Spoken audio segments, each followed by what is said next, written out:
unchecked power to suppress the speech of Americans to promote their preferred political opinions. Twitter was once one of these platforms until Elon Musk purchased the company a few months ago. Mr. Musk has pledged to end censorship that goes beyond the law. He has pledged to allow Americans' voices be heard, not quashed. In this hearing, we will examine the actions taken by Twitter prior to Mr. Musk's ownership. Many of these actions were carried out by the witnesses before us today. Prior to Mr. Musk's takeover of the company, Twitter aggressively suppressed conservative elected officials, journalists, and activists. This includes shadow banning, locking accounts, and banning accounts altogether. In fact, Twitter's previous management team deplatformed and suppressed not just conservative voices, but anyone whose opinion strayed from what they deemed acceptable. Opinions such as that students could and should attend school in person to curb learning loss. In the past, Twitter's leadership included previous CEO Jack Dorsey, claimed the company did not limit the visibility of certain accounts and tweets known as shadow banning. He said this in front of Congress in 2018. But we now know they did, even placing such accounts on search and trend backlists. Twitter's employees made censorship decisions on the fly, often not following the company's own publicly stated policies. It worked hand in hand with the FBI to monitor the protected speech of Americans, receiving millions of tax dollars to do so. Twitter, under the leadership of our witnesses today, was a private company the federal government used to accomplish what it constitutionally cannot: limit the free exercise of speech. We now know all this thanks to Elon Musk and the independent journalists who have contributed to what are known as the Twitter files. That brings us to the specific topic of today's hearing: Twitter's censorship of a news article that shed light on Joe Biden's involvement in his family's suspicious business deals. In the months leading up to the laptop story, the FBI advised senior Twitter executives to question the validity of any Hunter Biden story. We also know that one of the witnesses before us today participated in an Aspen Institute exercise in September 2020 on a potential hack and dump operation related to Hunter Biden. Other big tech companies and reporters attended as well. This exercise prepared them for their future collusion to suppress and delegitimize information contained in Hunter Biden's laptop about the Biden's family business schemes. On October 14, 2020, the New York Post published its first story based on information contained in Hunter Biden's laptop. The Post provided proof of the laptop's legitimacy by releasing a computer repair store's signed receipt for the laptop and the federal subpoena used by the FBI to retrieve it in 2019.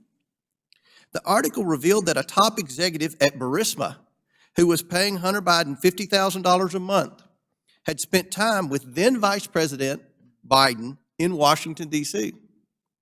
Throughout his presidential campaign, Joe Biden assured the American people that he had never spoken to his son about his overseas business dealing. However, the details exposed in the Post article indicate that Joe Biden lied to the American people. Immediately following the story's publication, America witnessed a coordinated campaign by social media companies, mainstream news, and the intelligence community to suppress and delegitimize the existence of Hunter Biden's laptop and its contents. That morning, Twitter and other social media companies took extraordinary steps to suppress that story. Twitter immediately removed the story and banned the New York Post account. Twitter also banned accounts who shared the story, including White House Press Secretary Kayleigh McEnany, and blocked its transmission via direct message. This episode marked the first time Twitter directly limited the spread of information from a mainstream news organization.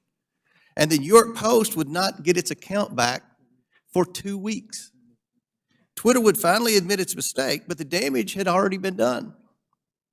On October 19th, 51 former intelligence officials published a letter that Hunter Biden's laptop was Russian disinformation, which Joe Biden used as a talking point at a presidential debate on October 22nd. But we all know now this was not Russian disinformation. It wasn't disinformation. I want to make sure the American people truly understand the timeline here because it's very important. The Hunter Biden laptop story was published on Wednesday. Twitter did not acknowledge a mistake for at least 24 hours. Then on Monday morning, 51 former intelligence officials published their letter. That letter was then wholeheartedly accepted by mainstream news as proof that the laptop was fake. Joe Biden used that letter to brush aside the few questions he received about the story. During that time, the mainstream media was more concerned about what flavor of ice cream Joe Biden had ordered on a particular day. All this happened 2 weeks before the 2020 election. 2 weeks. One survey found that 17% of Biden voters would not have voted for the Biden-Harris ticket if they'd known about the Biden laptop. But many Americans did not know about it because of a coordinated cover-up by big tech, the swamp, and mainstream news.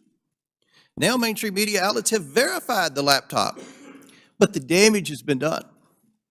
Today we are joined by 3 former high-ranking employees at Twitter. Vijaya Gadde, Twitter's former top lawyer, James Baker, Twitter's former deputy general counsel, and Yoel Roth, Twitter's former head of trust and safety. We are also joined by Annika Collier-Navaroli, Twitter's former head of trust and safety. A former Twitter member of U.S. safety policy team. Let me get that right. I would like to thank you all for your participation in today's hearing. We owe it to the American people to provide answers about this collusion to censor information about Joe Biden's involvement in his family's business schemes. With that, I yield to the ranking member for his opening statement. Thank you kindly, Mr. Chairman. Last night in his State of the Union address, over all the heckling, President Biden reviewed significant achievements his administration and congressional Democrats are delivering for the American people.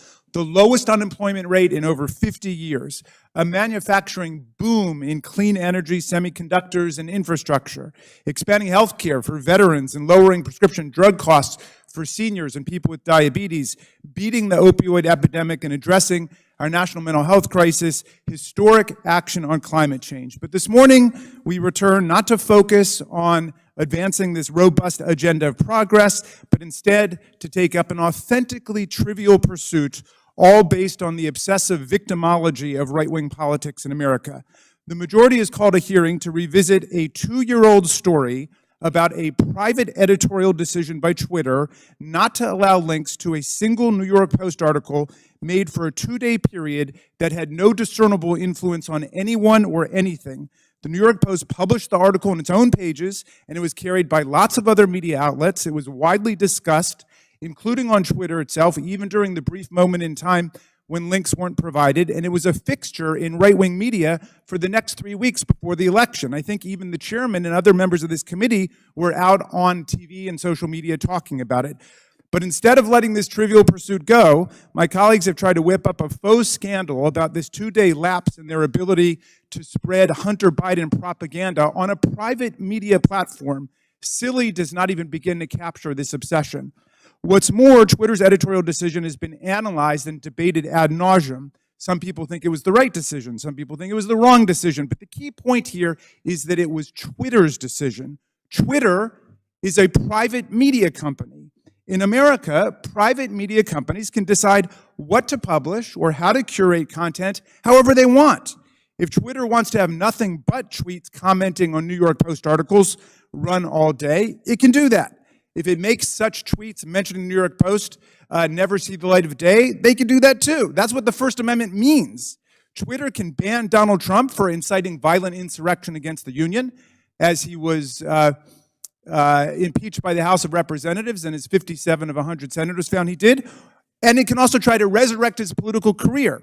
Elon Musk just purchased Twitter and therefore controls its editorial content. And among the first things he did was to fire some people, hire some people, denounce some prior decisions, and reinstate an unrepentant and still clearly lying Donald Trump to the platform. Those decisions, however heroic or imbecilic you think they might be, are protected by the First Amendment in the United States of America. Officially, Twitter happens to think they got it wrong about that day or two period. In hindsight, Twitter's former CEO, Jack Dorsey, called it a mistake. This apology might be a statement of regret about the company being overly cautious about the risks of publishing contents of potentially hacked or stolen materials, or it may reflect craven surrender to a right-wing pressure campaign. But however you interpret it, the apology just makes the premise of this hearing all the more absurd. The professional conspiracy theorists who are heckling and haranguing this private company have already gotten exactly what they want, an apology. What more do they want? And why does the U.S. Congress have to be involved in this nonsense when we have serious work to do for the American people? But what makes this hearing tragic is that if our colleagues really wanted to examine a serious problem involving American democracy and social media, my friends, it is staring us in the face right now. Twitter and other social media companies acted as central organizing and staging grounds for the January 6th violent insurrection against Congress and against Vice President Pence. Twitter became the national and global platform for incitement to seditious violence against our government, and a forum on the day of attack for coordinating logistical movements and tactical maneuvers in the mob violence against our police officers. In the lead up to January 6th, Twitter decided to allow Donald Trump and countless MAGA extremists to use the platform to spread Trump's ridiculous big lie and disinformation about the election. And soon the internet was replete with incitement for civil war, race war, insurrection, revolution, and mob violence. Twitter did so despite increasingly desperate appeals from its own employees to act in the interests of public safety approaching January 6th. The First Amendment is robust and expansive, but it stops at this point. It does not protect anyone's right to engage in incitement to imminent lawless action and violent action against the government or against other people. This is the Brandenburg Principle. There's no carve-out to free speech for speech relating to the New York Post or Hunter Biden or laptops, but there is a significant carve-out when the speech is deliberately calculated to produce imminent violence and chaos against the government. That's why Twitter's deliberate indifference to Trump's big lies and incitement, its decision to ignore the pleas of its own employees to deal with the impending explosion against our police and against Congress on January 6th, are matters that require real investigation and reflection.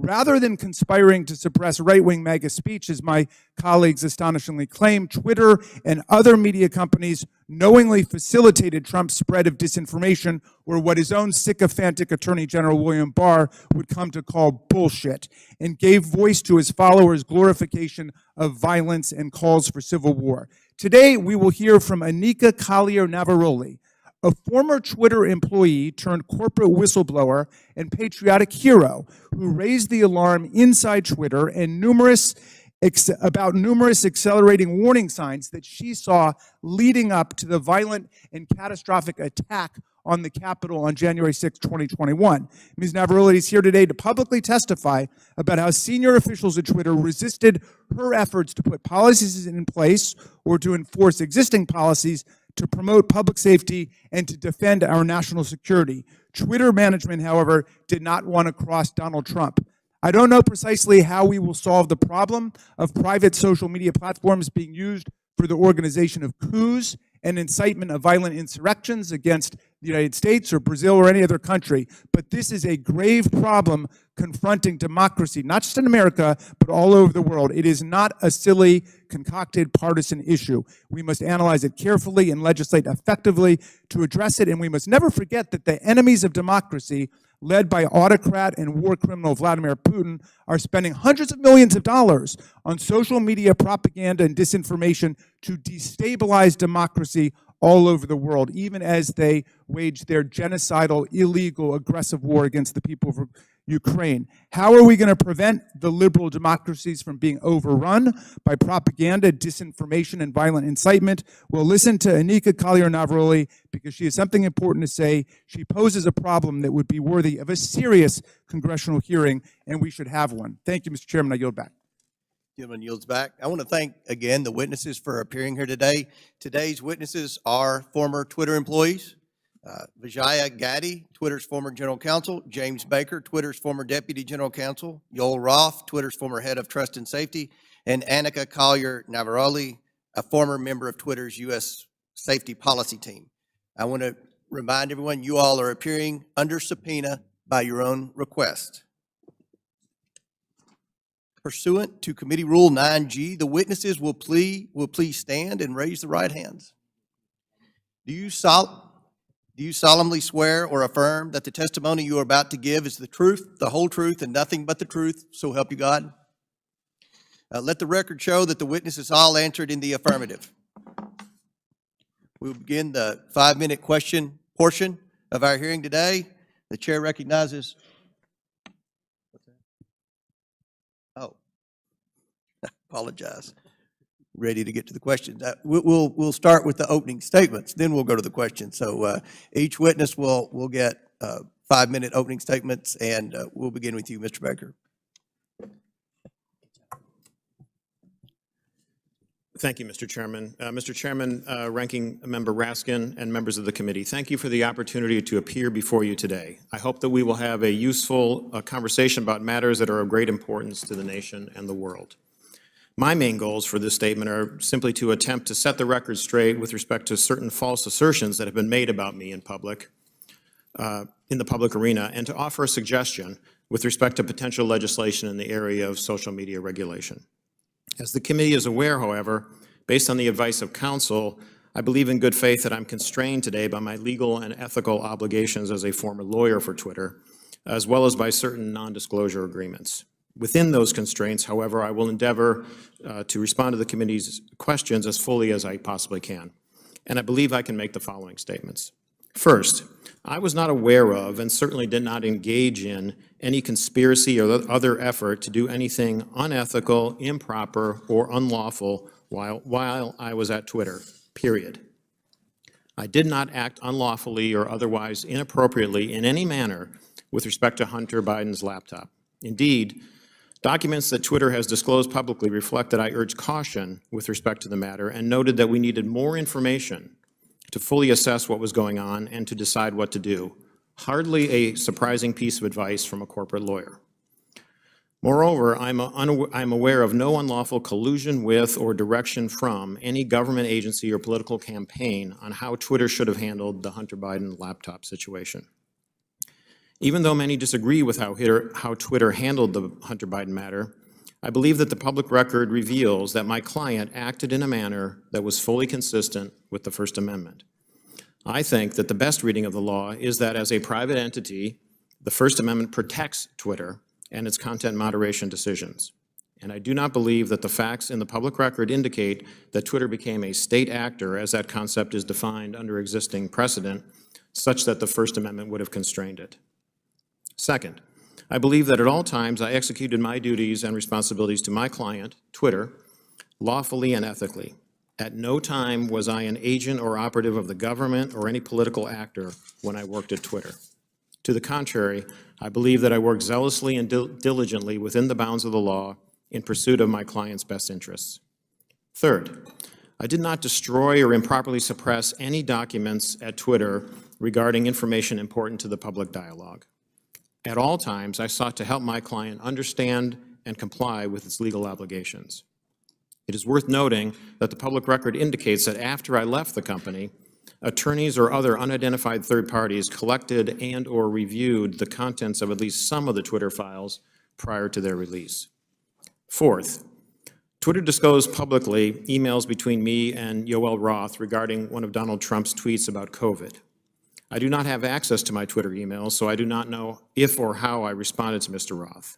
To the best of my recollection, I do not recall directing or urging him to take action with respect to Mr. Trump's tweet. Instead, what I recall is that I asked him a question so that I could better understand how he and others were implementing Twitter's COVID misinformation policy. Asking questions and learning more about what a client's activities are is what I think good lawyers should do, and again, hardly surprising. Fifth, the Twitter files reference prior investigations of me. It is true that the Department of Justice investigated certain aspects of my conduct while I was employed by the FBI related to the handling of certain information. Because I believe in the accountability for government officials, I cooperated with the department, including sitting for lengthy interviews. Eventually, the department closed the matter. No adverse action was taken with respect to me, and my security clearances while a government employee were never restricted because of the matter. In closing, Mr. Chairman, I want to return briefly to the general topic of government interaction with social media companies.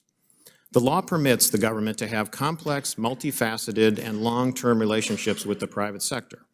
Law enforcement agencies and companies can engage with each other regarding, for example, compulsory legal process served on companies, criminal activity that companies, the government, or the public identify, such as crimes against children, cybersecurity threats, and terrorism, and instances where companies themselves are victims of crime.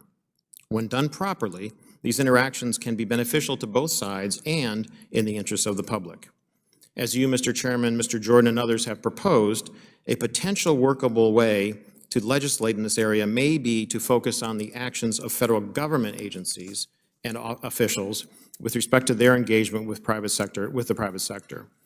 Congress may be able to limit the nature and scope of those interactions in certain ways, require enhanced transparency and reporting by the executive branch about its engagements, and require higher level approvals within the executive branch prior to such engagements on certain topics, so that you can hold Senate-confirmed officials, for example, accountable for those decisions. In any event, if you want to legislate, my recommendation is to focus first on reasonable and effective limitations on government actors. Thank you, Mr. Chairman. Thank you, Mr. Baker. Ms. Gaddy. Chairman Comer, Ranking Member Raskin, and members of the committee, thank you for this opportunity to provide this opening statement. After a decade as a corporate lawyer, I joined Twitter in 2011 as the first member of the corporate legal team. In 2013, I was promoted to general counsel. In 2018, I became the chief legal officer and continued in that role until October of 2022. During my time at Twitter, I had many distinct teams reporting to me, including legal, trust and safety, public policy, corporate security, and compliance. I was drawn to work at Twitter because I was inspired by how people were able to use the platform and awed by its potential.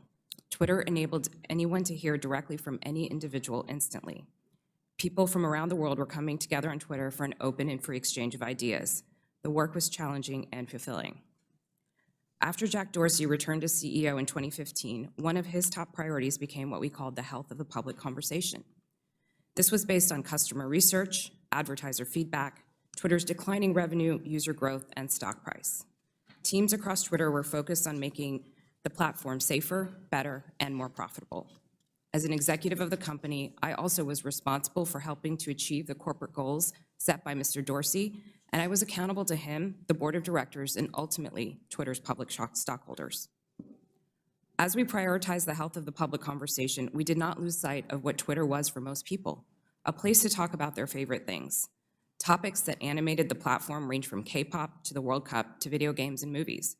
We needed to ensure that differences of opinion would not cross the line, for example, into sending death threats to soccer players who missed important goals, distributing non-consensual intimate photos, or cyberbullying so vicious that it could compromise a teenager's mental health.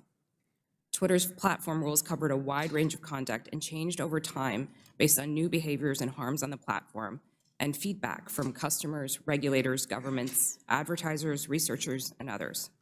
This feedback led to a principles-based approach, which we applied to an array of difficult yet equally complicated situations around the world. These rules were also benchmarked against industry standards. We all knew how difficult it would be to design, much less apply, one set of global rules for hundreds of millions of accounts that shared billions of tweets a week. While I was at Twitter, the company never lost sight of its deep commitment to promoting and defending free expression around the world. For example, to protect human rights defenders, we fought for the right of people to use pseudonyms on the platform. We litigated in courts around the world to protect the rights of people to express their opinions, often defending them against their own governments who are acting unlawfully or violating international human rights. And we took extra precautions to ensure we scrutinized or challenged and never just acquiesced to government legal demands. Defending free expression and maintaining the health of the platform required difficult judgment calls. Most applications of Twitter's rules were fact-intensive, subject to internal debate, and needed to be made very quickly. We recognized that after applying our rules, we might learn that some of them did not work as we imagined and that we would need to update them. We always remained open to new information from our customers and critics regarding our policies and enforcement. At times, we also reversed course. For example, on October 14, 2020, the New York Post tweeted articles about Hunter Biden's laptop with embedded images that looked like they may have been obtained through hacking. In 2018, we had developed a policy intended to prevent Twitter from becoming a dumping ground for hacked materials.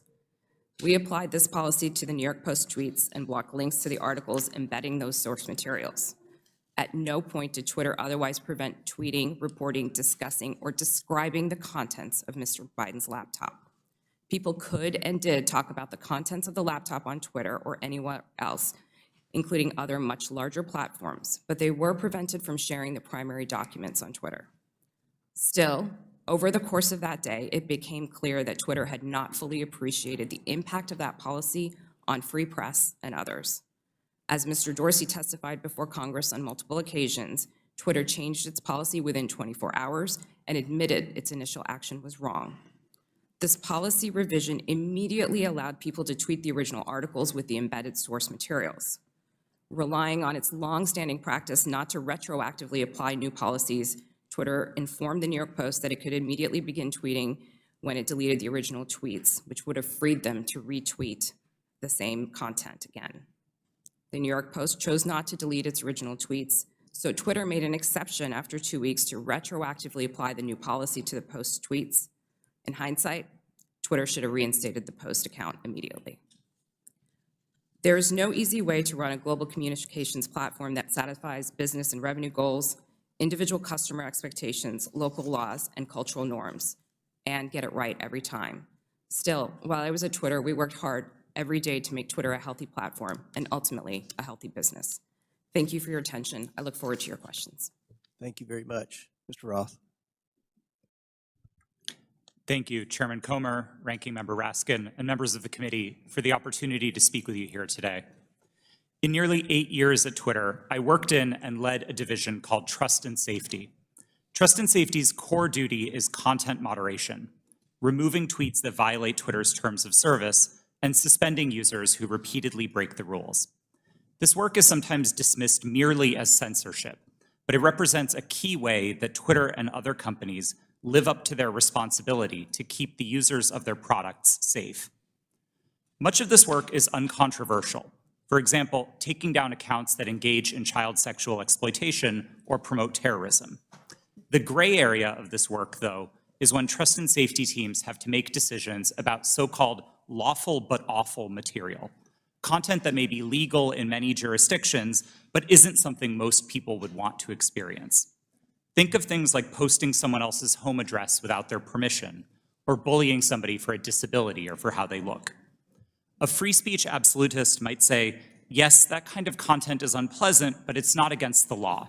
What right do you have to remove it? The answer is the need to make Twitter an appealing product for millions of people. Consistently, in its own research, Twitter found that users were unhappy with the company's approach to content moderation, and that this dissatisfaction drove people away from the service. This has consequences for what we mean by free speech on social media. Again and again, we saw the speech of a small number of abusive users drive away countless others. Unrestricted free speech, paradoxically, results in less speech, not more. And it was our job in Trust and Safety to try to strike an appropriate balance. But the importance of this work goes far beyond Twitter's business prospects and into the realm of national security. In 2017, I led the team at Twitter that uncovered significant interference in an American election by agents of the Russian government. Their mission was to stoke culture war issues on social media to try to further divide Americans. My team and I exposed hundreds of thousands of these accounts from Russia, but also from Iran, China, and beyond. It's a concern with these foreign interference campaigns that informed Twitter's approach to the Hunter Biden laptop story. In 2020, Twitter noticed activity related to the laptop that, at first glance, bore a lot of similarities to the 2016 Russian hack and leak operation targeting the DNC, and we had to decide what to do. And in that moment, with limited information, Twitter made a mistake. Under the distribution of hacked material policy, the company decided to prevent links to the New York Post stories about the laptop from being shared across the service. I've been clear that in my judgment at the time, Twitter should not have taken action to block the New York Post's reporting. And just 24 hours after doing so, the company acknowledged its error. But the decisions here aren't straightforward, and hindsight is 2020. It isn't obvious what the right response is to a suspected but not confirmed cyber attack by another government on a presidential election. I believe Twitter erred in this case because we wanted to avoid repeating the mistakes of 2016. And so the basic job of trust and safety is to try to strike this balance between the harms of restricting too much speech and the dangers of doing too little. I'll be the first to admit that we didn't always get it right. Even rare mistakes add up when you're carrying out content moderation at the scale of hundreds of millions of unique posts per day. While I was head of trust and safety at Twitter, I strove to do this work with impartiality and with a commitment to the fair enforcement of Twitter's written rules. But whether it's me or Elon Musk or someone else in the future, someone will have to make choices about the governance of online spaces. Those decisions should not be made behind closed doors or based on personal whims.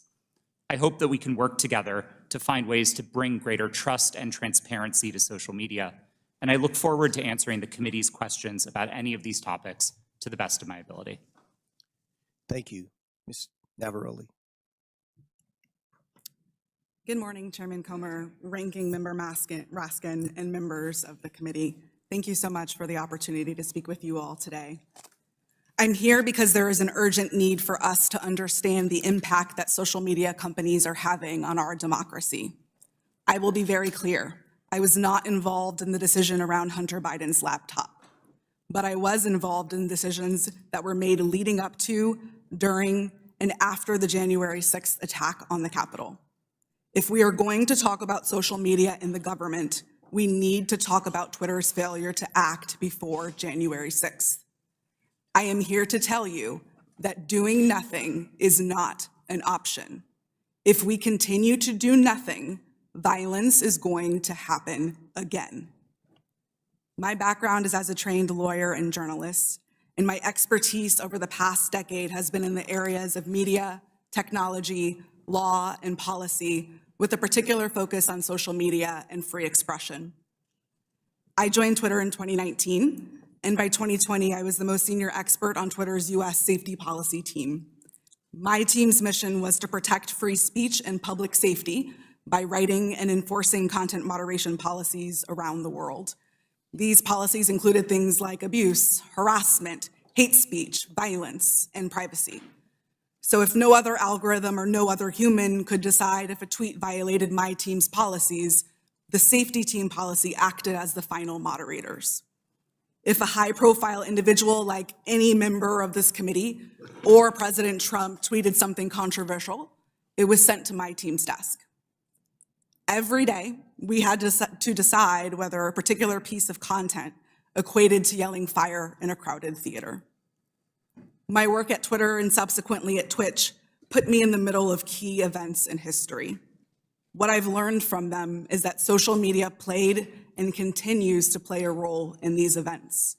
And 2 years after January 6th, we still need to better understand the role that Twitter played in order to prevent it from happening again. So what do we need to understand?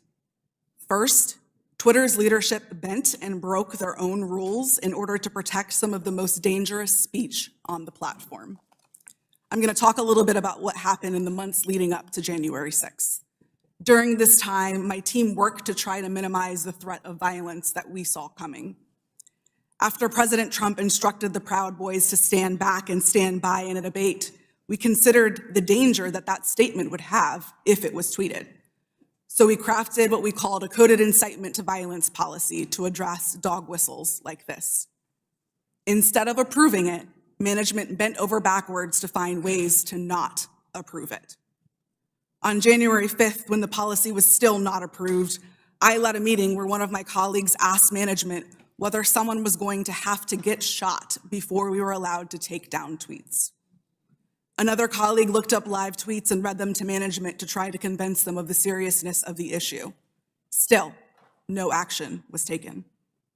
On the morning of January 6th, I sent Twitter lawyers a message warning them that our team was hamstrung by leadership. 2 days later, when it looked like it was going to happen all over again, I asked management whether they wanted more blood on their hands.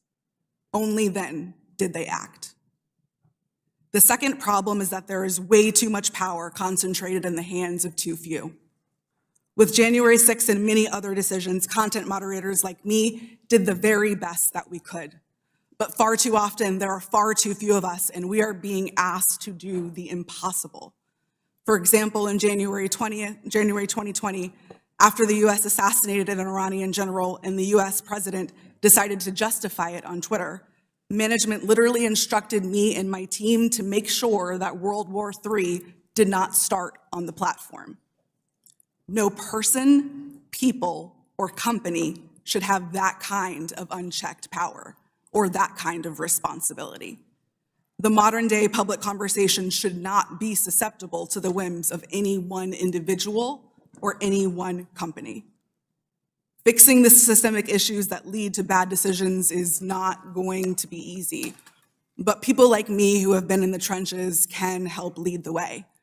But I must say, coming forward and offering this information is risky and it is difficult. Doxing and harassment are real, and people are afraid to tell what they know. So we need to make sure that there are protections for those who speak the truth. We need to create space to hear from people on the front lines. We need to give them protection so they can share their experiences. Only then can we begin to understand the full scope of the problem and to find solutions. There is far too much at stake for us to do nothing. Thank you. Thank you all. Excellent opening statements. Now we'll begin with the question portion. We'll begin by recognizing Mr. Biggs for 5 minutes. Thank you, Mr. Chairman. Mr. Roth, within just mere minutes or hours after the New York Post published its story on the Hunter Biden laptop, at 8:51 a.m., you sent a message to a team, part of your team, I assume, and you said, "It isn't clearly violative of our hacked materials policy," referring to the story, "nor is it clearly in violation of anything else." Do you remember sending that message? Thank you for the question, Congressman. I don't recall that message specifically, but that does sound like my judgment on that day, yes. Okay, so that was early on in the day, and yet shortly thereafter, Kayleigh McEnany, White House press secretary's, her account was locked. So an inquiry was made the next day by a person named Carolyn Strom. You know Carolyn Strom?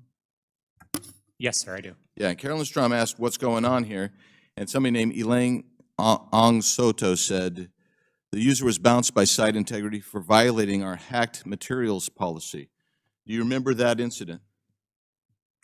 Yes, sir, I do. And somebody named Trenton Kennedy said, "I'm struggling to understand the policy basis for marking this as unsafe." And I think the best explainability argument, now that may be a technical term for you, but for me it looks like we're trying to create a narrative here to cover our butt. The best explainability argument for this externally will be that we're waiting to understand if this story is the result of hacked materials. Do you remember Mr. Kennedy's communication? Yes, I do.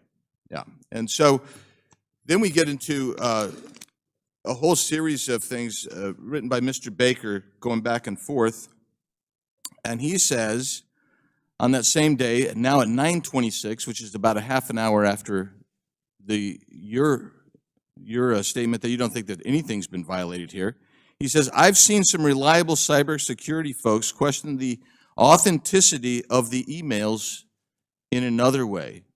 And then you seem to later, but by the way, that's almost inconceivable. I mean, it just seems inconceivable that would have happened so quickly that he would have that.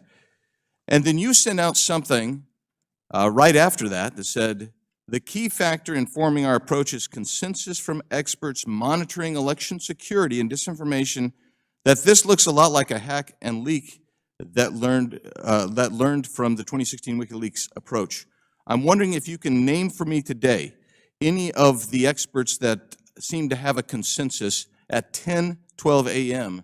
on the morning of October 14th that you put out saying that we're going to rely on some group of experts. Who were they? Thank you for the question.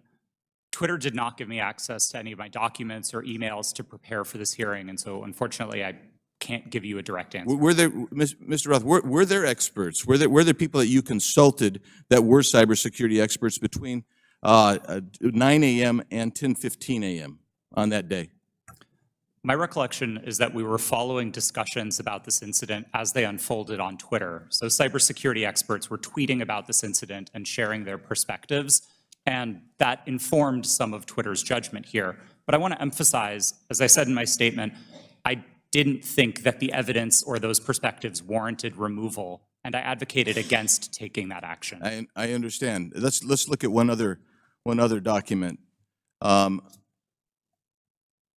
Our teams made the determination that the materials fall under our hacked materials policy.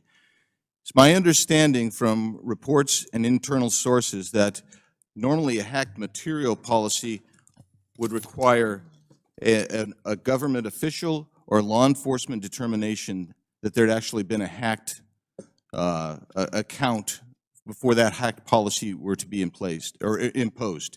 Is that accurate? No, sir, it's not.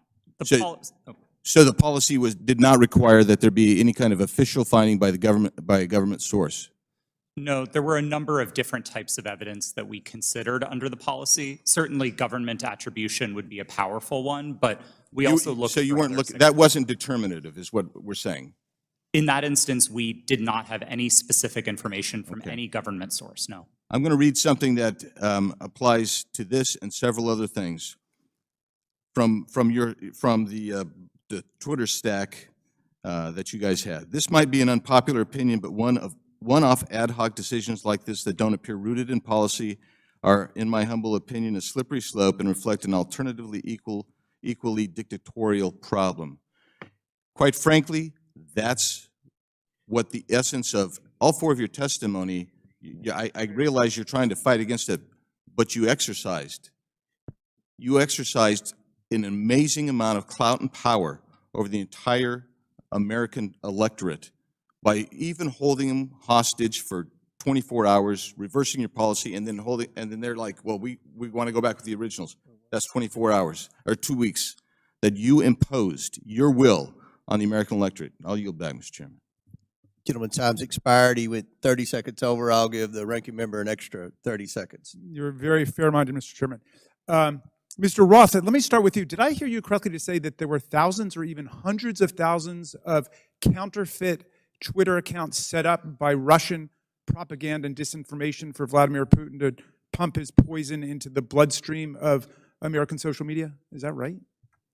That's right, sir. And that's not just past tense. Those accounts are active on social media today. This is an ongoing campaign. Well, we should be having a hearing about that. I appreciate your alerting to us what's taken place. Ms. Navaroli, so you've testified that in the months leading up to the November 2020 election, and then in the weeks before January 6th, you were growing increasingly anxious about the violent rhetoric and incitement that you saw posted on Twitter. Can you describe specifically what made you so concerned during that period?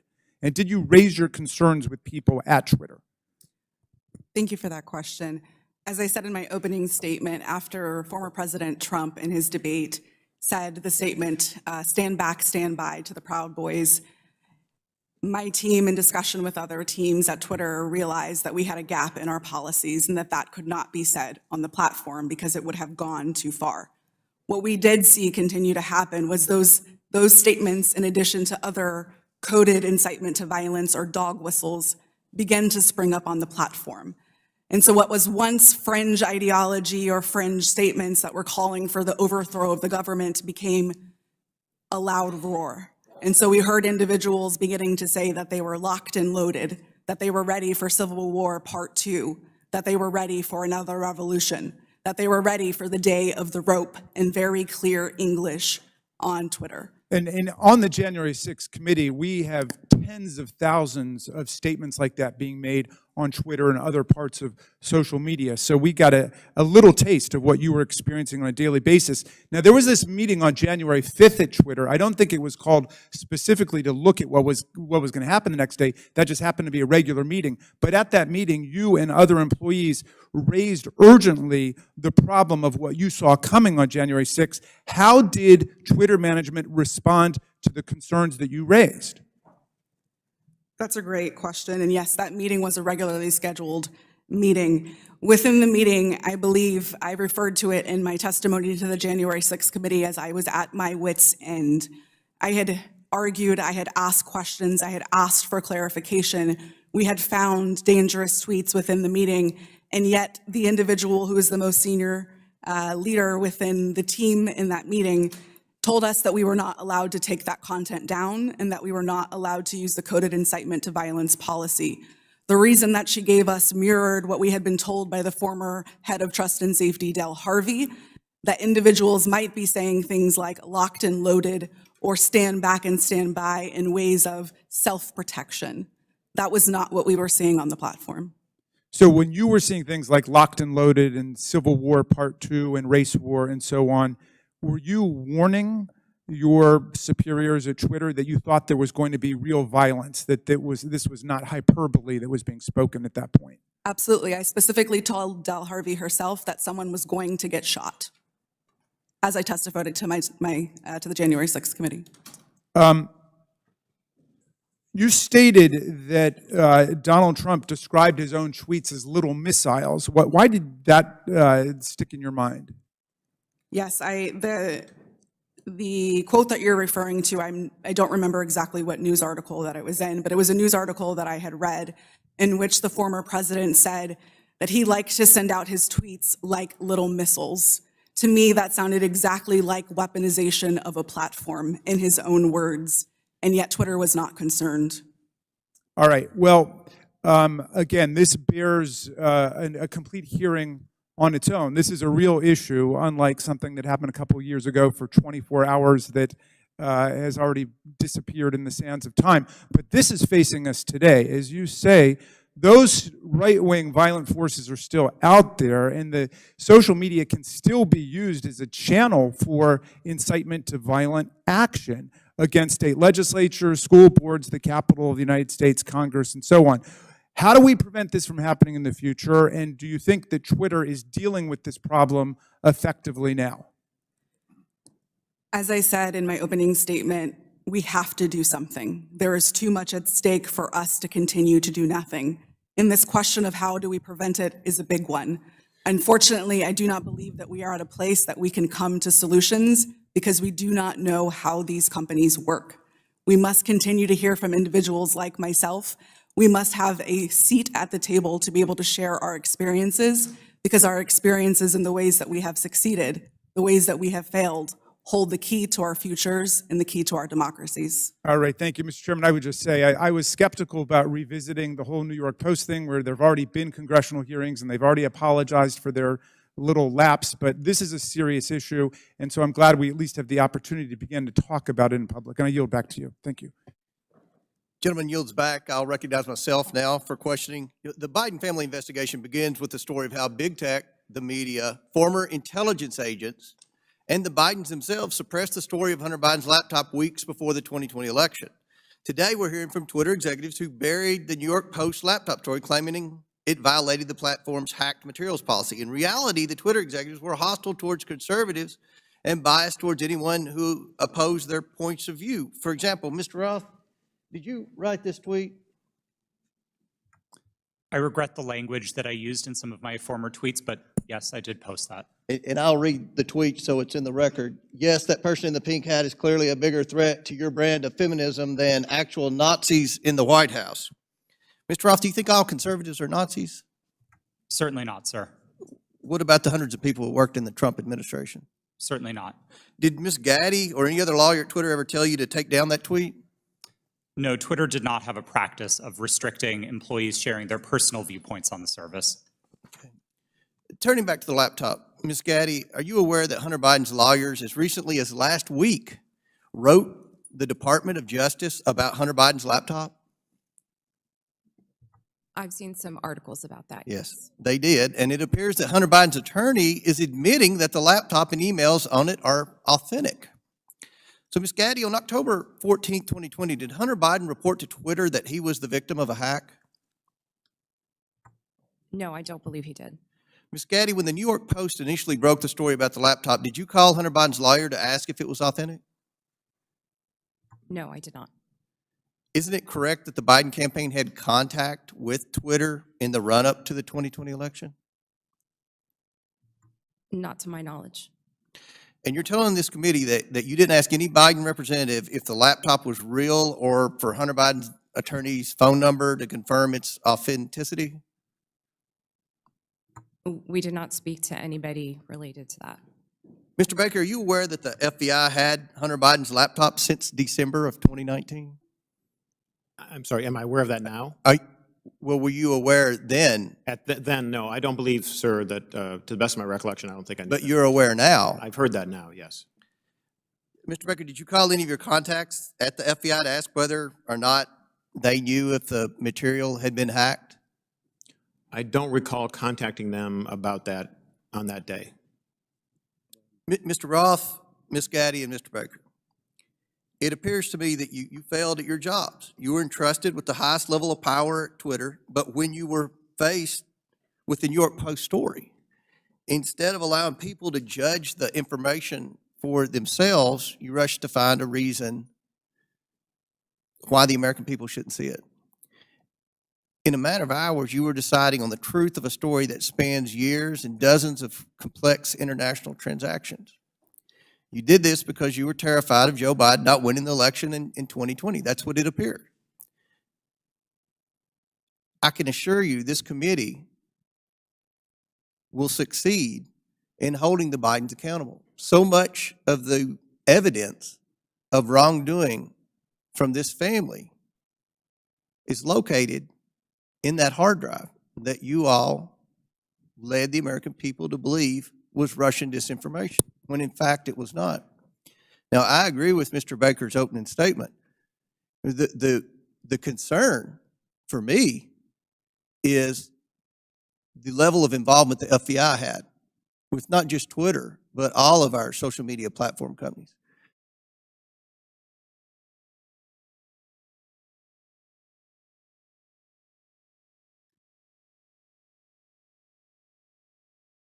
Ranking member, this is something the government doesn't.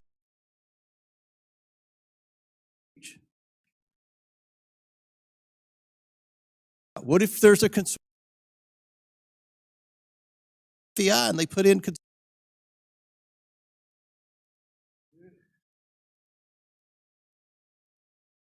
never happened? And at this time, I think that day, did you talk to the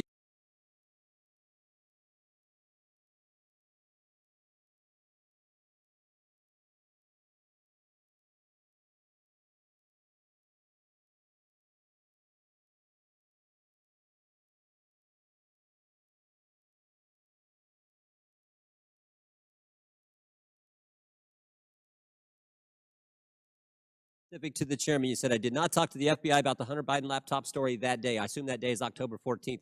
I want to know if you talked to him on the 13th or before, or if you talked to him on the 15th and after. I don't recall speaking to the FBI, sitting here today, I don't recall speaking to the FBI at all about the Hunter Biden matter. Well, then why'd you answer it the way you did? I beg your pardon? I yield back there. Chair recognizes Ms. Norton for 5 minutes. Thank you, Mr. Chairman. Like Benghazi before, Republicans are on a taxpayer-funded expedition to attack their political rivals, and they're feeding the flames of conspiracy in the process.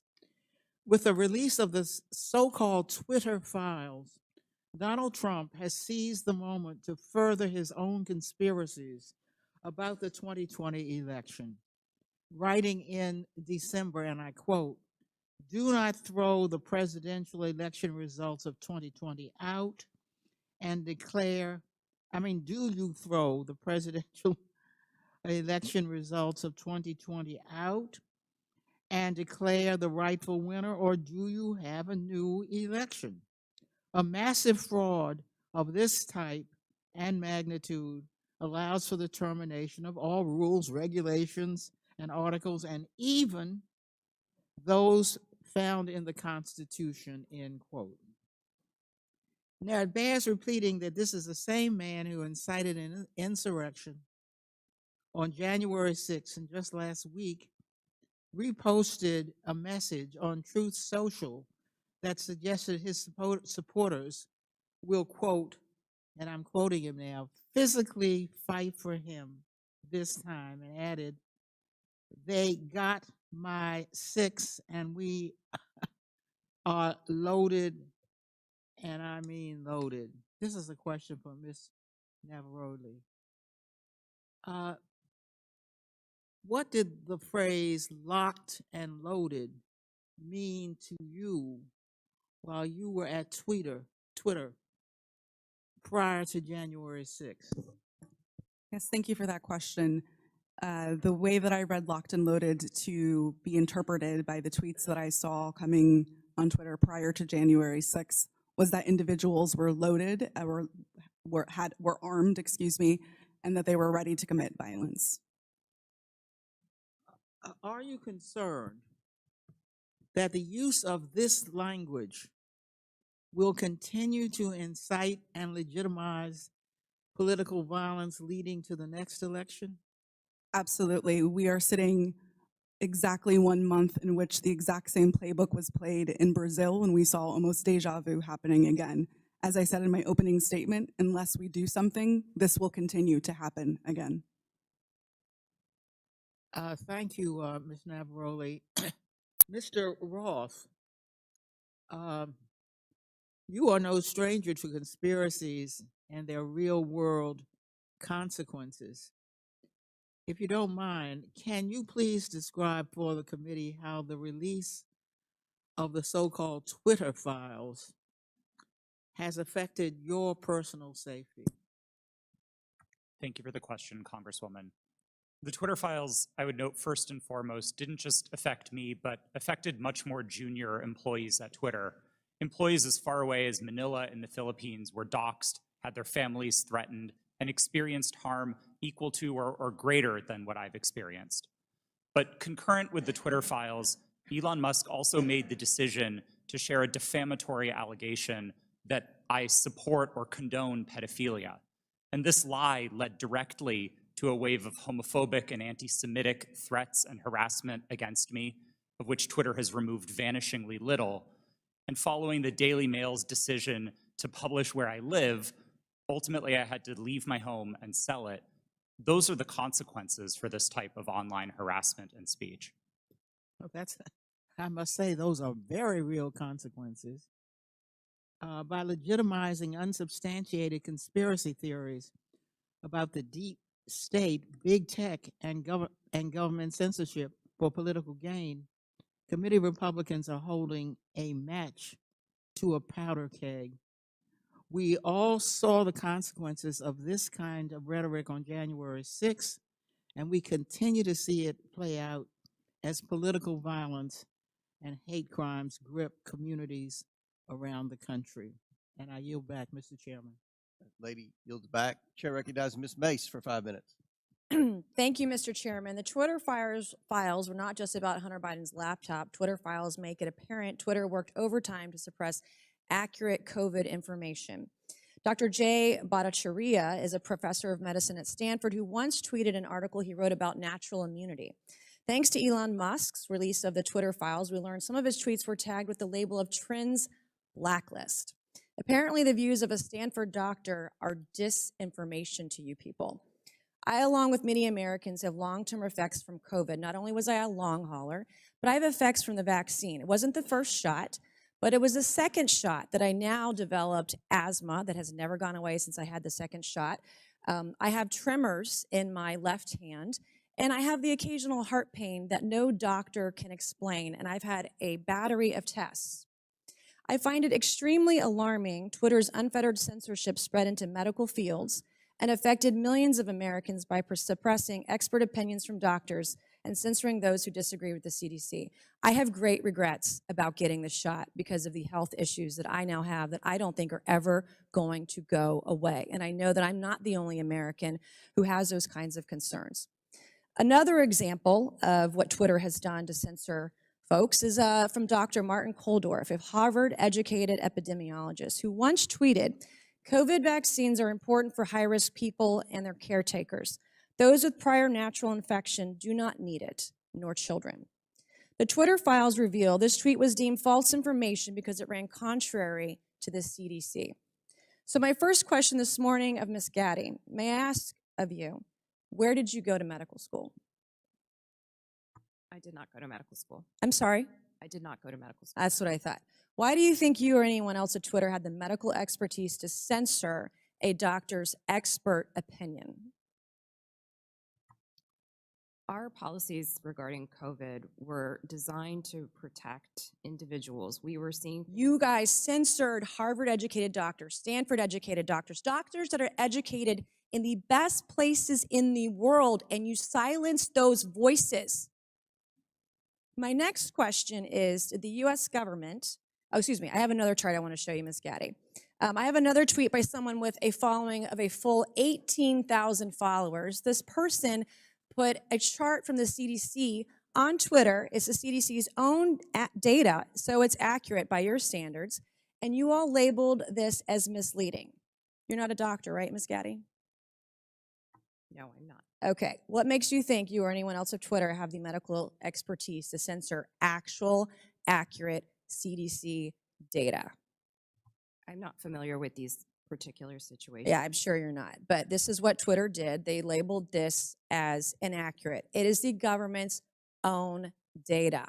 It's ridiculous that we're even having to have this conversation today. It's not just about the laptop. This is about medical advice that expert doctors were trying to give Americans because social media companies like Twitter were silencing their voices. I have another question, my last one for you, Ms. Gaddy. Did the U.S. government ever contact you or anyone at Twitter to pressure Twitter to moderate or censor certain tweets? Yes or no? We have a program. Did the U.S. government ever contact you or anyone at Twitter to censor or moderate certain tweets? Yes or no? We receive legal demands to remove content from the platform from the U.S. government and governments all around the world. Those are published on a third-party website, and anyone can review Thank them. God for Matt Taibbi. Thank God for Elon Musk for allowing to show us in the world that Twitter was basically a subsidiary of the FBI, censoring real medical voices with real expertise that put real Americans' lives in danger because they didn't have that information. I also want to thank one of my colleagues, Rokana, because as it turns out, censorship isn't just an important issue to conservatives. Some of my colleagues on the other side of the aisle, like Ro, found this censorship very concerning, and even wrote to you and to folks at Twitter that he was concerned about the First Amendment being censored. So I want to thank him for speaking up and speaking out about this issue because this should not be a partisan issue. This should be an issue that's an American issue. Mr. Chairman, I would like to enter into the record, I ask unanimous consent, to enter into the record a Wall Street Journal article from December 9th, 2022 by Justin Hart entitled "The Twitter Blacklisting of Jay Bhattacharya." Enter the record, please, Mr. Chairman. Without objection, so ordered. Thank you, and I yield back. Chair recognizes Mr. Lynch for 5 minutes. Thank you, Mr. Chairman. I just want to go over the chronology here, Mr. Roth.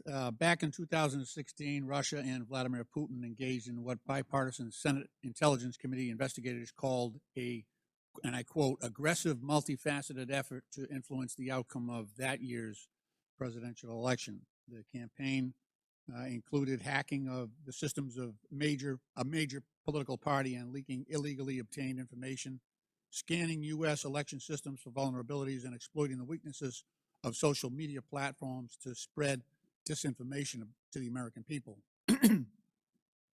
Again, in a 2017 declassified report, the U.S. intelligence community assessed that Russia's 2016 election operations signaled a, quote, new normal in Russian influence efforts, and that the Kremlin would, quote, apply lessons learned going forward against the U.S. and its allies. Mr. Roth, in a December interview with journalist Kara Swisher, you state that this declassified assessment was, quote, and I'm quoting you, a watershed moment in the history of content moderation and the internet, close quote. You also stated in that interview that Twitter discussed potential threats to the integrity of the 2020 elections, and it was, quote, and I'm quoting you again, obvious to think about the most influential thing that impacted the 2016 election, which was the hack and leak campaign organized by the Russian government, and that, quote, we would have been stupid not to think about that risk. Mr. Roth, why would Twitter have been stupid to ignore that risk? Thank you for the question, Congressman. I think Twitter and the entire social media industry were frankly caught with their pants down in 2016 and missed an opportunity to do the critical work of protecting election security. This isn't my judgment. This is the judgment of academics and researchers who have spent years studying Russian active measures. And most of their conclusions suggest that the #1 most influential part of the Russian active measures campaign in 2016 was the hack and leak targeting John Podesta. It would have been foolish not to consider the possibility that they would run that play again. Right. And so let me ask, was that top of mind for Twitter? You're trying to measure the credibility of incoming intelligence. Was that top of mind in regard to your decision, the company's decision to temporarily limit the distribution of the October 14th New York Post story that was delivered by Mayor Giuliani? Yes, that was one of the animating concerns for us. For nearly 2 years, we had engaged in scenario planning exercises for potential risks tied to the elections, and one of them appeared to be happening that day. Now, again, I think the facts were complicated, and I do believe Twitter made a mistake then, but our judgment was colored by the experience of 2016 and by the very real Russian activities that we saw play out that year. Mr. Roth, in a December 2020 sworn declaration to the FEC, you said that starting in 2018, you had, quote, regular meetings with the Office of the Director of National Intelligence, the Department of Homeland Security, the FBI, and industry peers regarding election security. Is that correct? Yes, sir, it is. Okay. You stated that during these meetings, quote, federal law enforcement agencies communicated that they expected hack and leak operations by state actors that might occur in the period shortly before the 2020 presidential election, likely in October, and that there were, quote, rumors that a hack and leak operation would involve Hunter Biden, close quote. Is that your recollection today? It is, but I want to clarify that sentence slightly. I think it actually should have been 2 separate sentences. It is true that in meetings between industry and law enforcement discussed the possibility of a hack and leak campaign in the lead up to the election. And in one of those meetings, it was discussed, I believe by another company, that there was a possibility that that hack and leak could relate to Hunter Biden and Burisma. I don't believe that perspective was shared by law enforcement. They didn't endorse it. They didn't provide that information in that meeting. Okay. Just to fast forward here, and in fact, in March 2021, 4 months after the election, the U.S. intelligence community assessed that Russian President Putin authorized a range of government organizations conducted influence operations aimed at denigrated President Biden's candidacy and the Democratic Party, supporting former President Trump and undermining public confidence in the electoral process and exacerbating socio-political divisions in the U.S. that obviously reared their head on January 6th. Mr. Chairman, my time has expired and I yield back. Gentleman yields back. Chair recognizes Mr. Jordan for 5 minutes. Thank you, Mr. Chairman. Mr. Roth, did the government tell you that the Biden laptop story was fake? No, sir, they did not. Did they tell you it was hacked? No, sir, they did not. On October 14th, 2020, Twitter blocks the New York Post story on the Hunter Biden, the New York Post story on Hunter Biden, and suspends their account. The night before, FBI Special Agent Elvis Chan sends you an email. The email says this: heads up, I will be sending a teleporter link for you to download 10 documents. It's not spam. Please confirm receipt when you get it. 2 minutes later, 6:24 p.m., you respond back, received and downloaded, thanks. What were those 10 documents?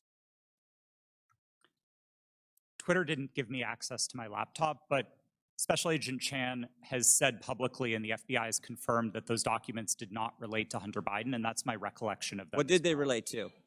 My interactions with Agent Chan and with the FBI almost entirely focused on what the FBI called malign foreign interference, things like Russian troll farms and Iranian involvement in the elections, not on any type of domestic Any of the activity. information on there classified?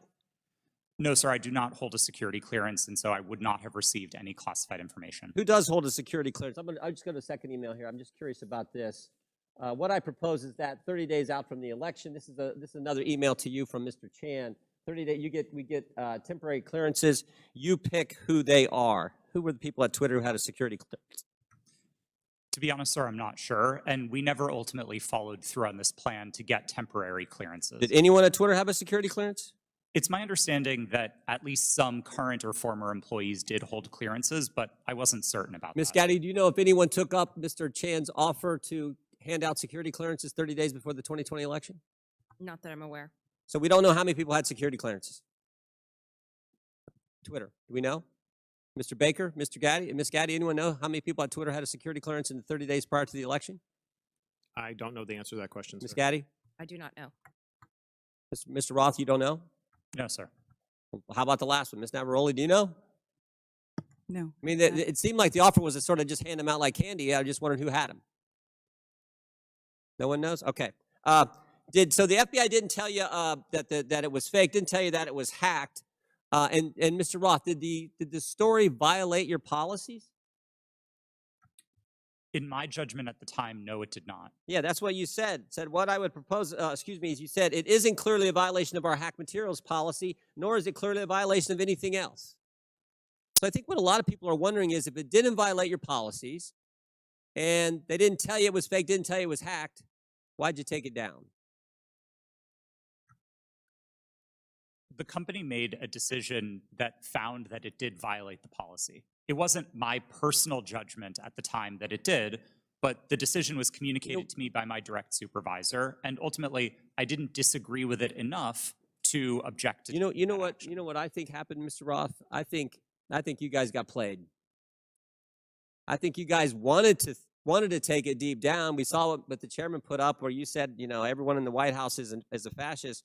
I think you guys wanted it to be taken down. I think you meet with these guys every week. We know that's been established in the Twitter files. You had weekly meetings with Mr. Chan in the run-up to the election. They send you all kinds of emails. They send you documents on the super secret James Bond teleporter. You get information on that. I think you guys wanted to take it down. I think you guys got played by the FBI. And that's the scary part. Because we had 50, this to me is the real takeaway. 51 former intelligence officials 5 days after you guys take down the Hunter Biden story and block the New York Post account. 5 days later, 51 former intel officials send a letter and they say, the Hunter Biden story has all the classic earmarks of a Russian information operation. The information operation was run on you guys. And then by extension, run on the American people. And that's the concern. And to Mr. Raskin's point that you guys aren't bound by the First Amendment because you're a private company, okay, maybe so. But your terms of service don't have to comply with the First Amendment. Would that be right, Mr. Roth? They don't have to. You've said that as much in your testimony.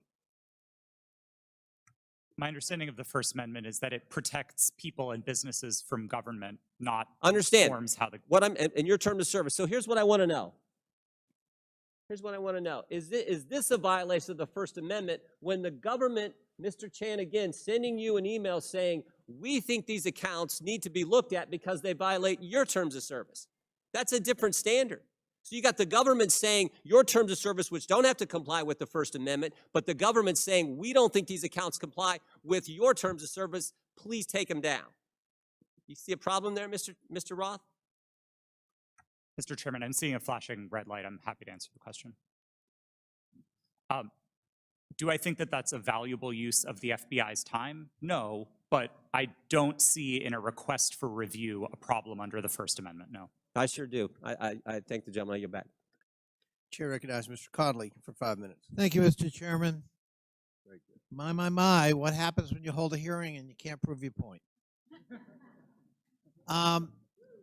We heard from the chairman in his opening statement that it's wrong for government to call Twitter and say, take down a tweet.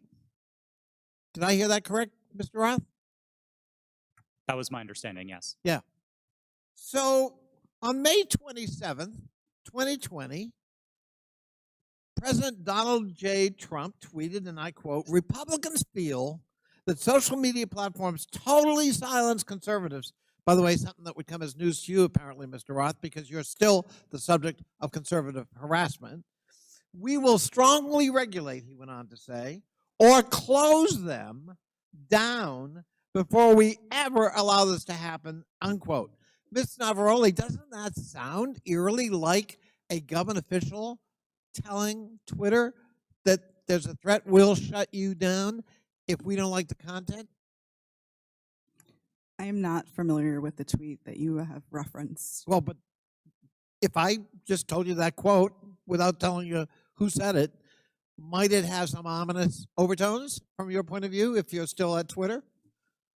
We'll shut you down. We'll regulate you. We will never allow this to happen. Those are pretty strong words. They are. Yeah. Okay.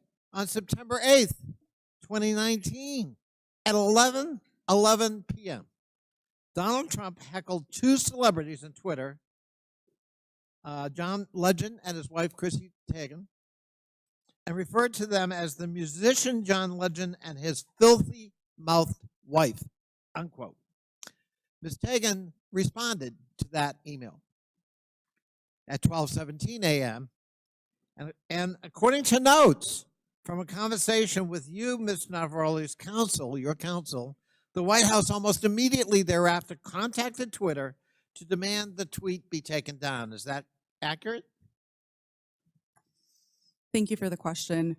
In my role, I was not responsible for receiving any sort of request from the government. However, what I was privy to was my supervisors letting us know that we had received something along those lines or something of a request.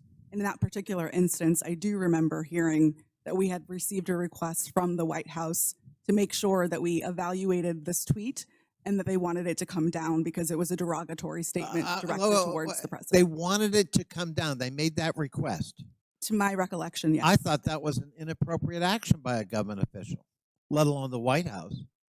But it wasn't Joe Biden about his son's laptop. It was Donald Trump because he didn't like what Chrissy Teigen had to say about him. Is that correct? Yes, that is correct. My. You ever think it's appropriate for the President of the United States to direct or otherwise influence a social media company to take down its content? I think it's a very slippery slope.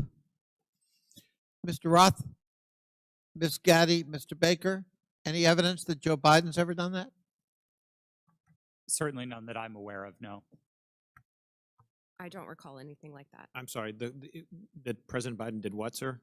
Has Joe Biden ever called Twitter, to your knowledge, or his White House at his behest, to take down content or urge you to take down content? I don't know the answer to that question, sir. Well, I'm going to have to conclude at least from 3 of the 4. You don't know.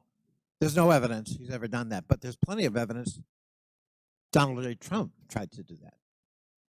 And if we're going to have a hearing about the misuse of social media and the intrusion of government in the content on social media, we've got an environment-rich target, but it's not Joe Biden.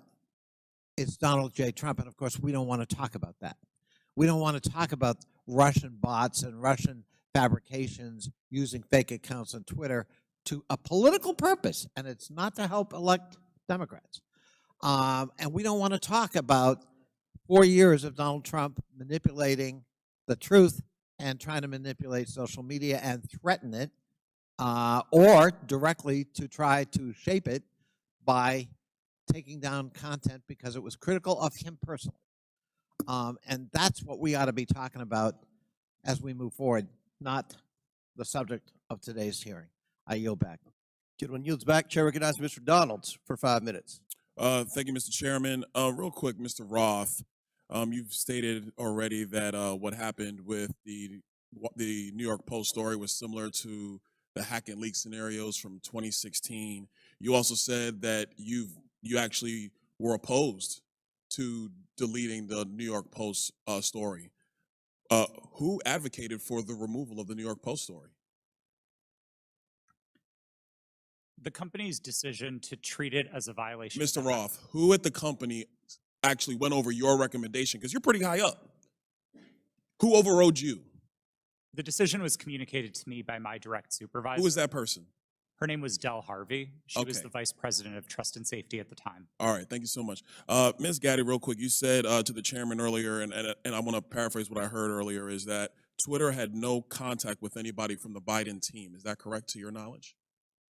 Not to my knowledge. Put that up for me. Okay, over my right shoulder, we have an email. Reference, this is Saturday, October 24th, 5:39 p.m., referencing 5 different tweets. This is with a Twitter email chain. Under the line, it's more to review from the Biden team. Does anybody have a comment on how much interaction was happening with the Biden team at Twitter with respect to tweets that they wanted Twitter to review? Ms. Gaddy, Mr. Roth? I'm not familiar with this email. So you're not familiar with this email, Mr. Roth? Are you familiar with this email? Only from what's been reported in the Twitter files. Did you ever have contact with anybody from the Biden team? No, sir, I did not. We explicitly separated the teams that would interact with campaigns from teams like mine that were responsible for content moderation. How big was the organization in Twitter that was actually working with campaigns? I couldn't say for sure. Did you ever have any contact with the DNC? Directly? No, I did not. Did anybody at Twitter have any contact with anybody at the DNC? I think it's likely that somebody at Twitter did, yes. In these emails, it's listed these are tweets that had to be flagged from the Biden team. That's what's in the files. You have no idea how many people actually engage with the Twitter team or how frequently that engagement happened.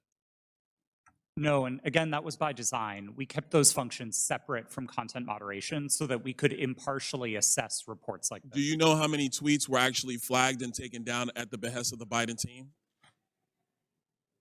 I wouldn't agree with the characterization of it as being at the behest of them. These tweets were reported and Twitter independently evaluated them under its rules. But the email is very clear. More to review from Biden team.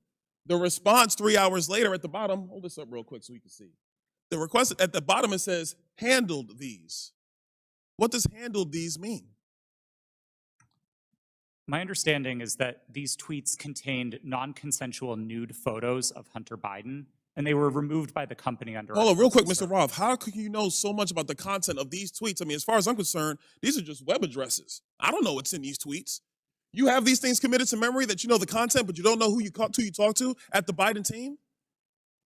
Sir, I didn't meet with the Biden team, but there was extensive public reporting about these tweets specifically that uncovered what they were. You know the contents of the tweets.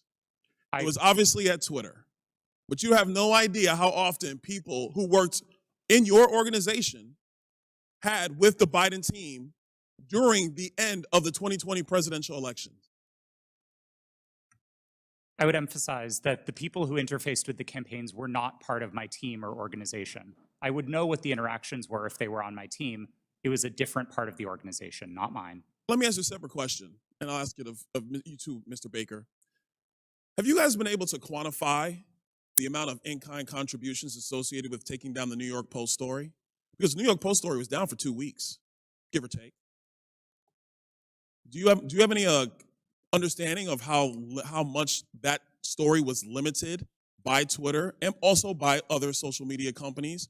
What the impact of an in-kind contribution that would be to the Joe Biden presidential election in 2020? I don't know the answer to that question, sir. Do you think it's big? I don't know the answer. Do you think it's more than a maximum contribution to a campaign? I wouldn't want to speculate. Would you call it 25,000? I don't know the answer to that question. 100,000? Sir, I don't know the answer to the question. $1 million? I don't know the answer to the question. Do you think Twitter will be in violation of federal election laws with the size of an in-kind contribution to take down a story, which is true, by the way, because you guys thought you knew something with limited information? I'm not going to speculate on that sitting here today, sir. I try to give or try to propound a legal analysis of election laws. I yield back. Gentleman yields back. Chair recognizes Ms. Ocasio-Cortez. It's your turn. You want to go? Okay. We won't start the clock till you get there. Appreciate also your generosity. I just want to start off right here at the top here. This isn't even my line of questioning, but I'd like to submit to the record a Washington Post article now warning about Hunter Biden laptop disinformation, the guy who leaked it. Here's the deal. Before I even get into my questions, I think that the story here with the Washington Post reporting is that what they're saying right here, when the New York Post first reported in October 2020 that it had obtained contents of a laptop computer allegedly owned by Joe Biden's son Hunter, there was an immediate roadblock faced by other news outlets that hoped to corroborate reporting, as many did. The newspaper wasn't sharing what it obtained. New York Post had this alleged information and was trying to publish it without any corroboration, without any backup information. They were trying to publish it to Twitter. Twitter did not let them, and now they were upset.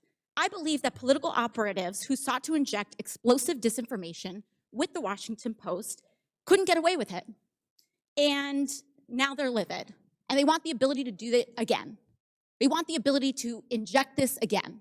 So they've dragged a social media platform here in Congress. They're weaponizing the use of this committee so that they can do it again. A whole hearing about a 24-hour hiccup in a right-wing political operation. That is why we are here right now. And it's just an abuse of public resources, an abuse of public time. We could be talking about healthcare. We could be talking about bringing down the cost of prescription drugs. We could be talking about abortion rights, civil rights, voting rights. But instead, we're talking about Hunter Biden's half-fake laptop story. I mean, this is an embarrassment. But I'll go into it. Ms. Navarrete, let's talk about something real. I'd like to show you a tweet posted by former President Trump about my colleagues and I on July 14, 2019. It says in part, quote, "Why don't they go back and help fix the totally broken and crime-infested places from which they came? Then come back and show us how it's done. These places need your help badly. You can't leave fast enough. I'm sure that Nancy Pelosi would be very happy as quickly to work out free travel arrangements." A day or two after that, Donald Trump publicly incited, violence at a rally, targeting 4 congresswomen, including myself, saying, "Go back to where you came from." Ms. Navarrete, as I understand it, you were the most senior member of Twitter's content moderation team, or a senior member of Twitter's content moderation team when this was posted. As part of your responsibilities, did you review this tweet? Yes, it was my team's responsibility to review these tweets. And what did you conclude? My team, Ray, made the recommendation that for the first time, we find Donald Trump in violation of Twitter's policies and use the public interest interstitial. For the first time? Yes. And at the time, Twitter's policy included a specific example when it came to banned abuse against immigrants, as they specifically included the phrase, "go back to your country," or go back to where you came from, correct? Yes, that was specifically included in the content moderation guidance as an example. You brought this up to the Vice President of Trust and Safety, Del Harvey, correct? I did, yes. And she overrode your assessment, didn't she? Yes, she did. And something interesting happened after she overrode your assessment. A day or two later, Twitter seemed to have changed their policies, didn't they? Yes, that trope, "go back to where you came from," was removed from the content moderation guidance as an example. So Twitter changed their own policy after the president violated it in order to potentially accommodate his tweet? Yes. Thank you. So much for bias against right wing on Twitter. Additionally, Ms. Navarrete, are you familiar with the account Libs of TikTok? I have heard of it from the news, yes. Mr. Roth, are you familiar with this account? Yes, ma'am, I am. Are you aware that from August 11th to August 16th, that account posted false information about Boston Children's Hospital, claiming that they were providing hysterectomies to children? Yes, I am aware of that and other claims from the account. And are you aware that this lie was then circulated by other prominent far-right influencers? Yes. And are you aware that all these claims, which I have reiterated were false, culminated in a real-life harassment and ultimately a bomb threat to the Boston Children's Hospital? Yes, I am aware. And this account is still on that platform today, isn't it? Regrettably, yes, it is. Despite inspiring a bomb threat due to the right-wing incitement of violence against trans Americans in this country, because they cannot let go of this obsession with fixating violence and inciting violence against trans and LGBT people, in addition to immigrants, in addition to women of color. This is a party that cannot pick on anyone their own size. And they are trying to co-opt an entire social media platform and use the power of this committee and of Congress in order to pursue a political agenda. I yield back. Lady yields back. Chair recognizes Mr. Fry for 5 minutes. Thank you, Mr. Chairman. This hearing shows who really has been in control of what is said to be one of the world's most widely used websites, Twitter. The American people probably didn't know who these witnesses were today, but these witnesses were powerful enough to silence an American president with just a few clicks from their California office. We're also learning that some of those in Washington, D.C. have forgotten their role and exercised their power to achieve ends antithetical to American principles of free speech and expression. The FBI is the lead federal agency responsible for investigating foreign influence operations. However, in recent years, the FBI has devoted countless amounts of time, taxpayer money, and manpower to combating Russian foreign influence on social media.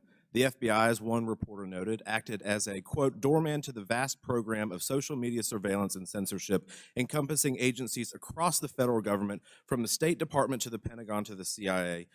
End quote. Reports suggest that thousands of reports from the FBI and the Foreign Influence Task Force were sent to Twitter.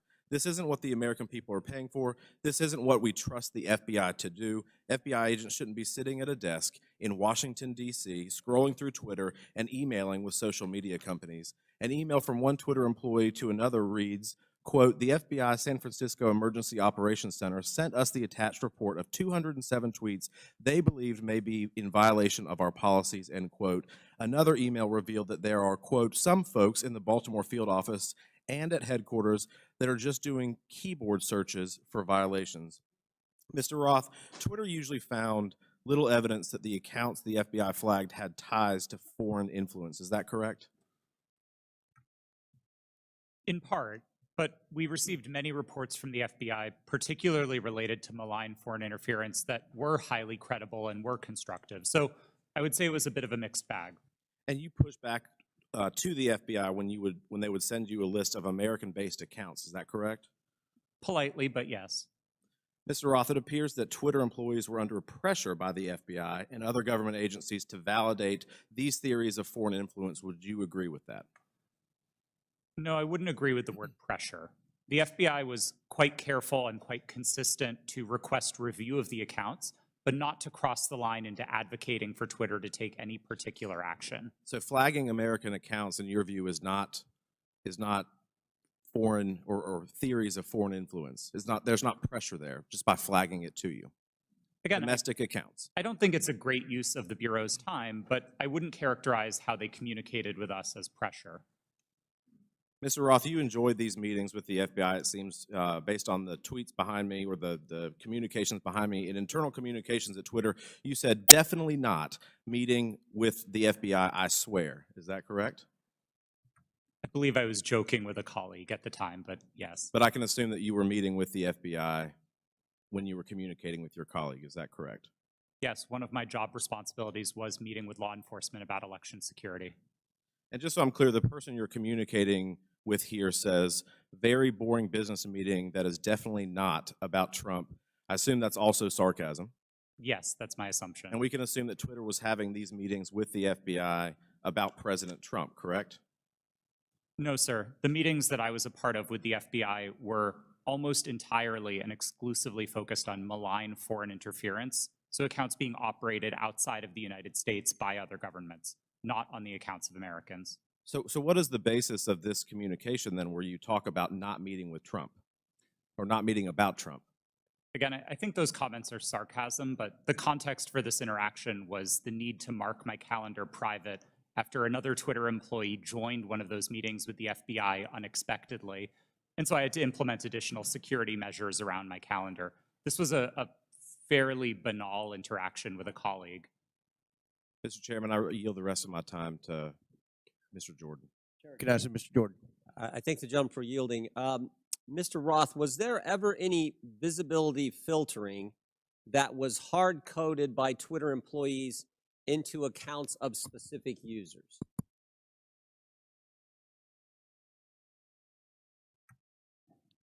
Twitter employees were responsible for building the systems that performed visibility filtering, and then that filtering would have been applied either automatically. I'm asking a very specific question. I'm asking, was the code written in a way that for certain accounts, those accounts, unique in and of themselves, would be visibility filtering, to use your term, so that they wouldn't have as much reach or as much influence? The term hard coding suggests that it was permanent and immutable, and I wouldn't agree with that, no. But it did happen, is what you're saying. There was hard-coded into some of these accounts of specific users by Twitter employees, this ability to filter and limit the reach of that particular post, or that particular tweet, I should say. Again, I wouldn't say that they were hard-coded. Thank you. Chair recognizes Ms. Brown for 5 minutes. Thank you, Chairman Comer and Ranking Member Raskin, for holding this hearing today. Social media has been a revolutionary gift of the 21st century. From helping people across the world build meaningful connections to learning a new skill set, these platforms have played a significant role in creating an interconnected global world. When handled responsibly, social media serves as a useful resource with many positive outcomes. However, social media is not without its flaws, and the challenges are much larger than any specific incident or decision by one private company. Recently, social media has contributed to the rise and amplification of domestic extremist content and organizing. This is extremely concerning and, unfortunately, is contributing to the division of our society. According to an Anti-Defamation League survey, 66% of the LGBTQ+ respondents, that's a full 2/3, experienced harassment online. 37% of Jewish respondents and 34% of African Americans respondents said the same. This is truly disturbing. The power that social media has to inspire real-world action, both good and bad, is well known to all of us. And sadly, the hate online does not stay online. Social media has the power to influence not just here at home, but those who are watching us abroad. For example, an online disinformation campaign by a hostile foreign power can have the power to sway a close election. So, Mr. Roth, in a recent interview, you stated, and I quote, beginning in 2017, every platform, Twitter included, started to invest really heavily in building out an election integrity function. So I ask, were those investments driven in part by bipartisan concerns raised by Congress and the U.S. government after the Russian influence operation in the 2016 presidential election? Thank you for the question. Yes, those concerns were fundamentally bipartisan. The Senate's investigation of Russian active measures was a bipartisan effort. The report was bipartisan. And I think we all share concerns with what Russia is doing to meddle in our elections. Thank you so much. Did those investments include better information sharing mechanisms with the federal government? Yes. I think one of the key failures that we identified after 2016 was that there was very little information coming from the government and from intelligence services to the private sector. The private sector had the power to remove bots and to take down foreign disinformation campaigns, but we didn't always know where to look without leads supplied by the intelligence community. That was one of the failures highlighted in the Senate Intelligence Committee's report and in the Mueller investigation, and that was one of the things we set out to fix in 2017.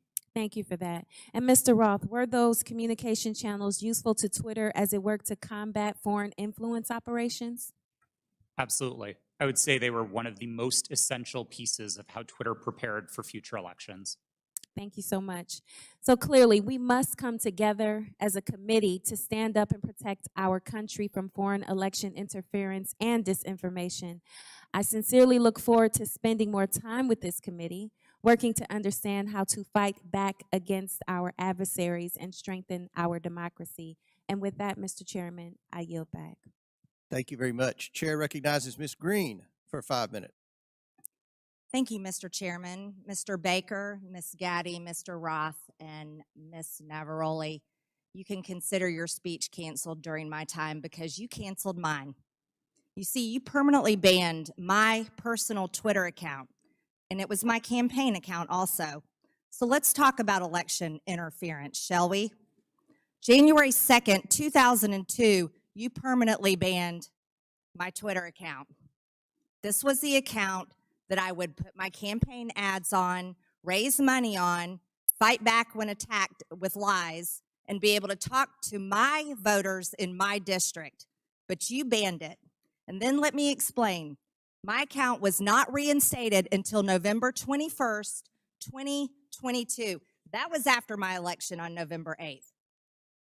You know, at your company or your former company where you worked, Twitter employees, over 98% of them donate to Democrats. So while you coordinated with DHS, the FBI, the CIA, our government, and outside groups to permanently ban, shadow ban conservative Americans and candidates like me and the former president of the United States, President Donald J. Trump, you were censoring and wrongfully violating our First Amendment free speech rights. Guess what? None of you hold security clearances. None of you are elected, and none of you represent 750,000 people like I do. Let's explain. 52 United States Law 10101. No person shall intimidate, threaten, coerce, or attempt to stop any other person for the purpose of interfering with their rights to vote or to vote as he may choose. You didn't shadow ban or permanently ban my Democrat opponent. No, you did that to me. And that was wrong, and it was against the law. You see, not only that, was it me that you violated my First Amendment rights? You violated countless conservative Americans. These were doctors that were trying to tell the truth about COVID, doctors that were having success treating people with ivermectin that you all would not allow to be talked about on your platform. These were parents complaining about their school boards, teaching gender lies in their schools, biological males entering their daughters' bathrooms and sports. These were also people questioning the 2020 election, and guess what? That's Americans' First Amendment right. These were people talking about voting machines. You know what? Democrats did that in 2019, before the 2020 election. On Twitter, people could question elections such as 2016, saying Hillary won, but in 2020, no one could question elections saying Trump won.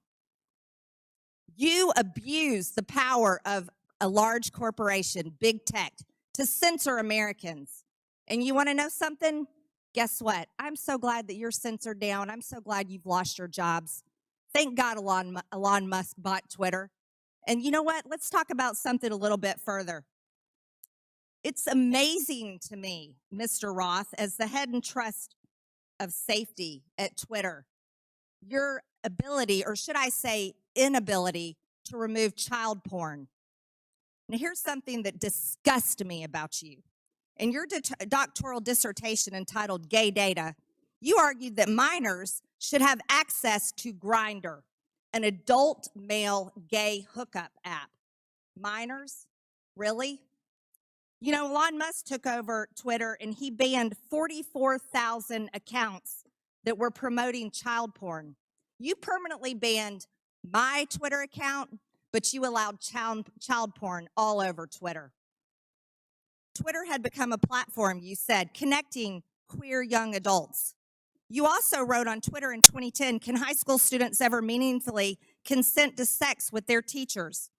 In 2021, while you were the director of trust and safety on Twitter, An underage boy and his mother announced a lawsuit against Twitter because Twitter was benefiting from and refused to remove a lewd video featuring this boy and another minor. That is repulsive. But you violated me. What were my tweets? Okay, let's talk about them. I was talking about the deaths being reported on VAERS. By the way, that's on the CDC website. I was also saying that I didn't think any entity should enforce a non-FDA approved vaccine or mask. Guess what? A lot of people agreed with me, but you called that COVID misinformation. By the way, I'm a member of Congress and you're not. I also said the controversial COVID-19 vaccines should not be forced on our military. You want to know something? Republicans stopped that in the NDAA. Ladies, time has expired. And your time has expired. I yield back. Thank you, Mr. Chairman. Chair recognizes Mr. Gomez. Thank you, Mr. Chairman. Mr. Roth, please explain to us why Miss Marjorie Taylor Greene, or the representative from Georgia, was removed from Twitter. Thank you for the question, Congressman. My recollection is that her personal account was banned from Twitter after repeated written notices due to repeated violations of the Twitter rules. Can you add a little specificity to the violation of the Twitter rules? Yes. Again, I didn't have access to my Twitter email, documents, anything that would have let me prepare to answer that in more detail, but my recollection is that the Congresswoman repeatedly violated Twitter's policies about sharing misinformation about COVID-19. She received multiple written warnings about that conduct. She received multiple timeouts related to that conduct. And then ultimately, consistent with the written and published policy, those repeated violations resulted in her account being permanently suspended. Mr. Chairman, so in essence, I'd like to take a point of personal privilege. That it's still my time. We'll stop. We'll stop. Still my clock. It's still my order, time. Mr. Chairman. Point of order by Mr. Raskin. Yeah, I don't believe that members of this committee have the right to interrupt someone's testimony because their Point name of was personal mentioned. privilege. And- You were mentioning my name, Mr. Raskin. Yeah, no, I understand, but that's not the rule, Ms. Green. I don't think a member. That is the rule in Congress. Well, then I'd like we can take a point I'd like of the personal parliamentarian privilege. to rule on whether any member of this committee has the right to interrupt a witness's testimony because they mentioned the name of a member of Congress. You mentioned my name, Mr. Raskin. Yeah, I'm not testifying. Chair recognizes Ms. Green. Thank you, Mr. For your Chairman. point of privilege, very briefly. Thank you. For Mr. Roth, who made you in charge of what is true and what's not true? We'll, Does she get to reopen her no, question? no, that we'll go back to Mr. Gomez and Mr. Gomez. Please remember the decorum of the committee. The clock. We'll restart the clock now. You didn't lose any time. Chair recognizes Mr. Gomez. Thank you so much. The gentle lady from Georgia was suspended from Twitter for knowingly and consistently spreading conspiracy theories about COVID-19 vaccine, right? Which is shameful, especially in a pandemic where a million people have lost their lives. With that, I yield my rest of my time to the gentleman from New York, Mr. Goldman. Thank you, Mr. Gomez. Let's talk about the so-called Twitter files, which my Republican colleagues seem to think are God's gift to journalism. In one about the Hunter Biden laptop, the author says that every single fact in the New York Post story was accurate. And Chairman Comer, I notice you blew up the cover of that New York Post story, which I appreciate you doing that because I'd like to dig into this article. The very first paragraph says Hunter Biden introduced his father to a top executive at a Ukrainian energy firm less than a year before the elder Biden pressured government officials in Ukraine into firing a prosecutor who was investigating the company. That is false. 100% false. Is the gentleman sure about that?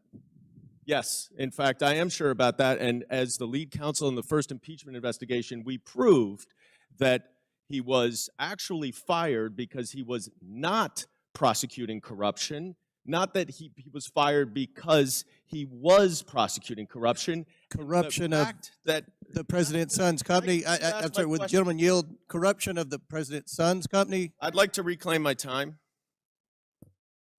Gentleman's recognized. The fact that Joe Biden fired, consistent with U.S. policy and every single European country, the prosecutor general in Ukraine because he did not prosecute corruption, including at companies like Burisma, has been proven over and over and over.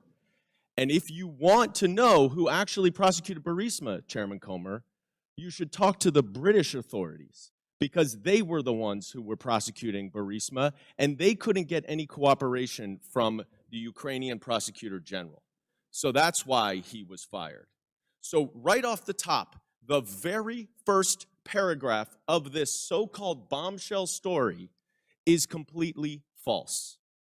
Now, what is the allegation that we are hearing from our Republican colleagues about the connection to Joe Biden and Burisma?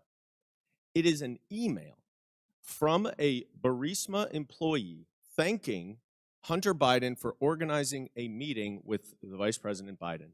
We know nothing about the substance of that meeting. We know nothing about how long they met. It was not on Vice President Biden's schedule. And in fact, I would ask my Republican colleagues, do you meet with foreign businessmen? Do you meet with foreign diplomats? If we were to say to you every single time you met with somebody that you discussed something that you're voting on, how would you react? It's preposterous. And Chairman Comer, you have said in your opening statement that Joe Biden lied to the American people. That is a bold, bold accusation. And so far, we've seen no actual evidence of any lies or any support for Joe Biden being involved in anything having to do with Ukraine other than promoting U.S. foreign policy. And I hope that you are not abusing the power as chairman of this committee, and that you are not wasting taxpayer dollars on a fishing expedition into a civilian child of a president for political purposes. I yield back. The gentleman yield to a quick question. You don't have to, it's your choice. You yield. Yeah, please. So I would love to discuss this. are you admitting that Joe Biden did get the prosecutor in Ukraine fired? I think it's very clear that Vice President Biden, along with all of our allies in Europe, pressured Ukraine to fire a corrupt prosecutor general who was not charging corruption cases that would have included potentially Burisma. Corruption with his son's company? Yes. In fact, if what he wanted was the prosecutor general to prosecute corruption, and the allegations that you are making and that the Russians are making, because this is all part of Russian propaganda, is that Burisma was corrupt and Joe Biden was trying to stop an investigation into Burisma. That is categorically false, and there is no evidence of it. Mr. Chairman, We're gonna recognize one more speaker. We've been requested by the presenters for a brief bathroom break. If you'll allow us, we have one more questioner, and then we'll take that break. Chair recognizes Mr. Timmons for 5 minutes, and then we'll have a 5 to 10 minute break. Mr. Timmons. Thank you, Mr. Chairman. We have a big picture problem right now, and we're talking about Twitter specifically and Hunter Biden's laptop, but it's not just that. It's the general trend of the media, social media, the FBI, DOJ, doing one side's bidding. That's the issue. There's mistakes that have been made, and we keep looking back at these mistakes and say, oh, that shouldn't have happened that way. We are going to have a new policy to avoid that from happening again. But every mistake benefits one side. Every mistake benefits one side. Let's go back to 2016. The Democrat National Committee and the Clinton campaign paid Fusion GPS to fabricate the Steele dossier, which was the basis of this entire Russia collusion investigation. Special counsel, we spent $40 million pursuing it. There was no evidence of the Trump campaign colluding with Russia. There was none. It was actually fabricated by the Democrats and the Clinton campaign to create a narrative to damage President Trump. So that was a mistake. We all know that now. That was the conclusion of that investigation.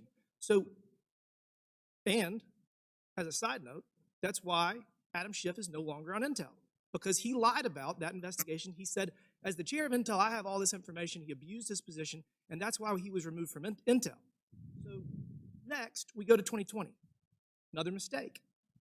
We have something that is real labeled as something that is fake. We tell the American people that we're going to have an honest, open conversation about issues, about challenges that our country faces, and everybody has their own facts. Congressman from New York is mentioning his facts. It's just very bizarre that Hunter Biden making tens of thousands of dollars a month with no credentials from a business in Ukraine, whether they're being investigated, who knows? I mean, these are all speculation, and it's something the American people can't really digest because we don't know the answers to it. And when we're told the answers by our government, by big corporations, by big tech, and they're repeatedly wrong, it creates a trust issue. It creates a trust issue. So the American people do not trust what they're being told. They do not trust what they're being told. We're going to dig into the Hunter Biden laptop briefly. Jack Dorsey has said that he did not make that decision. Ms. Gaddy, did you make the decision to censor the Hunter Biden laptop story? Yes, I was involved in that decision. Who was the final arbiter? Because Mr. Roth has said he disagreed with that decision. Who was the final person that said, we're going to do this? I ultimately approved that decision. Okay, thank you. Mr. Roth, you have said previously that you did not believe that the New York Post story violated any policy. You've said that multiple times today. How many times, other than this one, did something get banned or flagged that you disagreed with? Is this the only one? No, sir, not at all. Okay, so these are Twitter challenging. Twitter repeatedly banned and censored material that you thought shouldn't be censored. Is that fair? These are challenging judgment calls, and I think reasonable minds can differ about whether a given piece of content. Okay, but on this does one you or did doesn't. disagree. I just want to say, the American people need to have valid information to process decisions.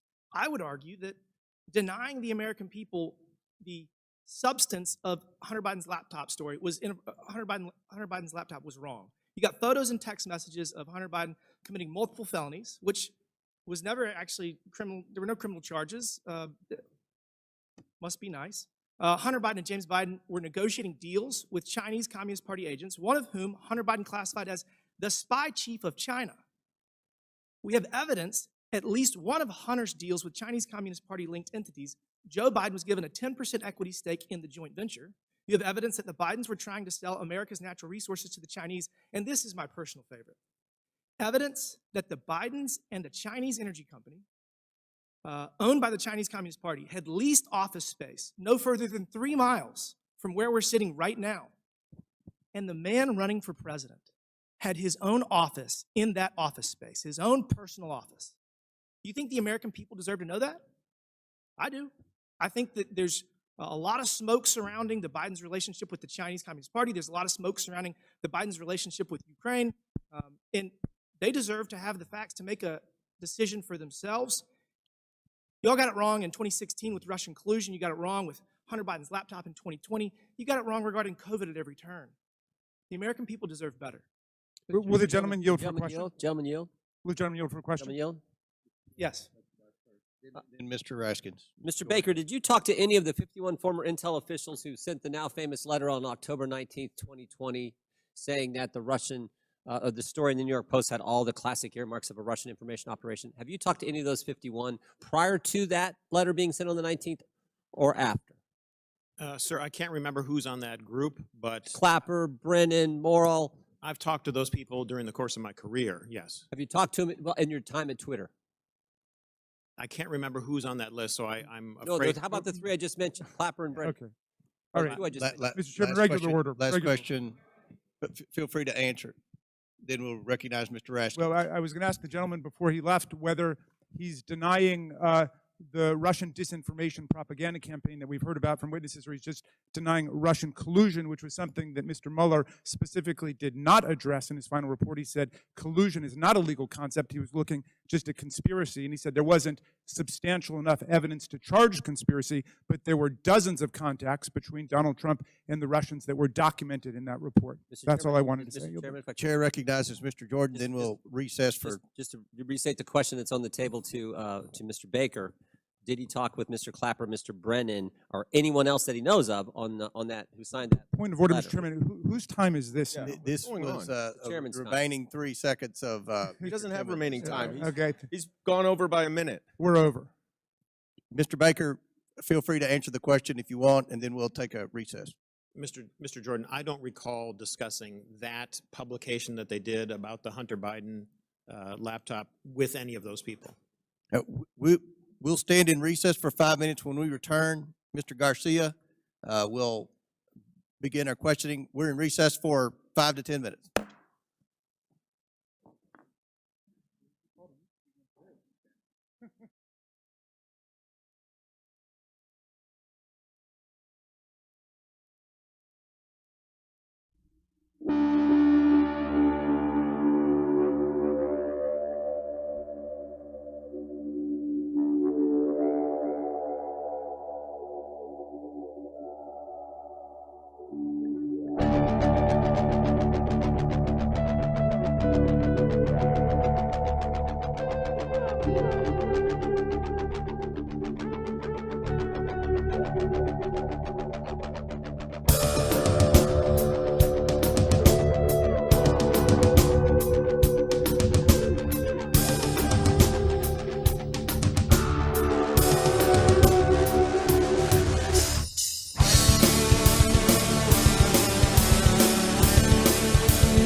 I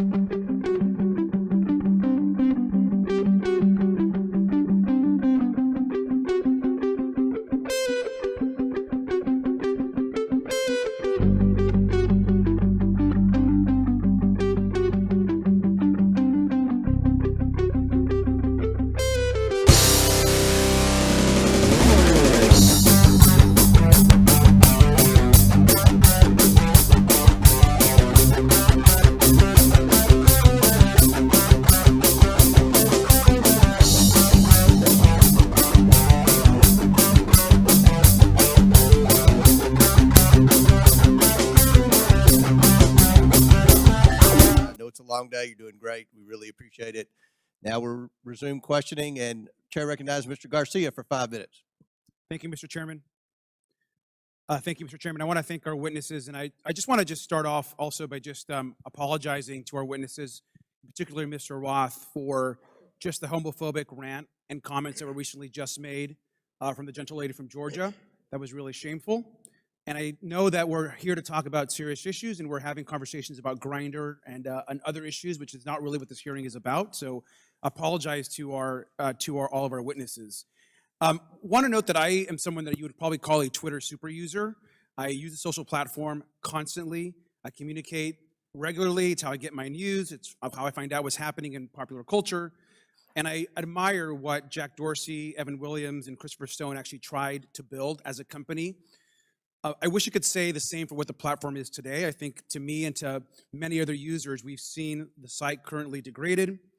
We've seen Mr. Musk more interested in attacking journalists and uplifting conspiracy theories and actually running a company. And I think we can all agree that just overall the service has substantially degraded. I think just an example is the forced For You page mess that I personally don't like, and I think most folks don't as well. But I want to know more seriously that Mr. Musk and the current team has also done damage as far as trust and safety on the platform. He's gutted the trust and safety teams that have been described. He's eliminated content management systems and the human rights team, which, as we know, has ceased to operate. I do want to just take a minute to thank Mr. Roth and particularly Ms. Navaroli and your teams. I know that you were trying your best. I want to thank all of the folks that worked at Twitter because they believed in its mission. A mission I'm not sure holds true today completely, but it's one that I know a lot of folks worked on. And so just thank you for that work. And mistakes were made, and clearly you have actually lived up to those mistakes and the issues that have existed. But I especially want to thank you for your work around the pandemic. The pandemic took over 1 million American lives, 1,300 in my own city back home. And your decisions in content moderation actually saved countless lives in this country, including the work you did by moderating or banning members even of this committee who peddled in lies and were actively causing death and harm to others. And so for that work on content moderation, I want to thank you.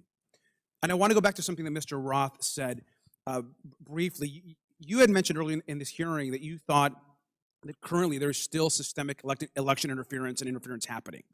How serious do you think the current threat from Russia and other countries is to current election interference? I think we can look to the evidence from the midterms to know that these campaigns are ongoing and they are serious. And it's not just Russia, Iran, and China, though they are the big players. There's now a playbook for how election interference works. And it's unfortunately all too cheap and all too easy for countries to try to carry this out. Thank you. And I think it's pretty clear what we've learned today. One thing we've learned, which hasn't been much, by the way, is that there's current election interference happening today by Russia and other actors. And so that is something that's serious. That's which the focus of this hearing should actually be about, versus all of this kind of nonsense and lies and conspiracy theories that this committee is actually focused on today. I want to take the remaining balance of my time and yield to Ms. Ocasio-Cortez. I thank the gentleman from California. I'd like to raise and follow up on a point that the opposition and the other side of the aisle is making, which is trying to insinuate that there is something scandalous or unusual about federal agency outreach to social media platforms and other organizations such as Twitter. The insinuation here is that in the FBI and other agencies reaching out to Twitter, that there's something nefarious about this, that this was some sort of partisan weaponization or attempt to intimidate. But we actually have quite a documented history of representatives from the Trump administration hailing the progress that the government had made in working with companies like Twitter to counter foreign influence operations and other areas of concern. In early March 2020, right before the Super Tuesday primary election, several Trump administration officials, including Mike Pompeo, Bill Barr, Chad Wolf, and acting director of national intelligence, Richard Grenell, issued a statement praising the government's cooperation with the private sector to fend off foreign interference, and said that relationship was, quote, stronger than it's ever been. This was around this whole time where there's this grievance around this. And listen to what DHS Secretary Chad Wolf had to say just weeks before the 2020 presidential election. We now have direct lines of communication with tech and social media companies and election officials so that both parties can seamlessly take action against false information spreading online. I would argue that this information from the Trump administration would say that they would support your decision in temporarily suspending this disinformation that seemed to be coming out from the New York Post. So with that, I yield back to the chair. Gentlelady yields back. Chair recognizes Mr. Burchett for 5 minutes. Thank you, thank you, Mr. Chairman. Ms. Gaddy, Charlie Kirk and Dan Bongino are conservative commentators. Is that a fair characteristic? Just yes or no would be fine. I believe so, but I'm not familiar with them. Okay, the posters behind me show the side of Twitter that is not available to users. Is that correct? This appears to be a view of some of our agent tooling, but I do not have access to that, so I'm not very familiar with that. Okay, well, Ms. Gaddy, the labels identify status that have been assigned to these accounts. Is that correct? I don't know. Ma'am, these are your internal things. You're telling me you don't receive these, you don't know what they mean? Representative, I did not have access to these tools, and so I don't know. They look familiar to me. As an executive, you did not have access to inside information at Twitter. Okay. Ms. Gaddy, Mr. Bongino's account, there's a few words under the verified and active. Can you read the first two labels under verified and active? They're the yellow ones. Notification spikes, search blacklist. All right, thank you. Ms. Bongino, ma'am, Mr. Bongino has more than 3.5 million Twitter followers. Is that correct, would you say? I'm sorry, I don't know the answer to that question. Okay, well, that is correct. Let's look at Mr. Kirk's account. Ms. Gaddy, can I get you to read the yellow labels on Mr. Kirk's account? Can you see those? I'm sorry, I can't see them from right here. All right. Do you know that Mr. Kirk has almost 2 million followers? I was not aware of that. Okay. Let me ask you, what is a search blacklist? I do not know specifically what that is, but I could make a guess if that would be helpful. Why don't you make a guess for me, please? We do, when I was at Twitter, there was an ability to prevent something from appearing in one of the tabs of search results. Okay, thank you. What does do not amplify mean? To the best of my recollection, when I was at Twitter, it would mean that we would not recommend or amplify that content in the parts of Twitter where Twitter was making recommendations. Thank you, ma'am. In 2018, you said that Twitter does not shadow ban. Twitter did, however, engage in what is called visibility filtering. One Twitter employee described visibility filtering as a way for us to suppress what people see to different levels. Do you agree with that characterization? I'm sorry, can you please repeat the question? I said Twitter, okay, they engaged in what is called visibility filtering. One Twitter employee described visibility filtering as a way for us to suppress what people see to different levels. Do you agree with that characterization? I agree that visibility filtering does give an ability to change. Okay. Shadow banning, ma'am, is understood that the practice is limiting the visibility of a user's post without their knowledge. How is visibility filtering any different? Representative, I believe there are different definitions of shadow banning. Okay. But you said that Twitter in 2018 does not shadow ban. Was that a truthful statement, ma'am? Was that a lie?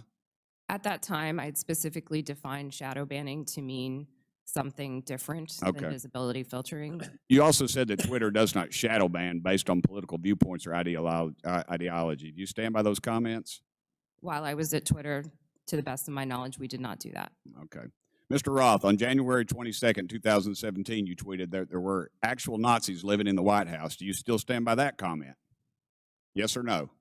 Sir, I regret the language I used. No, I do not. Okay, Mr. Roth, earlier in your testimony, you said you regretted tweeting that, quote, actual Nazis are living in the White House. However, Iran's Ayatollah sent anti-Semitic tweets, one stating, quote, Israel is a malignant, cancerous tumor that has to be removed and eradicated. Yes or no, did Twitter ever ban the Ayatollah or remove this hateful anti-Semitic tweet? Yes or no? To the best of my knowledge, Twitter did not remove that tweet. The answer is no. Mr. Chairman, it's clear that conservative voices are being silenced on social media in the mainstream. I appreciate this hearing. I might also suggest we look into holding one on DirecTV, Newsmax, and OAN. I give the rest of my time to Mr. Jordan. I thank the gentleman for yielding and for his good questions. So the user knows when their account's been suspended or blocked, but they don't know when they have some of these gold terms that were under Mr. Bongino and Mr. Kirk. Is that right, Mr. Roth? As of the time that I worked at Twitter, yes, that's correct. So they don't know if they're on the search blacklist. They don't know if they're on the do not amplify. They don't know that. That's correct. Twitter did not disclose that. So you did that to these two accounts. What I want to know did you know, Mr. Roth, if that was at the prompting of anyone from the government? Gentleman's time's expired, but please answer the question. No, sir, I'm not aware of any requests or orders or demands or anything from the government requesting that visibility filtering be applied to those accounts or any others. Chair recognizes Mr. Frost for 5 minutes. Thank you, Mr. Chairman. Look, I mean, I've been sitting here for over 2 hours, and I'm still not really seeing the point of this hearing. Is it to solve the problems of the American people, what people are struggling with? No. We get it. My Republican colleagues wish that the Hunter Biden story would have helped them win the 2020 election, and that didn't happen. And so they're angry about it, and that's the point of this hearing. You know, it was actually the foundation of the chairman's opening statement. It's why he brought up that poll on the 2020 election. That's what this is all about. And so I want to say to my colleagues, don't worry. There's still many platforms you can spread disinformation on, Parler, Truth Social, that have questionable editorial policies but aren't here today. There was no collusion, as the witnesses have said, under oath. There was no pressuring from the United States government, as we heard under oath. We're wasting our time here bullying former Twitter employees. So that way, it's calling the refs. So that way, in the future, when they want disinformation to be put on the internet, social platforms will be scared to call them out down the road. It's called calling the ref. But let's talk about the root of this hearing. My Republican colleagues would have folks believe that Democrats are preparing for some sort of major culture war. And there's a difference between a culture war and how culture naturally changes, culture change. Some on this committee are very resistant to culture change. I mean, just yesterday we heard a member equate immigration negatively to changing our culture, black and brown folks coming to our country. The reality is that culture changes, it adopts, it welcomes more people, it becomes more understanding, and it also decides to reassess what's acceptable behavior and rhetoric. It could be different now than it was in, say, the 1950s. In this supposed culture war, they often conflate the right to free speech with the non-existent right to not be criticized or held accountable for what you say on the internet or even in real life. And just because it's legal to say something and the government won't throw you in jail for it, doesn't mean the rest of the world, and sometimes even your own family, have to associate themselves with you or your comments. Mr. Roth, you helped set up content moderation policy at Twitter. What type of user tweets were more likely to get limited? Did it have to do with racism, sexism, homophobia, violence, or were y'all looking for people who were supporting Donald Trump, President Trump, and limiting those? Our policies were built fundamentally to be viewpoint neutral. They were focused on harm reduction, looking to things like the Universal Declaration of Human Rights with a focus on protecting people's safety, people's right to free and fair elections, people's rights to free speech. And we built concern with those rights into our policy. So being a decent human being. That's certainly what we tried to do, gotcha. yes. Ms. Naravoli, earlier you testified about a 2019 tweet that was about President Trump. And I think it was from Ms. Teagan. What was the tweet about? Would you like me to give the direct quote? Yeah.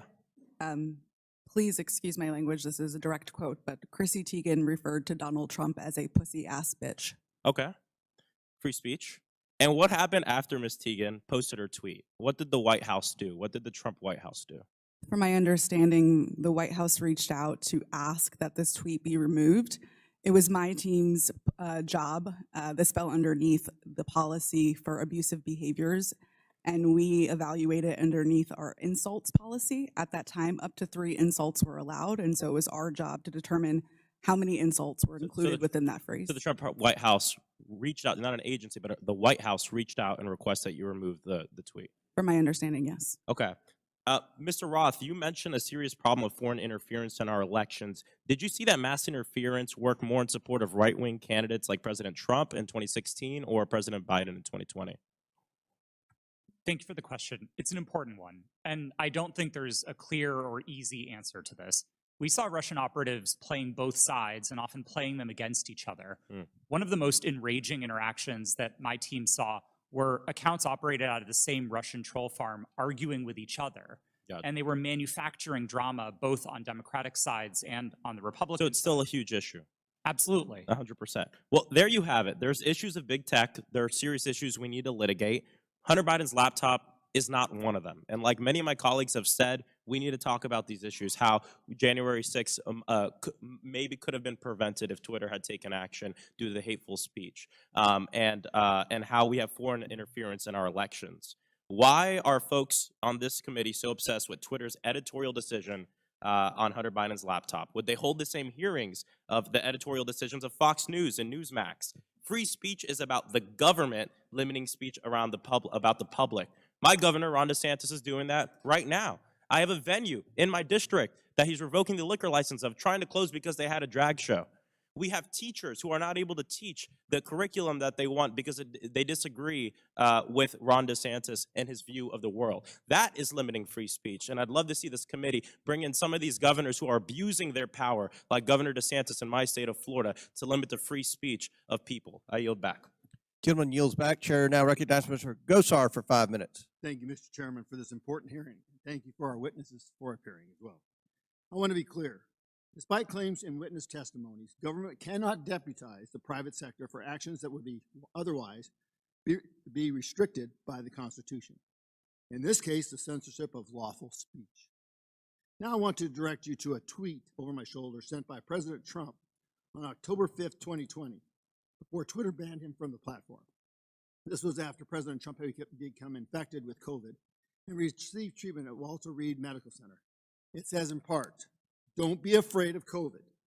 Don't let it dominate your life," end of quote. Do you see that, Mr. Roth? Yes, sir, I do.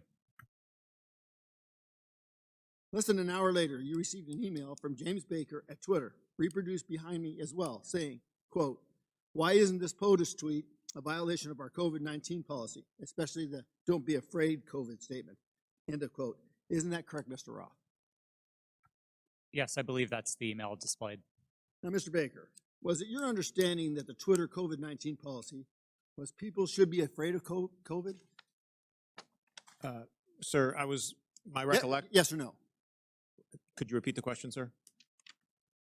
Was it your understanding that Twitter's COVID-19 policy was, quote, people should be afraid of COVID? Yeah. At that point in time, I did not fully understand what Twitter's COVID misinformation policy was, and so I was trying to understand. I'm recapturing my time. So maybe you thought that Twitter's policy was that it should dominate people's lives. Is that what you thought? I'm sorry, I'm having a hard time hearing you, sir. So is it the fact that Twitter, don't let it dominate people's lives? Is that the problem with the tweet? I didn't, at that point in time, I did not understand fully. I was relatively new at Twitter, and I was trying to understand what the policy was, and therefore I was. I just want to ask you, the other two were asked, where did you go to medical school? I beg your pardon? Where did you go to medical school? I did not go to medical school. Good. Now, I'd like to have a yes or no from each of the witnesses on these following questions. Did you or others at Twitter communicate with government officials by means of disappearing messaging systems like Signal, Snapchat, or Wicker? Mr. Baker, yes or no? Have I ever communicated with a government official using those? Yes or no? I don't recall. Ms. Gaddy? Not to the best of my Mr. recollection. Rao? Yes. Mr. Rowley? Not to my recollection, no. Once again, did you or others at Twitter receive requests from federal law enforcement to allow criminal activity or content whose distribution is criminal to proceed on Twitter? Mr. Baker? I'm sorry, I don't understand the question, sir. Ms. Gaddy, Can you please repeat the question, sir? Mr. Roth. If I understood the question correctly, it was whether we received requests to allow unlawful activity, and Yes. the answer is no. Okay, Ms. Navaroli. Not to my knowledge, no. Now, I'd like to submit for the record an article by the New York Post titled, quote, "Twitter refused to remove child porn because it didn't violate policies." Ms. Gaddy, who was involved in this determination? I'm not familiar with this situation. Mr. Roth, are you familiar with it? No, sir, I'm not. Once again, I'd like a yes or no from each of the witnesses. Did you apply labels to users with an administrative tool to downrank them? Mr. Baker. I'm sorry, sir, I'm having a very hard time hearing your questions. Ms. Gaddy. I'm having the same problem, sir. Can you please repeat the question? Mr. Roth. I'm not sure I understood the question, sir. Well, I'm asking you, did anybody use an administrative tool to downrank users? Yes, sir, that's a part of Twitter's content moderation capabilities. Mr. Baker? Well, I'll rely on Mr. Roth. Okay, Ms. Gaddy? Yes, we're very public about our recommendation systems Thank and how you. they work. Mr. Chairman, today's witnesses played a central, powerful, and disturbing role in limiting not only free speech, but even people's good faith inquiries and research regarding their own health. The internet is increasingly where my constituents go to engage in civic discourse. Our liberties as Americans will be diminished if we do not recognize our speech is increasingly virtual and right now subject to hostility and threatened through bans of deplatforming. The suggestions by witnesses that all of the removal of, quote, lawful but awful speech, quote, was done in favor of users is bunk. You could just as easily provide a content filter option to allow lawful speech, letting users decide what lawful materials they do or don't want to engage with. But you didn't. You censored and manipulated millions of people. Do not allow people like this sitting in front of us today to be the arbiters of truth. I urge my colleagues to support my Section 230 reform, Stop the Censorship Act, which empowers users with the editorial contract. Our private businesses, you always have a contract with your customers. Allow them to pick. I yield back my time. Gentleman yields back. Chair recognizes Ms. Balin. Thank you, Mr. Chairman. And I want to say, as a former history teacher, I care a lot about the facts and the details, so let's dive in. On December 4th, then Ranking Member Comer appeared on Fox News and alleged that what Elon Musk's Twitter files showed was, quote, evidence that the Biden campaign colluded with big tech to suppress a story that we now know is 100% true, unquote. That is simply not true. It is not true based on what we knew then. It is not true based on what we know now. Mr. Roth, in a declaration to the FEC in December 2020, you stated, quote, I did not receive any communications from or have had any communications with representatives of Biden for President, the Democratic National Committee, or any of their agents regarding the New York Post articles before Twitter implemented the enforcement actions on October 14th, 2020, unquote. Mr. Roth, do you stand by that statement? Yes, absolutely. It's also worth noting that your colleague, I believe, Lauren Culbertson, told the FEC the same thing.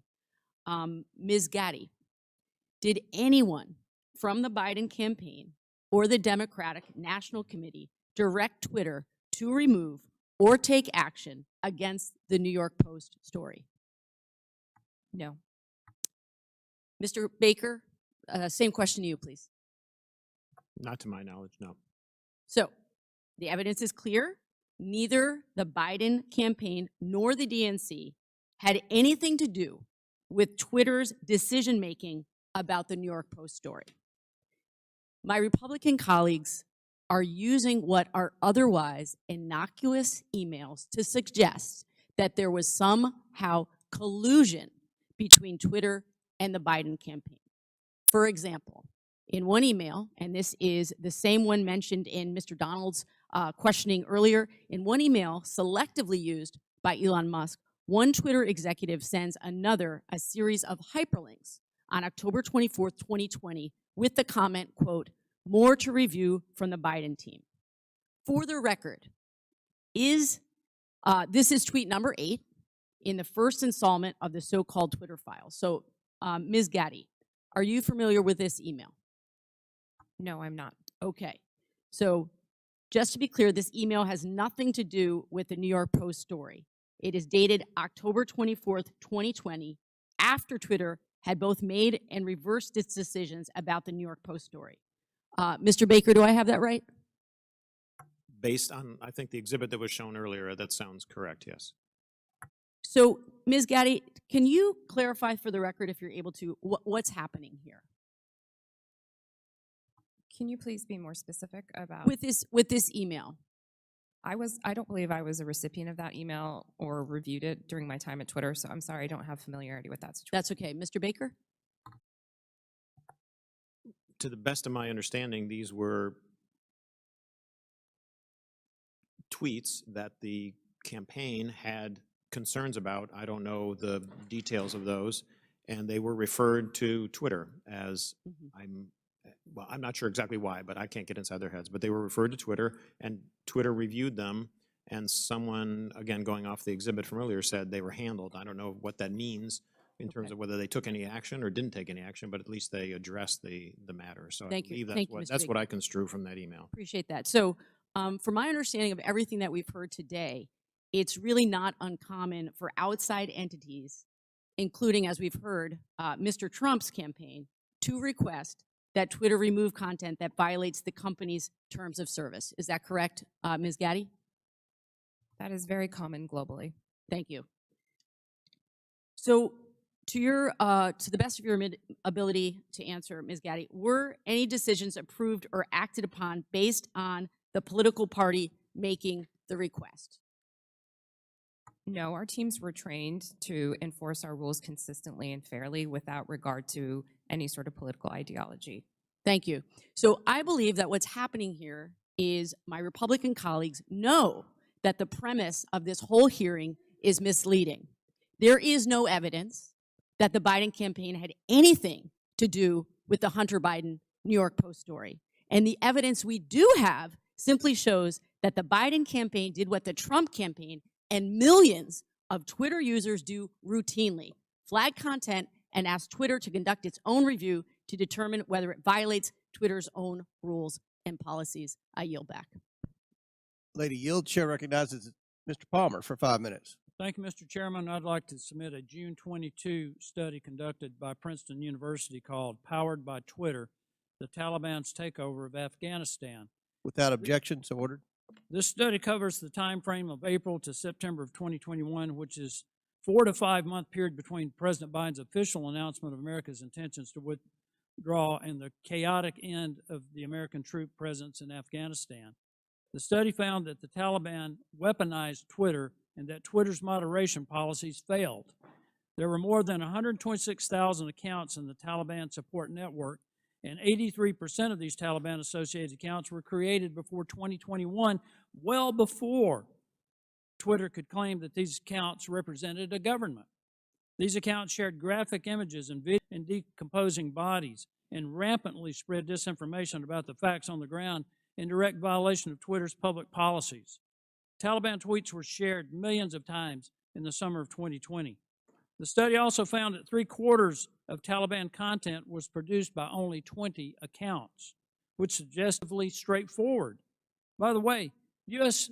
government classifies the Taliban as an insurgent group, in case some of my colleagues don't understand what real insurgencies are.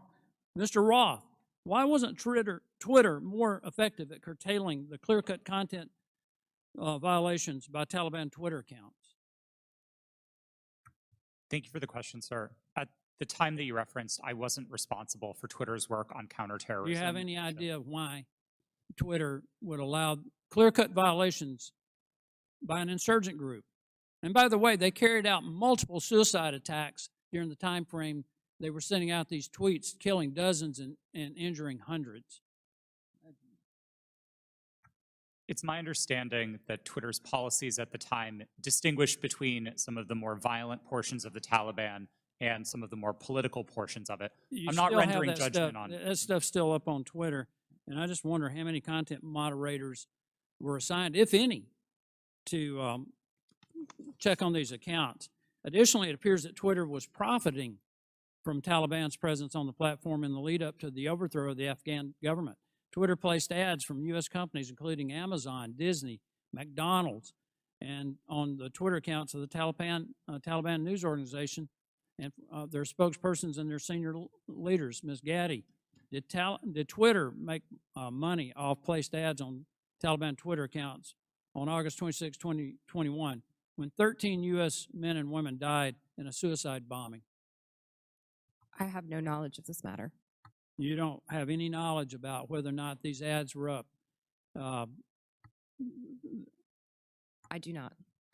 According to Twitter, the decision to ban President Trump was after a close review of his tweets and the context around them, specifically how they are being received and interpreted on and off Twitter. On June 3rd, 2018, the Iranian Ayatollah Khomeini. Now, did Twitter do that?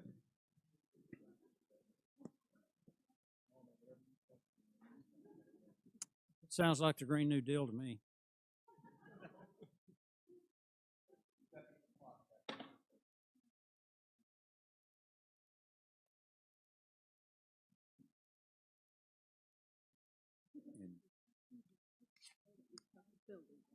It's your fault, Kevin.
Sounds like the Green New Deal to me.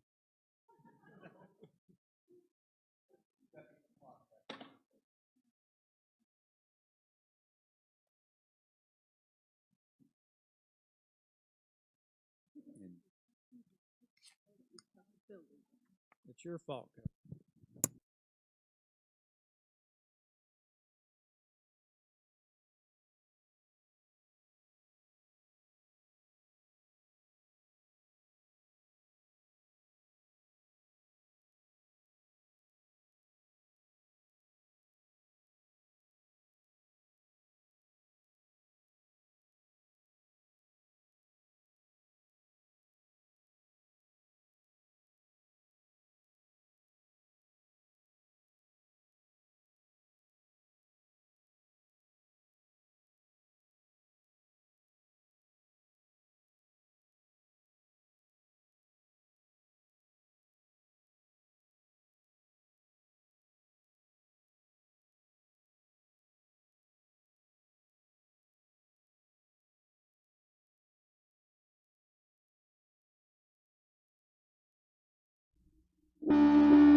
would have a pretty good idea, though, of how many retweets and the amount of traffic it got.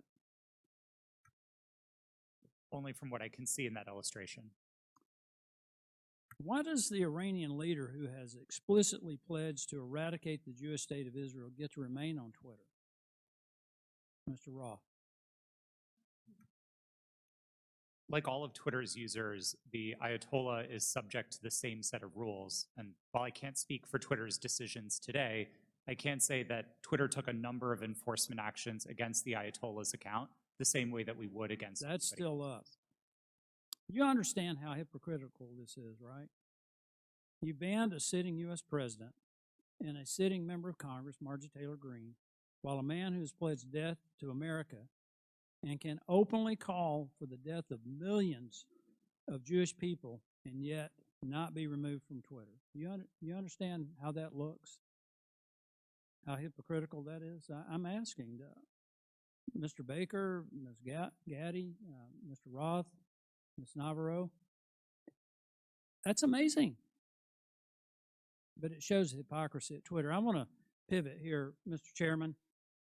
Mr. Goldman made a very troubling statement claiming that as Vice President Joe Biden fired the Attorney General of Ukraine, since he had knowledge of this prior to becoming a member of Congress, Mr. Goldman should provide to the committee documentation about this action.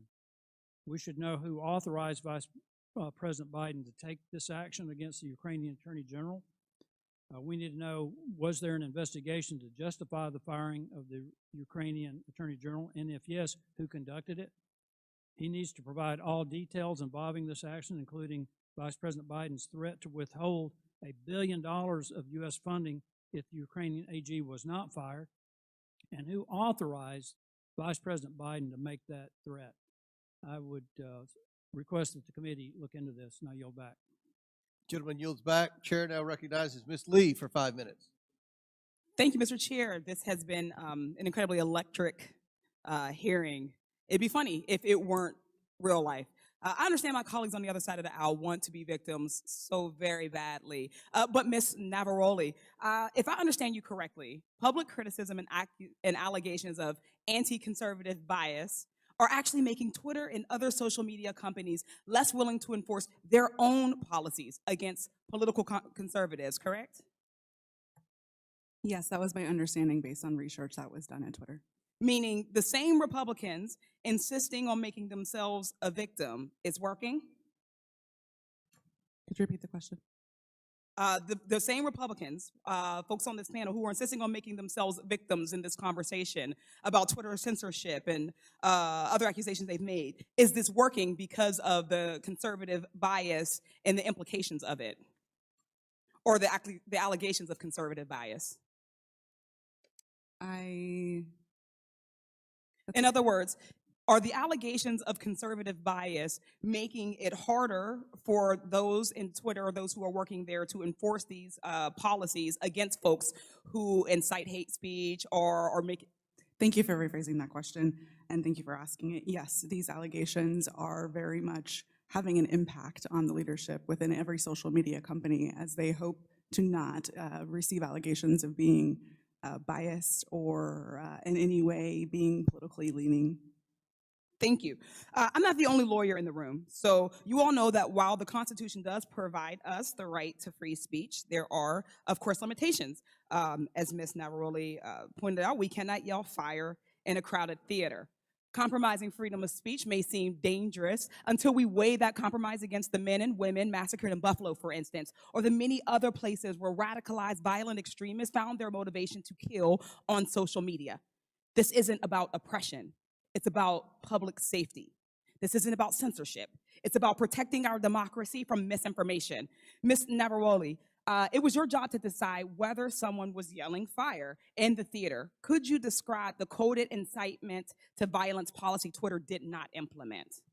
Yes, thank you for that question. The coded incitement to violence policy was an incredibly nuanced policy that was created in order to fill the gaps that were existing in the already existing policies around violence.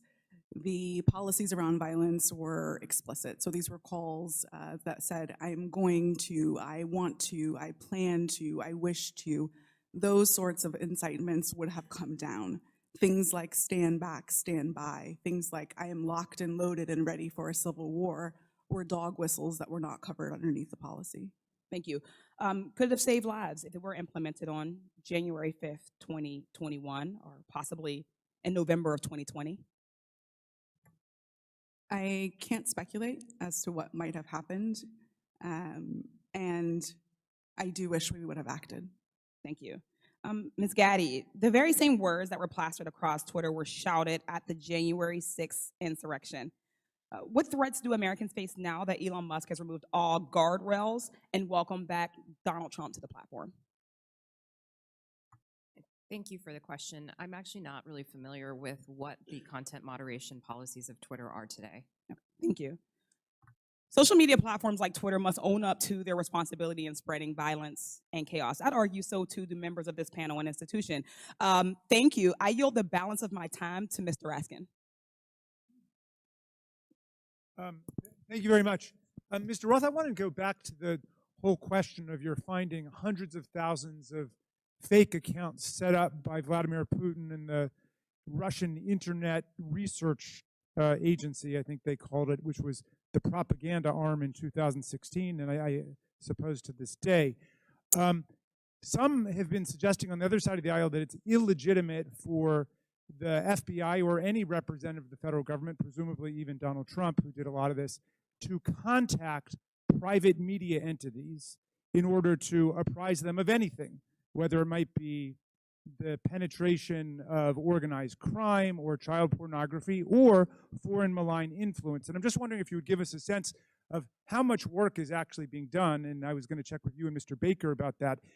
How much work does Twitter and other social media entities do that relies on the FBI and other national security agencies?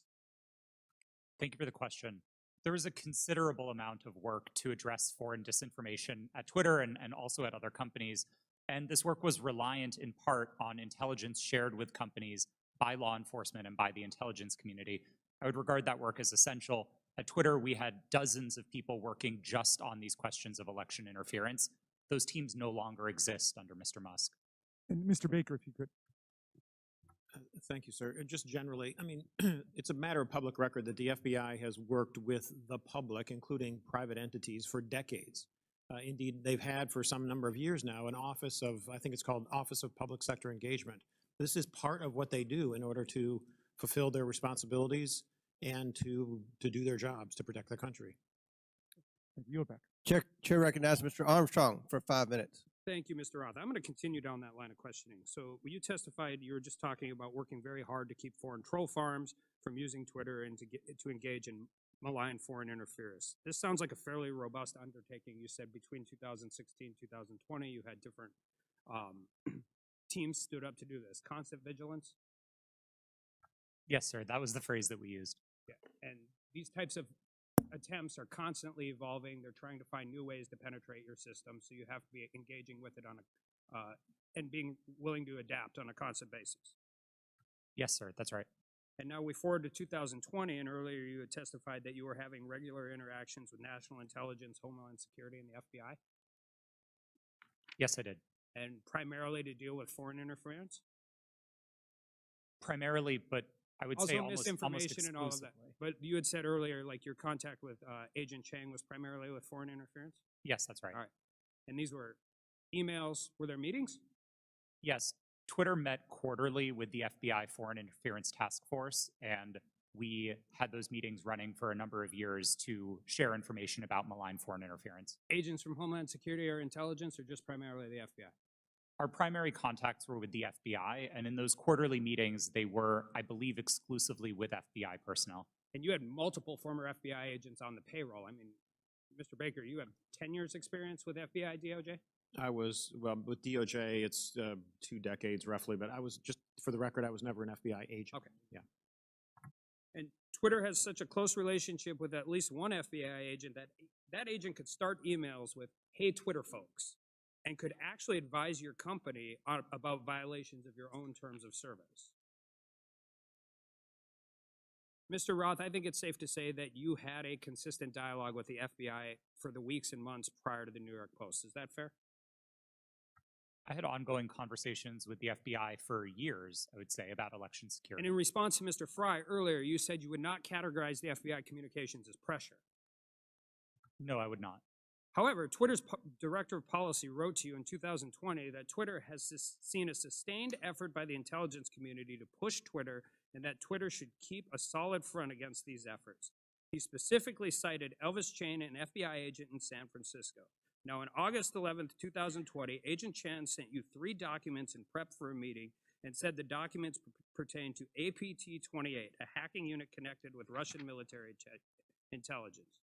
Agent Chan arranged for having security clearance for Mr. Baker and facilitated encrypted networks for the FBI to share information with Twitter employees.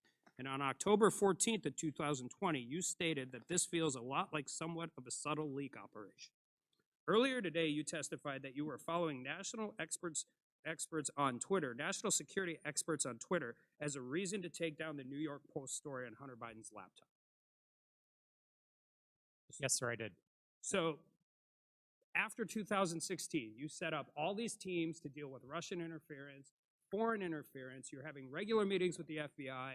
You have connections with all of these different government agencies, and you didn't reach out to them once?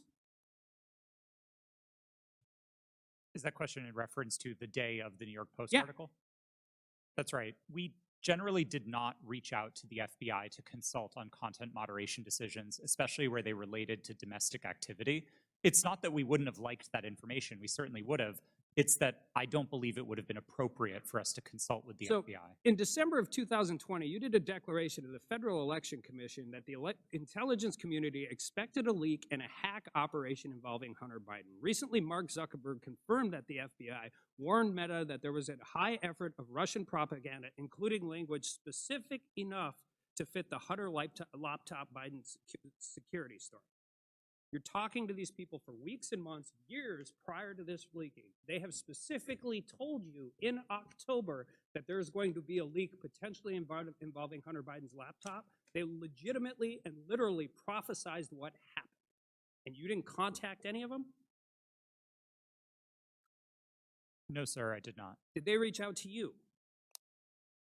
On and around that day, to the best of my recollection, no, they did not. So after the story was taken down and you guys did it and you personally disagreed with it, Ms. Gaddy, you said you did. Did you contact them and say, hey, is this what you were talking about?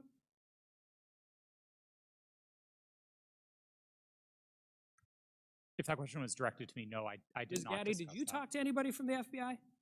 Not to the best of my recollection. So I guess my question is, what is the point of this program? You have constant communication. They're set up for foreign interference. They've legitimately warned you about this very specific thing, and then all of a sudden everybody just walks away? Like, this is what you planned for. This is what you prepared for. This is the information. They told you exactly what was going to happen, and then you want, I don't care if it's members of Congress, you legitimately want the American people to believe we just completely cut off contact with all of the people who we were supposed to defend against? I don't think it passes the smell test, and neither do the American people. I yield back. Chair recognizes Mr. Kassar for 5 minutes. I'm honored to be a new member of Congress, where our purpose is to listen to the people and represent their voices and lift up our communities. After talking to thousands of people across Texas, asking them, what do you want me to work on for you as a new member of Congress? Not a single person told me they were concerned about a New York Post story on Twitter about Hunter Biden. Is that really what we're dedicating this committee's time to? Is that really what we're going to dedicate the next 2 years to? Our constituents of all political backgrounds are worried they're getting pushed out of their neighborhoods by spiking housing costs. They see their public schools suffering because we aren't supporting our teachers. In my state, our rural hospitals are closing. We have more uninsured people than anywhere in the country. We have the highest number of food insecure kids, and reproductive rights have been stripped away. We're talking about none of that. It seems to me that we're having these hearings so that people can beat their chest about Hunter Biden, maybe do some fundraising, get some headlines, and ironically post those on Twitter. If that's what House Republicans want to spend their time on, then that's their prerogative. But to me, it's a damn shame. We're here for a bigger purpose than that. Under the leadership of the legendary chairman, Jack Brooks from Texas, this committee implemented the Great Society through the creation of Head Start and the creation of Medicare. They investigated Watergate. They built the U.S. space program. Anything is possible if we all come together to work on what our constituents demand, if we make sure that we say to our constituents that your voice matters here. We could be ensuring that the historic investments in infrastructure and domestic manufacturing create good union jobs where we need them the most. We could take on free speech and civil liberties issues at home and across the world. We could be investigating and taking a look at these real threats of domestic terrorism and civil unrest. We could be making sure that our constituents' lives are better. But instead, we're focusing today on Twitter. The American people deserve better. I yield back my time to Mr. Raskin. Thank you very much, Mr. Kassar. Let's go back to this point about the Russian disinformation campaign. And just to refresh everybody's recollection, Mr. Roth, you learned, was it before 2016 or after 2016, that Vladimir Putin had commanded an entire campaign to try to invade the American election with social media messages on Twitter, Facebook, and so on? Was that before the election you learned or after? While there was some public discussion of it before the election, most of the confirmed information was only declassified after Election Day. Okay, so there was this powerful, massive campaign unleashed by a malign foreign actor interested in undermining American democracy with a specific electoral objective, right? Did you find that? Was he just trying to create chaos, or did he want to put the thumb on the scale with his intervention for either Hillary Clinton or Donald Trump? A bit of both, honestly. I think there was a significant amount of the troll activity on social media in particular that wasn't tilted one way or the other. It played both sides and it played them off of each other. And I think that's bad for America and it's bad for democracy. I think the Hack and Leak campaign was a bit more skewed because that focused very specifically on the DNC and on John Podesta. Okay, and so the Hack and Leak campaign against the DNC and Hillary Clinton was one meant to damage Hillary Clinton's campaign. Is that right? That's what most research concludes was the objective, yes. All right. So some people are suggesting that if the U.S. government finds out about a malign foreign influence disinformation or propaganda campaign in our elections at any level, the government shouldn't say anything to the public or the news media about it. What do you think about that proposition? I believe that would be a profound failure. I think there's a collective responsibility across the private sector and the public sector to address our shared threats, and Russian interference in American democracy is one of those shared threats. Okay. Ms. Gaddy, do you agree with that? Yes, I do. Okay. And just back to you, Ms. Navaroli, for a moment. Did you follow the attempt to overthrow the official election result in Brazil? I was not working at Twitter at the time, but I paid attention to the news, yes. Okay, and were you struck by any of the resemblances between what happened in Brazil and what happened here on January 6th? Yes, it was the exact same playbook that was played on January 6th, in which a ruling party claimed that an election was stolen, and that misinformation continued to spread and lead to political violence.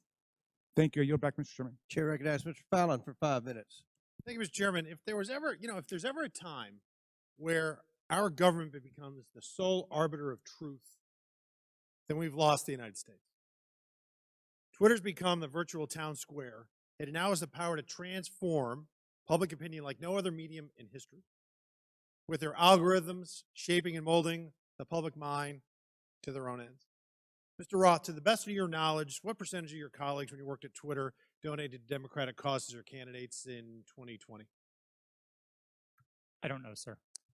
We have it here. It was 98.4% of Twitter employees gave to Democratic candidates or causes in the 2020 election cycle. And believe it or not, those numbers actually went up in the 2022 cycle to 99.7% of Twitter employees donating to Democratic candidates and causes. So clearly, Twitter as a whole had a political bias. Mr. Roth, do you personally think that you have a political bias, and did you have one when you worked at Twitter? A personal political bias? No, sir. You didn't. That's remarkable because it's pretty obvious you did have strong biases when you compared, ironically using Twitter, people that worked in the Trump White House to Nazis. They were good folks that you simply disagreed with politically in our representative republic, and you compared them to the most evil people on the planet that murdered 60 million people, or at least were responsible for those deaths. You think that was a little bit hyperbolic? Yes, I do. As I said, I regret the language. I agree with you. It was. And so your political opinion spilled over into censorship work at Twitter. I think your biases had consequences, which you intentionally expressed through your propaganda and censorship role at Twitter. Additionally, you may have collaborated with U.S. intelligence community regarding stories that y'all didn't want the public to see. So namely, what we refer to as the Hunter Biden laptop story that ran in the New York Post. So I'll ask you, Mr. Roth, did you receive 10 confidential documents from Special Agent for the FBI, Elvis Chan, the night before the Hunter Biden laptop story ran? Yes. You did. See, because it's interesting, with the immediacy with which you all acted to censor the New York Post Hunter Biden laptop story seems to be very indicative of foreknowledge. And the story was seismic. And it was rushed to be suppressed, knowing full well it was not Russian disinformation, as some here said. It was truth that was denied the American voter. And the Media Research Center polled Democratic voters in 2020 swing states and found that 17% would have changed their vote if they had known the contents and evidence of the New York Post story.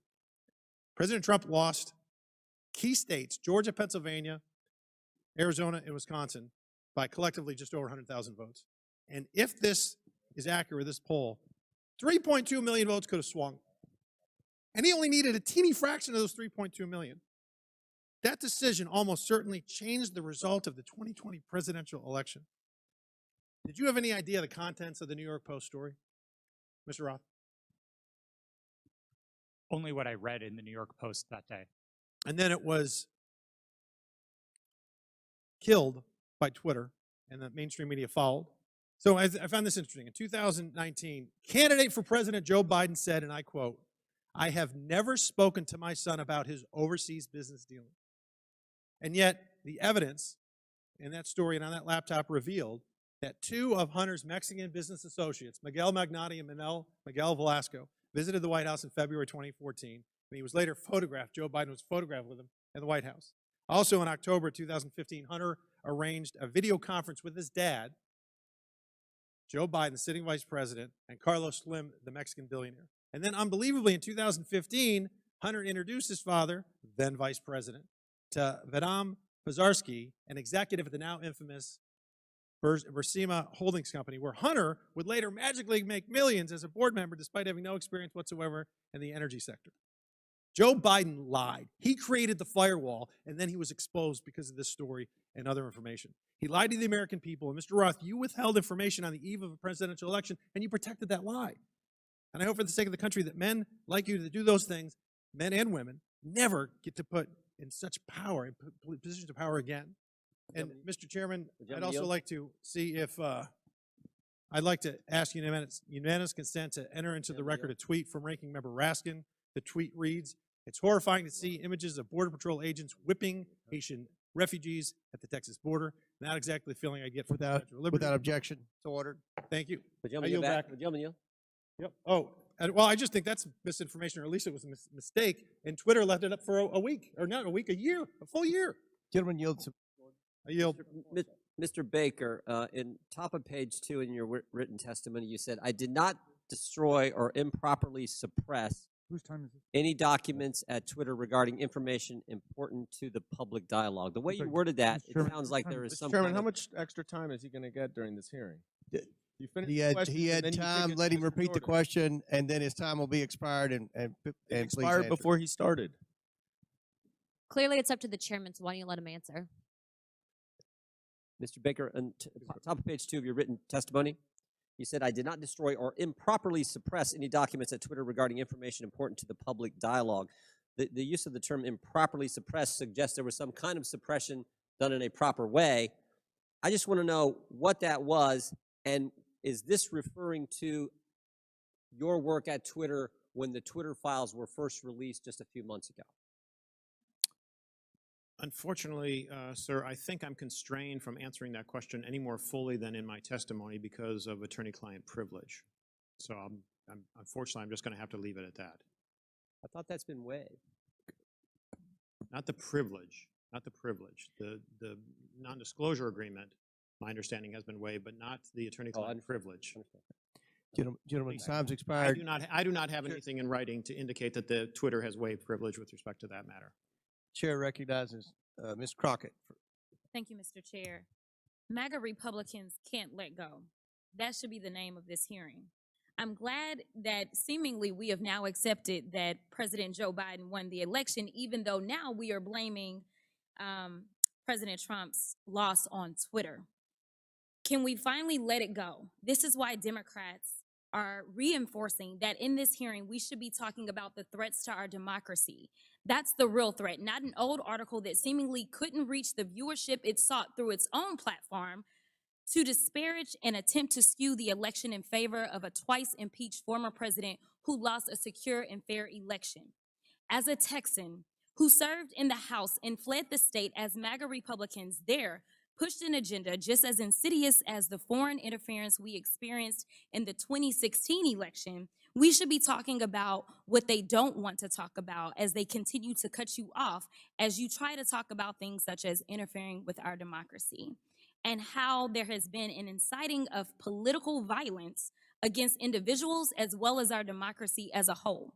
We are supposed to live in the land of the free, and when some people are afraid of losing power, they engage in conspiracy theories and distractions, such as the Joe Biden, a candidate at the time, not government actor at the time, colluded with social media to win. So let me say thank you for showing up for this political theater. Unfortunately, the American people deserve better of its leaders. They deserve a robust conversation around the very real and very present threats to our democracy, the greatest democracy in this world. So with that being said, let me be clear. I believe that there has been testimony previously by Miss Navaroli. I hope I'm not just killing your name right now. At some point, you stated if January 6th and anything like it, that language, if we would have seen that happen in any other country with any other leader, Twitter would have acted completely differently. It is my understanding from this statement, and correct me if I'm wrong, that you almost felt as if Trump was treated differently. In fact, that you may have been of the impression that he was treated with more deference than other world leaders. Is that true? Yes. As I testified earlier today, Twitter bent and broke its own rules in order to protect dangerous speech, like the tweets that were directed towards Representative Ocasio-Cortez. And when we talk about bending, it's my understanding from another deposition that there were actual alarms that would go off if someone would access Trump's Twitter account other than, I believe, the CEO. It was my understanding that alarms would ring within Twitter if the account was accessed outside of a select group of individuals who had access to that account. Are you aware of this being an ongoing practice for other individuals' Twitter accounts? At my time at Twitter, the former President Donald Trump's account was the only account that I did not have access to. Okay, so we know that there weren't individual actors running around Twitter setting off alarms every other day. Is that correct? Not to my knowledge, no. Okay. Now, as we talk about January 6th, because I think that's the only thing we should be talking about, what I want to talk about is what, and anyone can answer this question.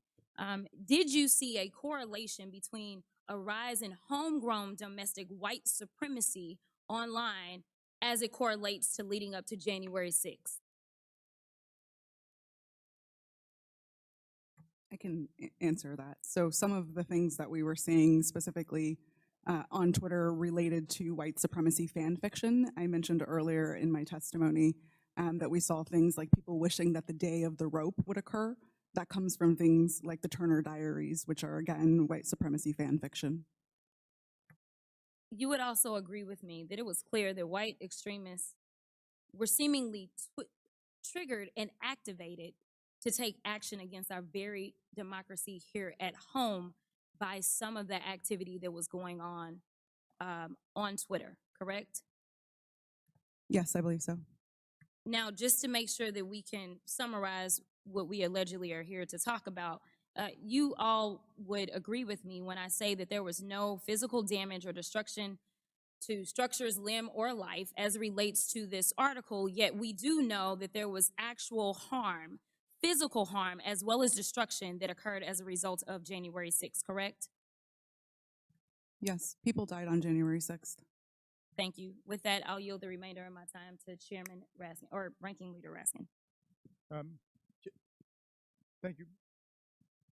Mr. Chairman, I would just use the second to ask unanimous consent to submit for the record an extraordinary article just published called "Twitter Kept Entire Database of Republican Requests to Censor Posts," published on February 8th. It was just published by Rolling Stone. So for everybody's reading enjoyment, if people think it was biased against conservatives, this would lead us to believe it was definitely biased against liberals and progressives. Didn't have you pegged for a Rolling Stone reader, but without objection, so ordered. Chair recognizes Mr. Groffman. First of all, just a comment. When we talk about the Pledge of Allegiance, one of the lines in there is "to the republic for which we stand." Ben Franklin, when he was asked about our Constitution, he said, "We give you a republic if you can keep it." Just two lines that maybe some people around here haven't heard. Now, this is kind of a little story for the three of you on the left here.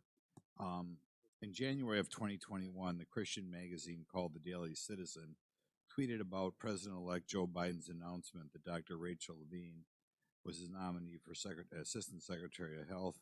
They commented that Dr. Levine is a transgender woman. This was banned from Twitter. Are you familiar with this story?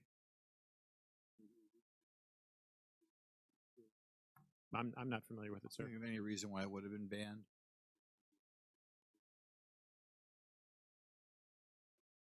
Okay.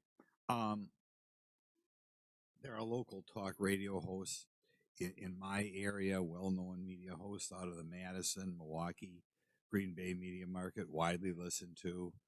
They were shadow banned on Twitter. There's some very prominent doctors in the area that didn't agree, perhaps, with everything CDC or NIH said, that were banned on Twitter. I'd like you to comment on that because, normally I think when people make a major health decision, they always like to get two separate opinions. And some of these doctors who were wildly well respected, probably two of the most prominent doctors in Wisconsin, thought outside the mainstream. And I think we're thinking outside the mainstream. They were taken off your platform. Could you comment on why you would take somebody off a platform, or why a distinguished doctor would be considered something that the public as a whole couldn't hear their version of events?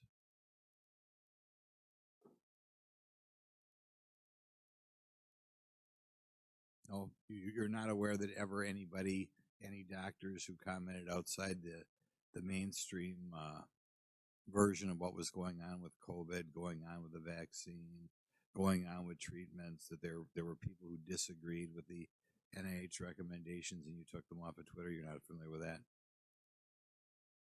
None of you are familiar with that. Okay.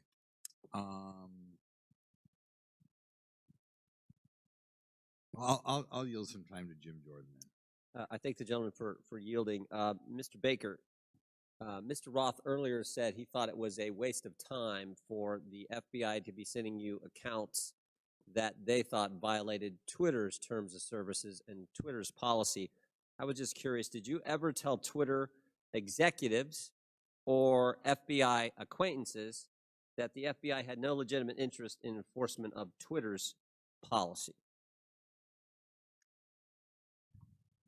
Sir, I'm going to give you the same answer I gave before. I think the advice that I was giving internally to folks would be covered by the attorney-client privilege, and as Let me yes, stop, Mr. Baker. although you're testifying today by subpoena, you nonetheless have raised the attorney-client privilege to avoid answering this committee's question. Congress does not recognize the common law attorney-client privilege. With that, I'm going to allow Mr. Jordan to ask the question again.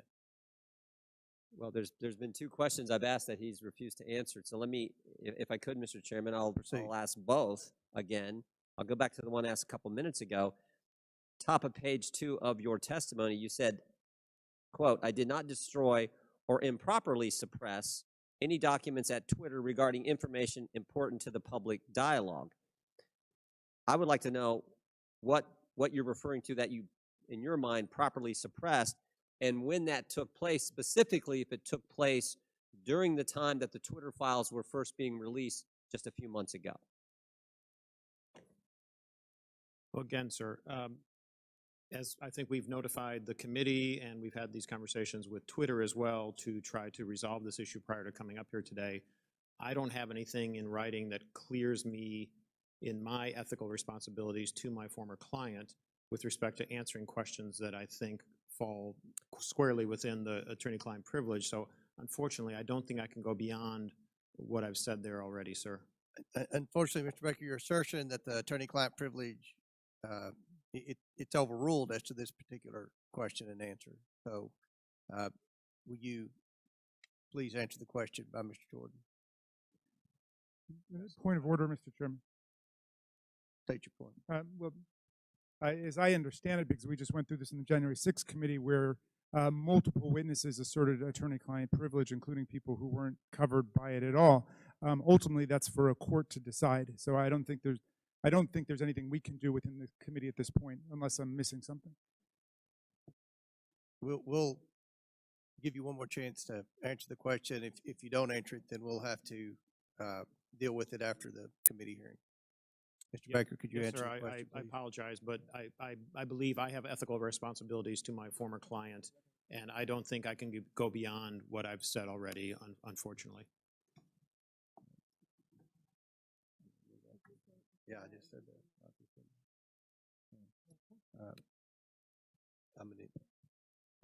Mr. Baker, you did suppress documents then that, in your language, was important to the public dialogue? I'm going to give you an extra minute, Mr. Goldman. Oh, You're thank next. you very much. I'm sorry, sir, could you repeat the question? Again, going on what your written testimony. So you did suppress documents at Twitter regarding information that was important to the public dialogue. That's a yes or no.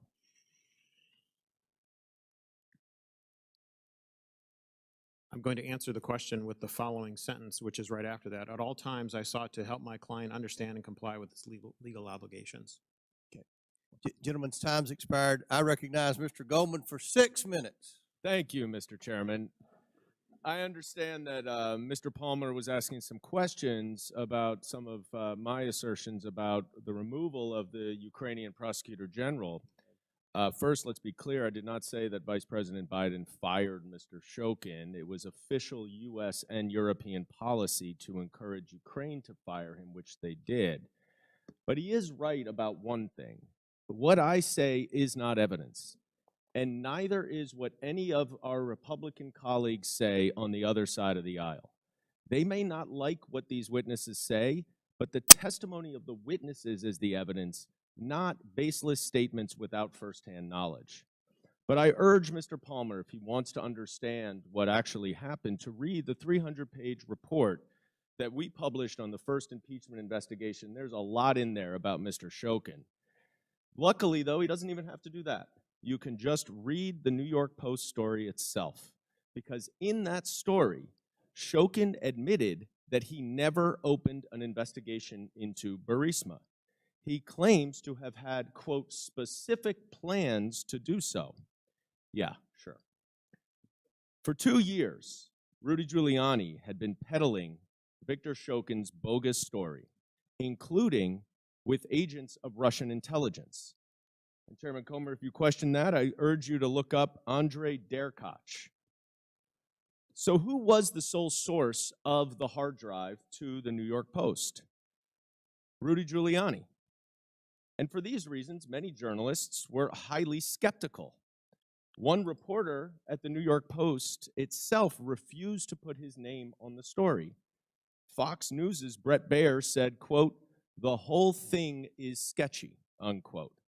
And both Giuliani and the Post refused to give the laptop to other journalists to verify and analyze it. In fact, Giuliani told the New York Times that he hoped that it would be published before it could be verified. So what is the so-called authentication for this laptop? Well, Chairman Comer said in his opening statement that it's a subpoena to the computer repair shop owner, which happened over about a year before the New York Post story.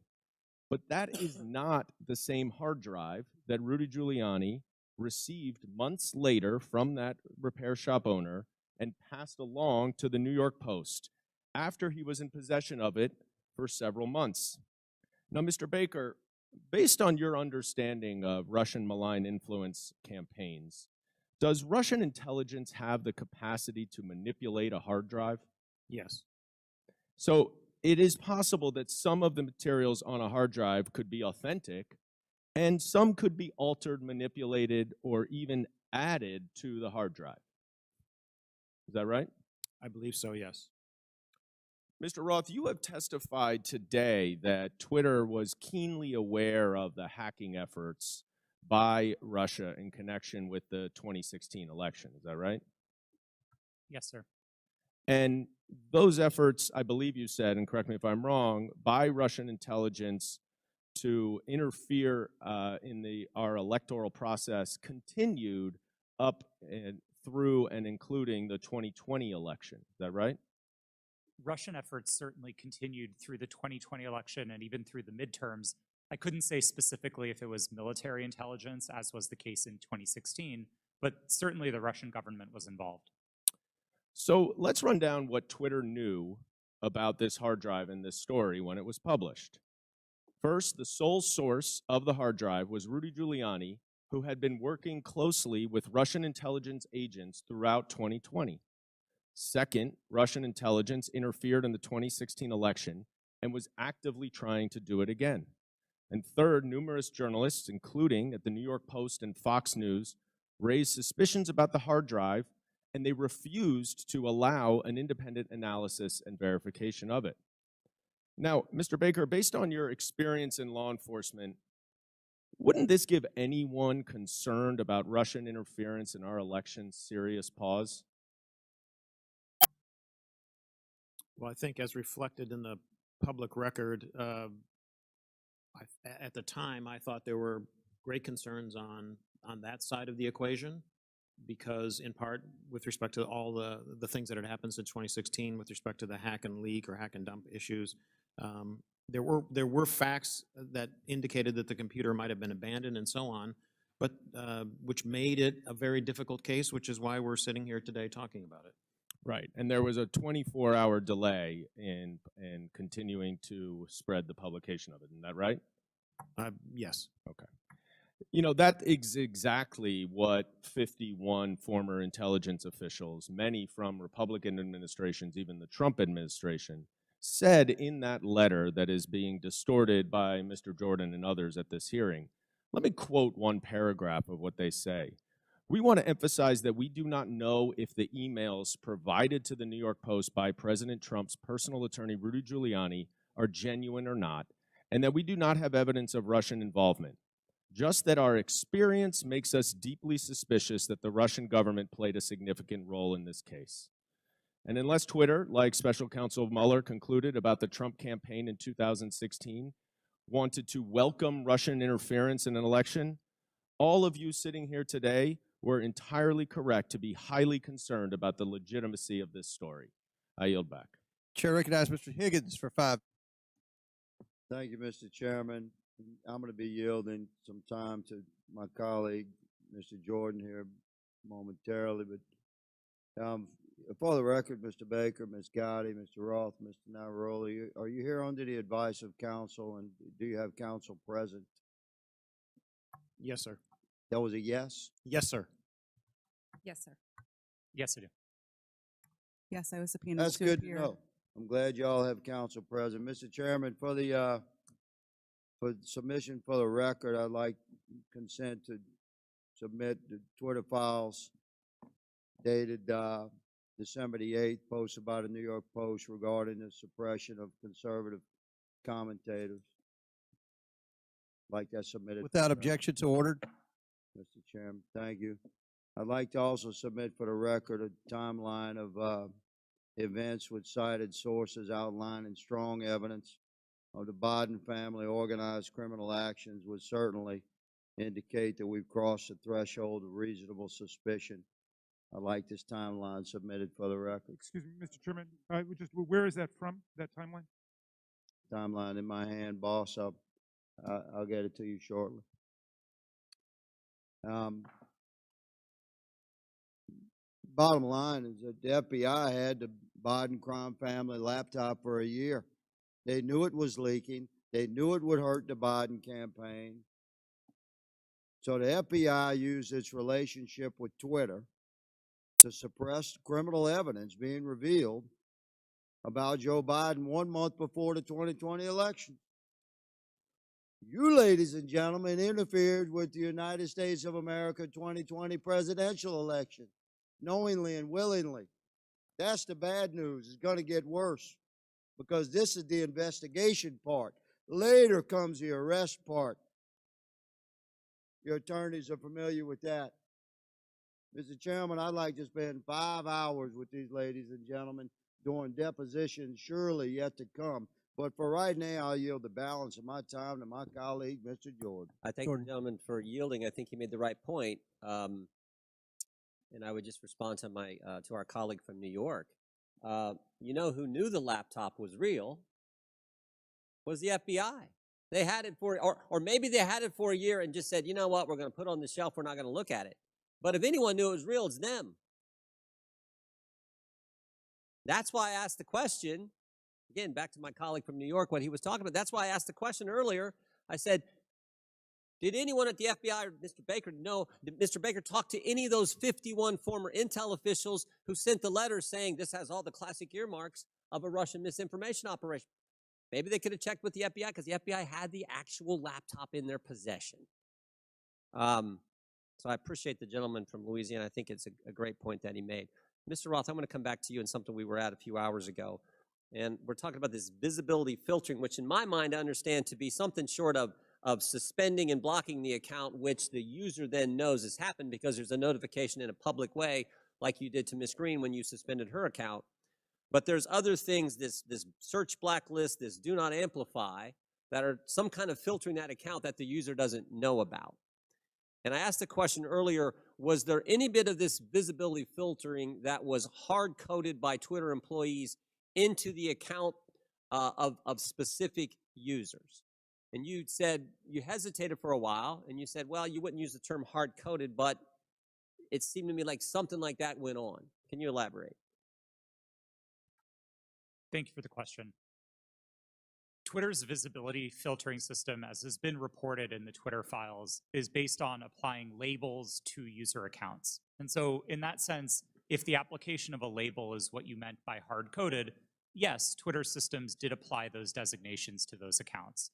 But it was seldom the case that Twitter staff would manually, individually go in and apply those labels directly. Were any government officials, were those labels and therefore that filtering done to any government officials, any elected officials where the user wouldn't know about? I don't know, sir. I didn't have access to my Twitter computer, to any Twitter systems to prepare me to answer that question. So I'm just talking your time there and your experience there. Do you know if that happened? It would not surprise me to know that visibility filtering labels had been applied to the accounts of elected officials. So visibility filtered labels applied to the accounts, but the user doesn't know. Yes, it was not Twitter's practice to notify users. But you think that happened to elected officials and government officials? Again, I couldn't say for sure. I appreciate it. I yield back. Chair recognizes Mr. Mafume for 5 minutes. Well, Mr. Chairman, it's been a long morning and afternoon.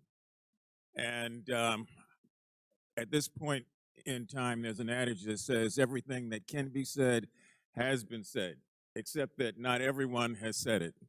So if you will indulge me for a few minutes, I'd just like to reflect on some observations, having sat here and gone through this. And I'm hoping and praying that this is not a problem in search of a solution, because we're dedicating an awful amount of time here, and I don't want a few things to escape us. But having said that, I want to first associate myself with the remarks of Mr. Raskin, the ranking chair. His opening remarks succinctly, I think, encapsulated and put in place what many of us on this side of the aisle are feeling.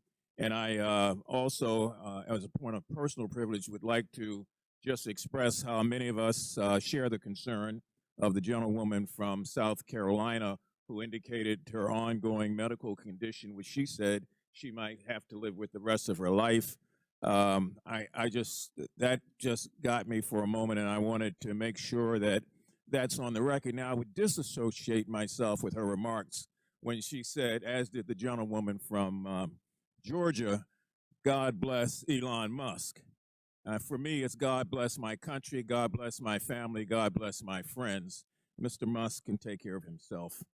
I would also caution, if I might, all of us, but particularly the gentleman from South Carolina who said earlier that there is proof that Hunter Biden committed multiple felonies.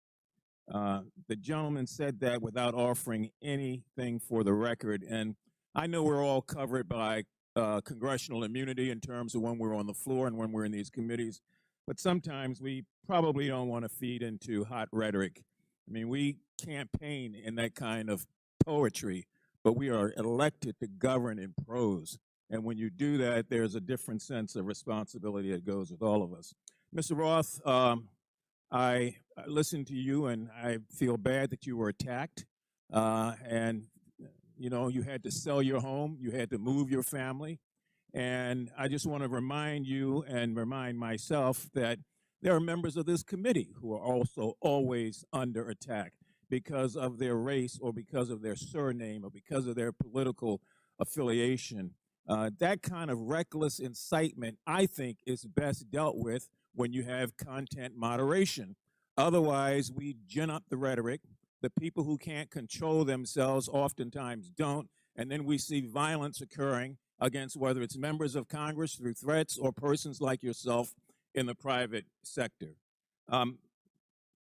Ms. Navaroli, you in your testimony stated that on the morning of January the 6th that you sent lawyers a message warning them that your team was hamstrung by leadership. And 2 days later, when it looked like that might happen again, you asked management whether or not they wanted more blood on their hands. What was their response, and what did they do? Yes, thank you for that question. On the morning of January 6th, I did send that message to a Twitter lawyer specifically because I believe that Twitter was going to be facing liability for what was going to occur that day. I do not remember their exact response, but I do remember there coming in a response of confirming that the information had been received.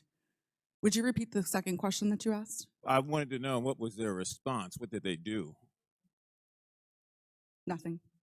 Okay, you went on to say that in January of 2020, after the United States assassinated an Iranian general, that the president at that time, Mr. Trump, decided to justify it on Twitter, and management literally instructed you to make sure that we were not about to start World War III on that platform. Is that correct?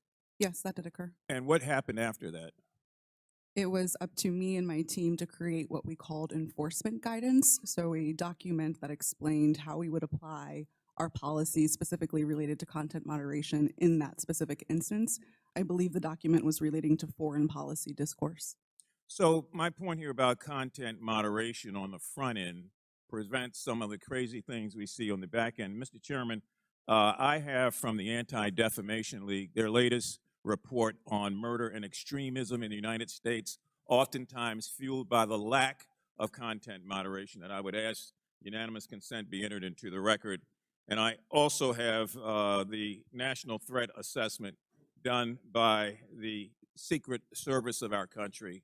This was just released, and it talks about how 25% of all of these acts are being conducted by people who are not moderated, but who in fact end up breaking the law and threatening the lives of people. And I would ask unanimous consent that also be. Without objection, so ordered. Thank you, sir. Chair recognizes Mr. Sessions for 5 minutes. Mr. Chairman, thank you very much. So I will say it, God bless Elon Musk. Because I think I feel that way. It was Elon Musk that revealed data that uncovered a disturbing cabal.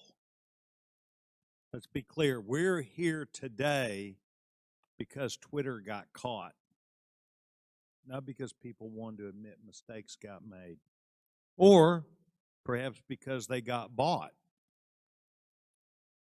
If not for the Twitter files released by Mr. Elon Musk, this activity we're discussing today would still be going on. It's no secret that the political bias of Twitter and their previous leadership bled into politics and merged that with practices of the company. And that is a big concern. But a bigger concern is where our government, on a political basis by law enforcement, becomes engaged in things that a timeline would show were not truthful. That's the concern. The fact that Twitter was working hand in glove with the Federal Bureau of Investigation and the intelligence community to suppress free speech and things that were not true is disturbing.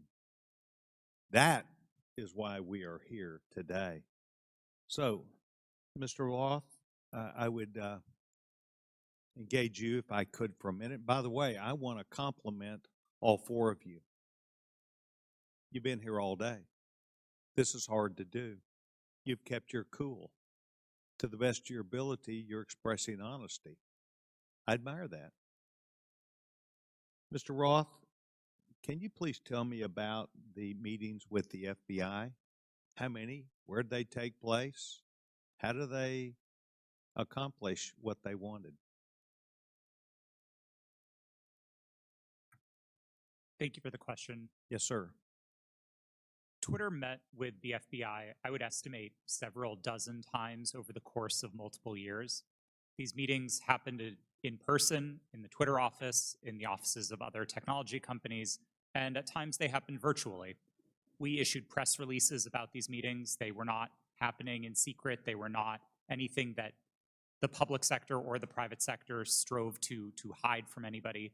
But in these meetings, we used it as an opportunity to discuss the shared threats of foreign malign interference, to discuss the preparations that the public and private sector were implementing, and to use that as an opportunity to make sure that we were having open channels of communication about those malign interference threats.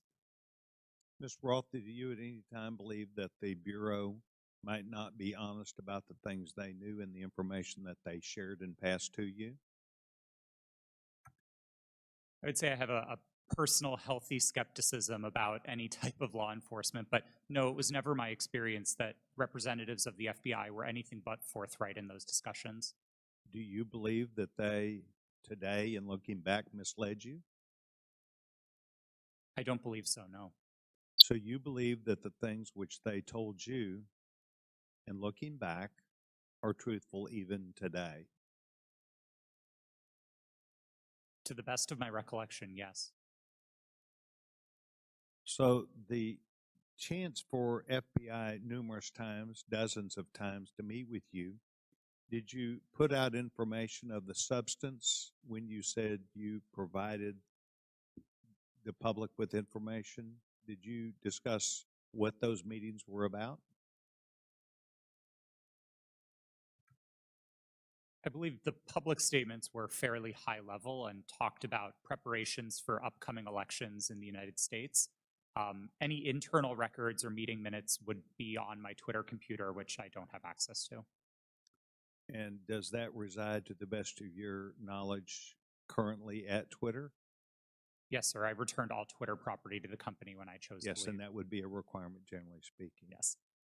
So you believe that the Bureau met with you, they did not mislead you, that you were as forthright as you could be to the public, and that you were playing the role that you felt like was responsible. Is that your testimony today? Yes, sir, it is. Thank you very much, Mr. Chairman. I yield back. Gentleman yields back, and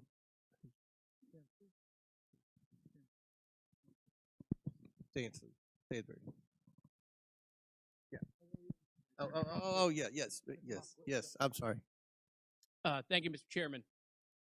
You know, I'm beginning to feel like a little bad for the majority. Like I just feel guilty because you guys have come today to try to prove that the Biden administration in coordination with Twitter is impugning free speech.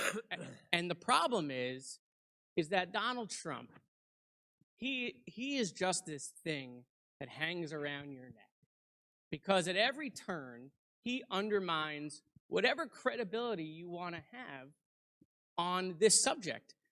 I mean, Donald Trump and his administration, it's been proven, reached out to Twitter to take down tweets that got under his skin, the tough guy, Donald Trump, right? He got called the B word. You guys have no credibility. You have none. Your own guy taking free speech off of Twitter.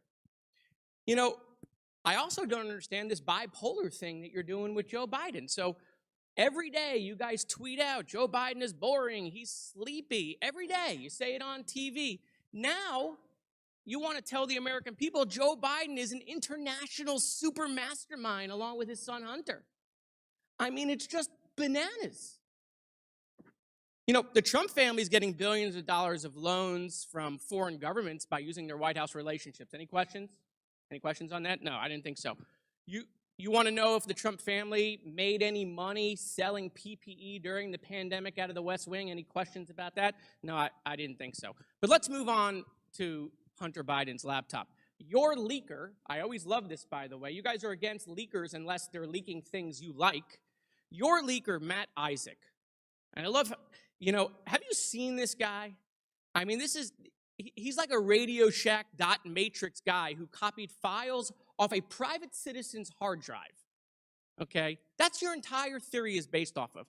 But I want to use his words. This is his own words. Your guy, your leaker, the guy who gave you the information.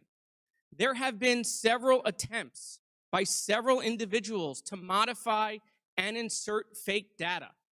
I do know there has been multiple attempts over the past year and a half to insert questionable material into the laptop, to pass off information or disinformation as coming from the laptop. He continued, "This is a major concern of mine because I fought tooth and nail to protect the integrity of the drive, and to jeopardize that is going to mean everything I sacrificed will be for nothing." Your guy, your leaker, questioning the integrity of the information you guys are peddling. By the way, why isn't he here? Bring him here. Let's ask him questions. And why haven't we seen the hard drive? You guys aren't shy. Why won't you show it to the American people? Let's talk about Twitter. Let's talk about God bless Elon Musk. See these? God bless the guy who is allowing Nazis and anti-Semitism to perpetrate Twitter. There's been a 66% increase of anti-Semitism on Twitter since Elon Musk set it free. Mr. Chairman, I agree with you. It's not fair to say all conservatives are Nazis. That's preposterous. That's not true. But your Lord and Savior Donald Trump is having tea and dinner with them at Mar-a-Lago. Nick Fuentes right here, who is a picture that is tweeted at me all the time saying Jews are a virus in response to my tweets. Donald Trump's having dinner with him. Nazis at Mar-a-Lago. And so, no, not all Republicans are Nazis, but I got to tell you, Nazis seem really comfortable with Donald Trump. So I have questions about that, Mr. Chairman. Why is that? Why do I get these tweets? Let's talk about Kanye West, right? The chairman of the Judiciary Committee for 3 months praising Kanye West. We love Kanye, right? A Nazi. Clearly now. It took months for that tweet to come down. How come? I mean, these are things I'd love to know. Is it because maybe they're your voters? I mean, they certainly aren't voting for me. I yield back. Chair recognizes Mr. Langworthy for 5 minutes. The Twitter files revealed the unrestricted power and censorship regularly exercised by the three witnesses in front of us today, Mr. Roth, Ms. Gaddy, and Mr. Baker.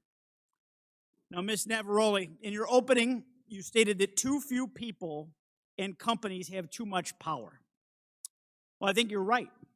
The witnesses here today, they had too much power at Twitter. And they tried to play the role of God as they interfered with the natural right of the people to a free and fair election.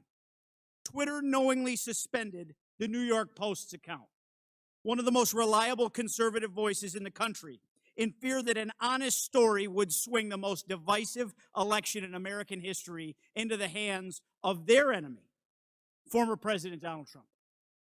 Now, Mr. Roth, you were part of the secretive SIP-PES censorship team at Twitter, correct? No, sir, I'm not sure what that refers to. Mr. Roth, the Twitter files revealed that you rarely adhered to company policy in making your censorship decisions. One reporter from the Twitter files called your group a, quote, high-speed Supreme Court of moderation, issuing content rulings on the fly, often in minutes, based on guesses, gut calls, and even Google searches in cases even involving the president. Do you recall making decisions in this manner? No, I do not. Can you explain the process for these quick decisions? Thank you for the question. I think the core of content moderation, whether it's fast or slow, begins with a written set of rules and policies, and that was the primary responsibility of my group at Twitter. It wasn't about making a one-off decision in the moment. It was about having a written and codified set of, well, laws for the platform that we followed in each instance. In the vast majority of cases, content moderation decisions were not made by me or by another executive or even by a member of my direct team. They were made by hundreds of content moderators enforcing those rules again and again and again. The situations in which decisions would be escalated to senior executives were few and far between and largely related to the really hard gray area calls.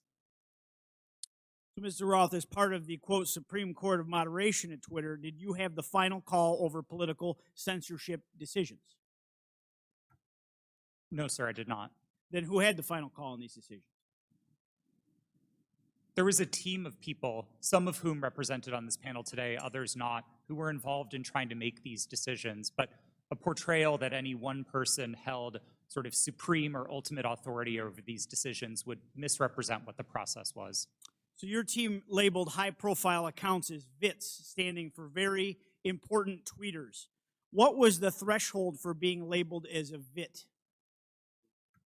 That's an excellent question for which there is not a consistent answer. I don't think Twitter was particularly well put together on that definition. So was the New York Post labeled a VIT?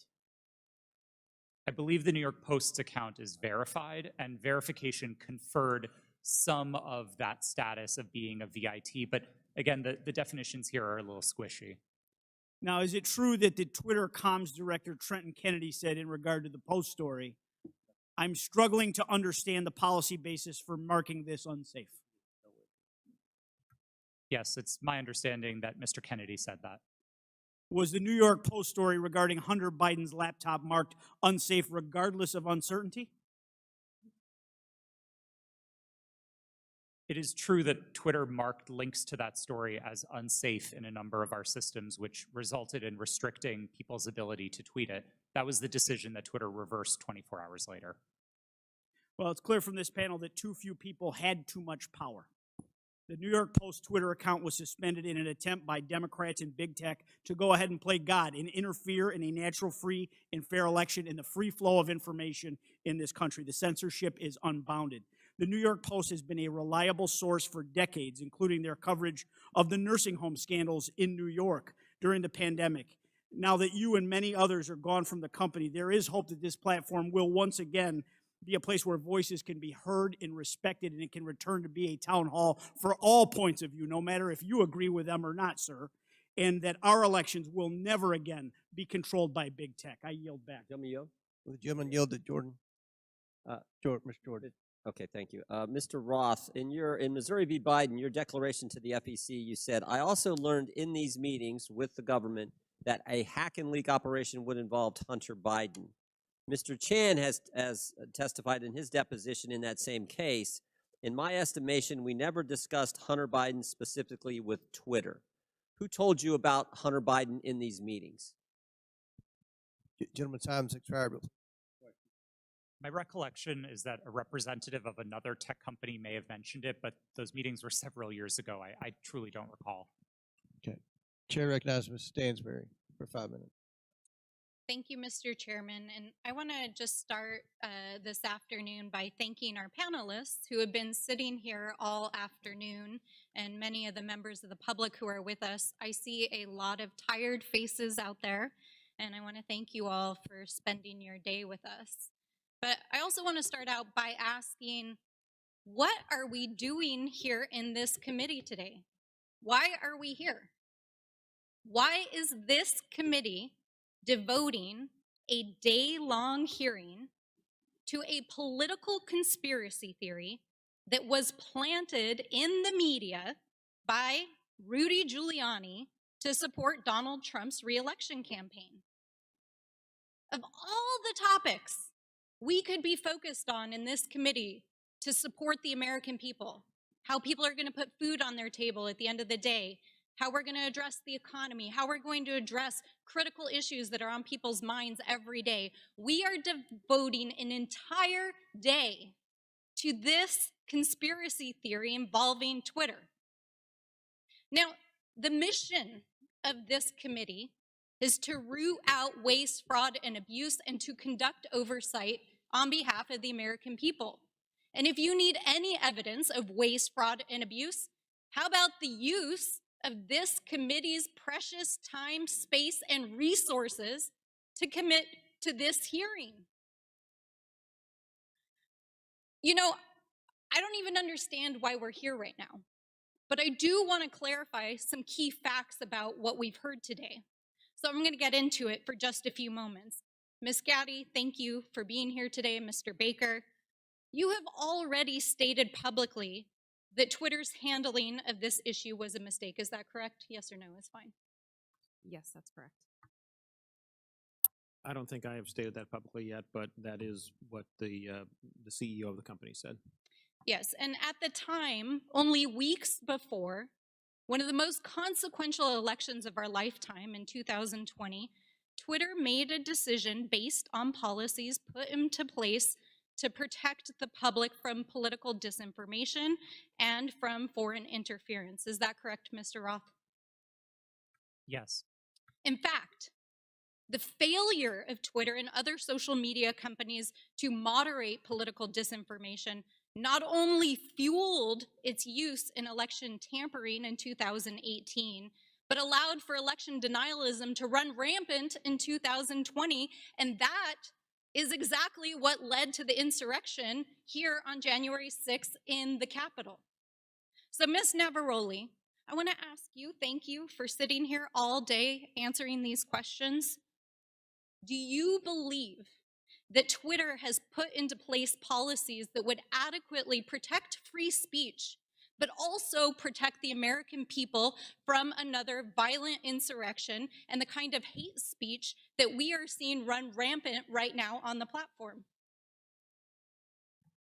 Thank you for that question. I cannot speak to Twitter's current policies because I have not worked there in quite some time, but I can say that my job at Twitter was to balance free expression and safety.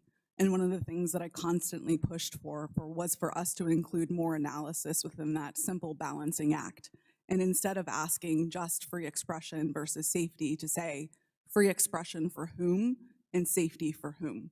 So whose free expression are we protecting at the expense of whose safety? And whose safety are we willing to allow to go to the wind so that people can speak freely? Exactly, right? Because Twitter refused to sanction Donald Trump's account long before it was actually banned. When violent rhetoric and other rhetoric was already being used on the platform. And in fact, since the latest acquisition of Twitter by Elon Musk, the company's Trust and Safety Council, as represented here today, has been dissolved. And the accounts of individuals like Donald Trump, who incited violence in the Capitol, have been restored. And we are seeing anti-Semitism, hate speech, dangerous rhetoric, violence being put on Twitter every single day. Election tampering, disinformation, violence, the attack on our Capitol. Mr. Chairman, that is what we should be holding oversight hearings on in this committee. I have traveled to every corner of my district, and New Mexicans are depending on us to defend our democracy and to ensure that we are holding not only those who are committing waste, fraud, and abuse accountable, but ourselves. So let's not waste the precious taxpayers' time and dollars holding hearings about Four Seasons landscaping style conspiracy theories and actually get to work for the American people. Would the gentlelady yield to a question? Mr. Chairman, I yield back. Chair recognizes Ms. Boebert for 5 minutes. Thank you, Mr. Chairman. Mr. Matt Taibbi, a respected reporter who published much of the Twitter files, said, quote, Twitter's contact with FBI was constant and pervasive, as if it were a subsidiary. Now, I want to better understand why he would suggest that. Mr. Roth, while at Twitter, how many meetings did you have with the FBI? I couldn't say for sure, but I would More say than 10? That's a More reasonable than 20? estimate. I couldn't say for sure. More than 50? That seems a bit high. Many meetings with the FBI. Well, we know how many FBI agents worked at Twitter while you were there? I don't believe any active FBI Former agents. FBI agents. How many worked there while you were there? I'm aware of perhaps 2. Well, we know of at least 9 because they started the BU group chat, BU for Bureau. Now, Mr. Roth, did the FBI ever ask you to share information like users' communication data without going through proper legal channels? No, they did not, and I would have refused if they had. That's correct. I see that you denied Agent Chan's request for access to Twitter's data feed. What's sick isn't that you would deny it, it's that the FBI would even ask you for the private data of American citizens without going through legal channels of the law.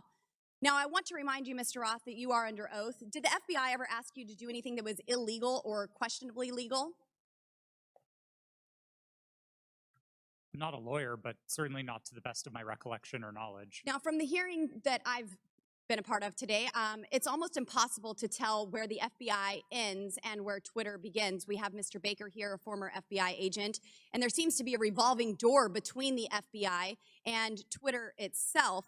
Even Mr. Baker said that there was no collusion with the federal government and Twitter, but Mr. Baker, that's you. You are the collusion between the federal government and the FBI. And now with it, this is such a problem because we're seeing censorship all over. Mr. Roth, Ms. Gaddy, did either of you approve the shadow banning of my account at Lauren Boebert? Yes or no? No, I did not. Not to the best of my recollection. Well, let me refresh your memory because on March 12th, 2021, and Mr. Roth, I know you looked at it because Fascist Twitter 1.0 had a public interest exceptions policy, which means for members of Congress to be shadow banned, it had to go before you, Mr. Roth. So I'll ask again, did you shadow ban my account? Yes or no? Again, not to the best of my recollection. So the answer is, Mr. Roth, yes, you did. I found out last night from Twitter staff that you suppressed my account for this tweet.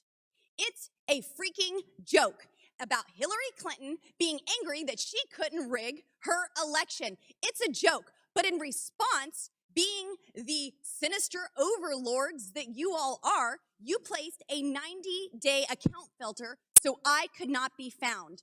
And now we see here that Twitter staff said the visibility filter on my account excluded me from top searches, prevented notifications for non-followers, and much more. This is considered an aggressive visibility filter. You silenced members of Congress from communicating with their constituents.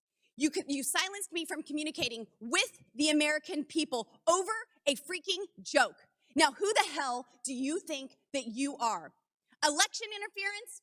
Yeah, I would say that that was taking place because of you four sitting here. The Hunter Biden laptop story was suppressed. A sitting member of Congress was suppressed. A sitting president was banned from Twitter. You know, I bet that Putin is sitting in the Kremlin wishing he had as much election interference as you four here today. We've heard about threats to democracy. Well, what about shutting down a duly elected member of Congress? This is fundamental to our nation's governance, and you all attacked that very foundation. 230 protections?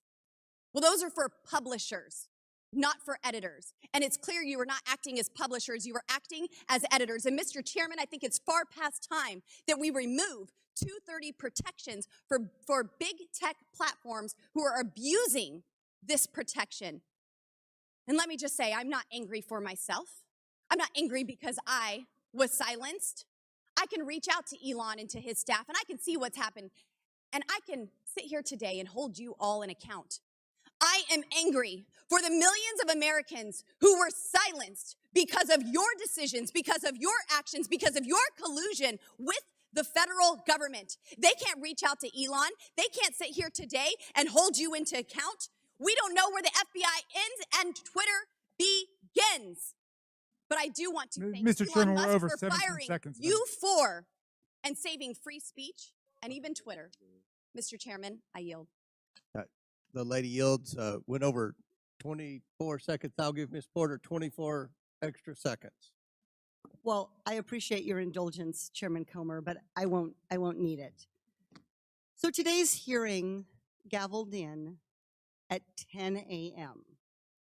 For nearly 6 hours. We have been going back and forth about this supposed suppression of a single news story from a single outlet for a single day. This hearing has been, in its length, nearly 1/4 of the amount of time that Twitter users could not share the link. We are spending almost as much time screaming about this as this was ever a problem. Look, criminal activity is always a concern, but if there is criminal wrongdoing on Hunter Biden's laptop, that is a matter for the FBI and our law enforcement agencies. Today's hearing is merely an exercise in misinformation and disinformation, a free-for-all hellscape. That's what now CEO Elon Musk said Twitter would become if the platform became a place where anyone could say anything with no consequences. It is unbelievable to me that I am quoting Elon Musk, but that is how ridiculous this hearing has become. The Oversight Committee, like Twitter or any other social media company for that matter, cannot become a free-for-all hellscape where anything goes. With that, Mr. Chairman, I yield back. The lady yields back. Thank you. Mr. Chairman, Ms. Bobert. I ask unanimous consent to submit 2 documents into the record, both from Twitter. Without objection, so ordered. Thank you. Chair recognizes Ms. Luna for 5 minutes. Thank you, Chairman. Mr. Roth? Mr. Roth, have you communicated with government officials ever on a platform called Jira? Yes or no? Real quick answer. We're on the clock. Not Yes to or the no? best of my recollection. Not to your no. recollection? Great. If you did, in the event, communicate, who would have had access to this platform? That's the nature of my confusion. Okay. Jira is Did you ever speak to government officials on Jira regarding taking down social media posts? Again, not to the best of my recollection. Can you explain to me why the federal government would ever have interest in communicating through JIRA, mind you, a private cloud server, with social media companies without oversight to censor American voices? I want to let you know that this is a violation of the First Amendment, and the federal government is colluding with social media companies to censor Americans. Mr. Chairman, I ask for unanimous consent to submit these graphics into record. And Mr. Roth, I'm going to refresh your memory for you. This flow chart Without objection, behind it's me. ordered. Thank you, Chair.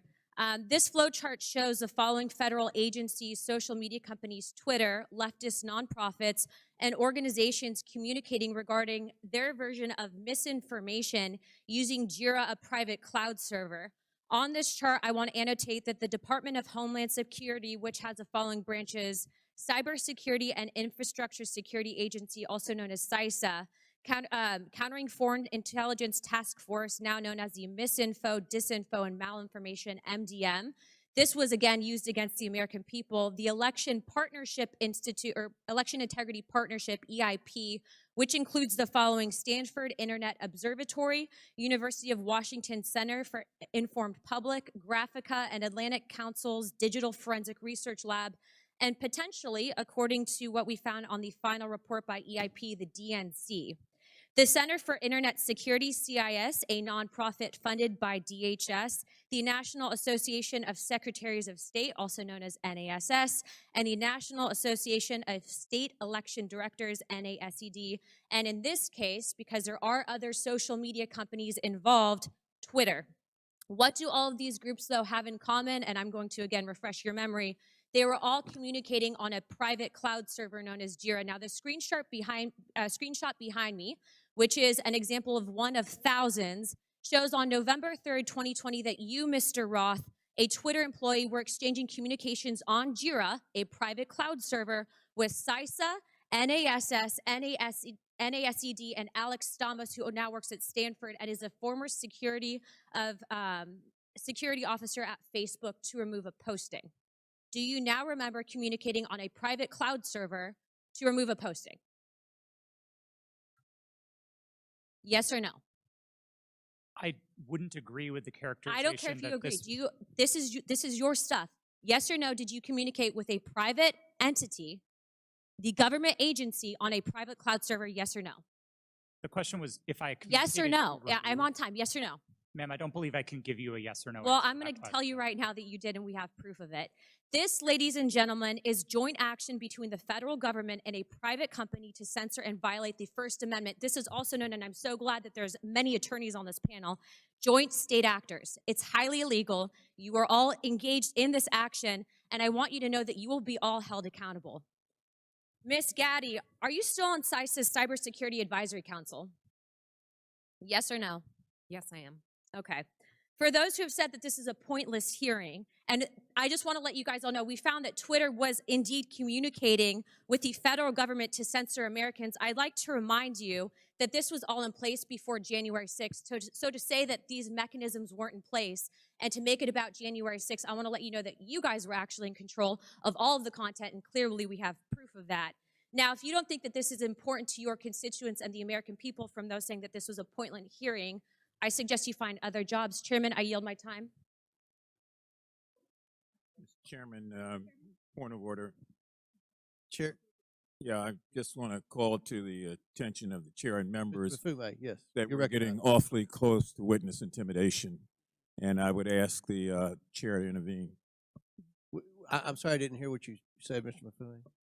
I said I would caution all members that we were getting very close to witness intimidation, right on the verge of it, and I would ask that the chair and the ranking member agree how we will proceed from this point on.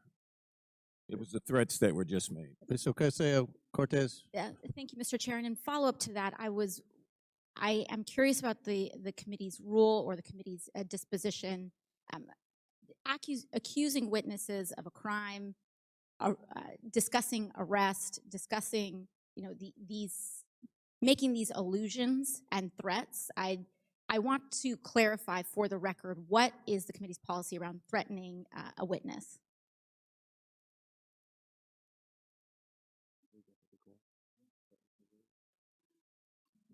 We have the we have the member decorum.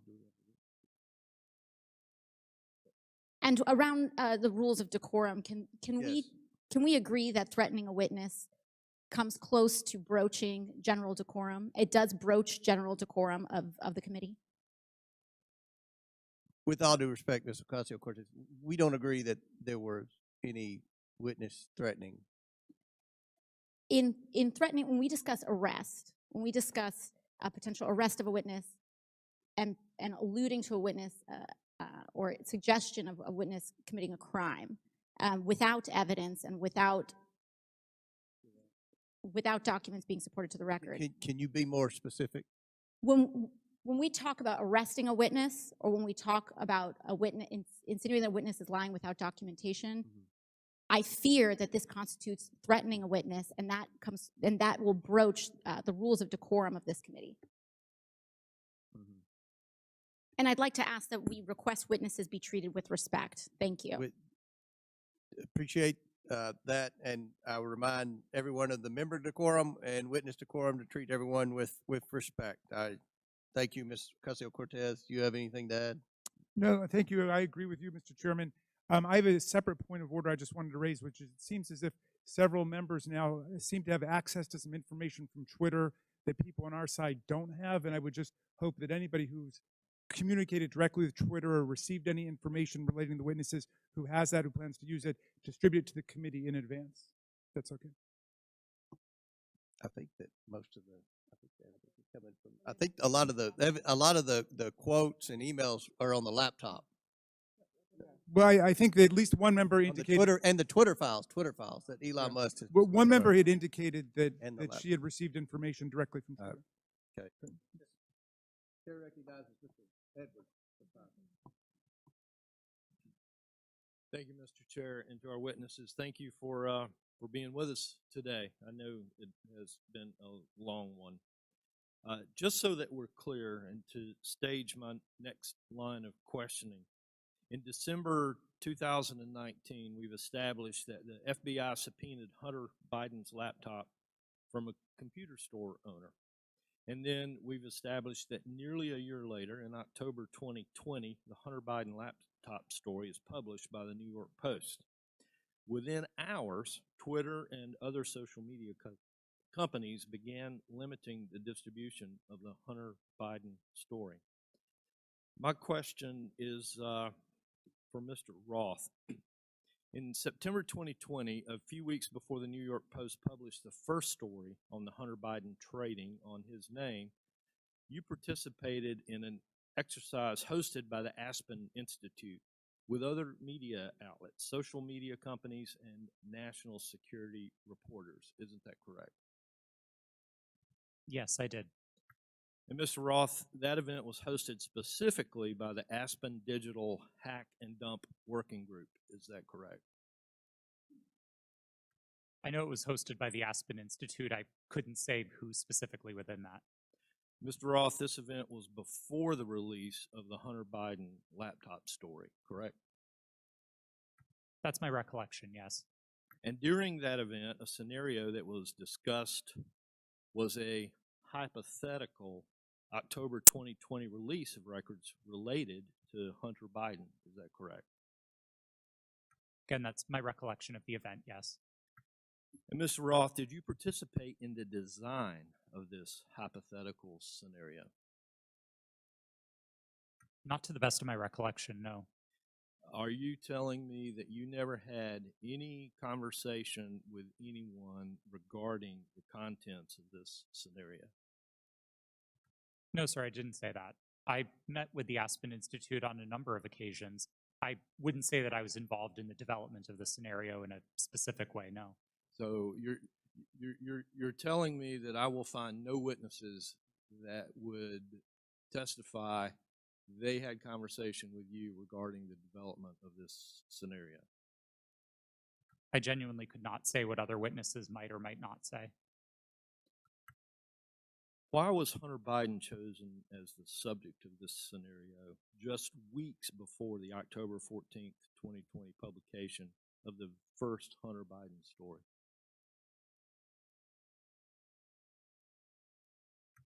I don't know. but you participated in the conversation. I was invited to and joined an event hosted by the Aspen Institute, yes. And so surely there had to be some level of conversation as to why Hunter Biden was the topic in that scenario. Not that I can specifically recall. Mr. Roth, representatives from Facebook attended this event also, correct? To the best of my recollection, yes. And Mr. Roth, the FBI had Hunter Biden's laptop nearly a year before it was uncovered by the New York Post and before the Aspen Institute event. Did members of the U.S. intelligence community participate in the September 2020 Hunter Biden hack and dump exercise? I don't recall. Mr. Roth, I'd like to point you to a sworn statement that you previously made. I believe this was to the FEC. You've given a sworn declaration stating that federal law enforcement agencies communicated that they expected hack and leak operations by state actors might occur in the period shortly before the 2020 presidential election, likely in October. Is this your statement? Yes, it was. And Mr. Roth, you said since 2008 and 18 you had been meeting with the Office of the Director of National Intelligence, the Department of Homeland Security, the FBI, and industry peers regarding election security, correct? Yes, sir. And Mr. Roth, you were told there would likely be a hack and leak operation occurring in October. Is that correct? I believe the FBI has objected to the word likely or expected, but we certainly discussed that possibility with them. All right. Thank you. Mr. Chair, I yield back. Gentleman yields back. Chair recognizes Ms. Bush for 5 minutes. St. Louis and I are here today to talk about the crisis posed by the power of private companies that operate social media platforms. Republicans are holding this hearing because of their ridiculous, politically motivated obsession with Hunter Biden. This is a distraction from their inability, again, to govern, and it hides the shared concerns raised by Republicans and Democrats alike about the vast power, impunity, and lack of accountability of social media platforms.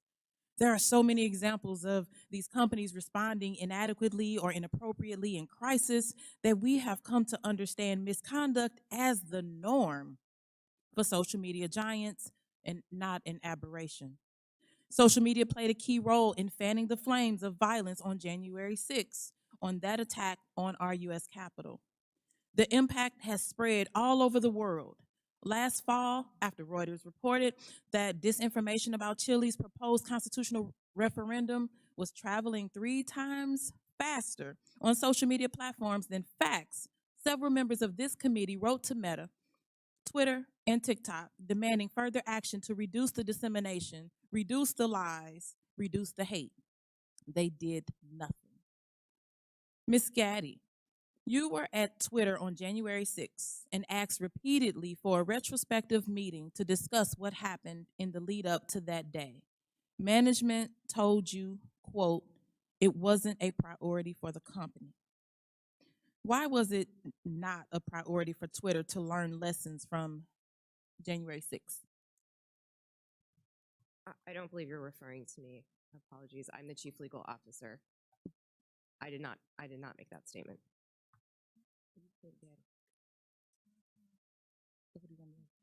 Okay, Ms. Navaroli. Would you mind repeating the question? Sure. On January 6th,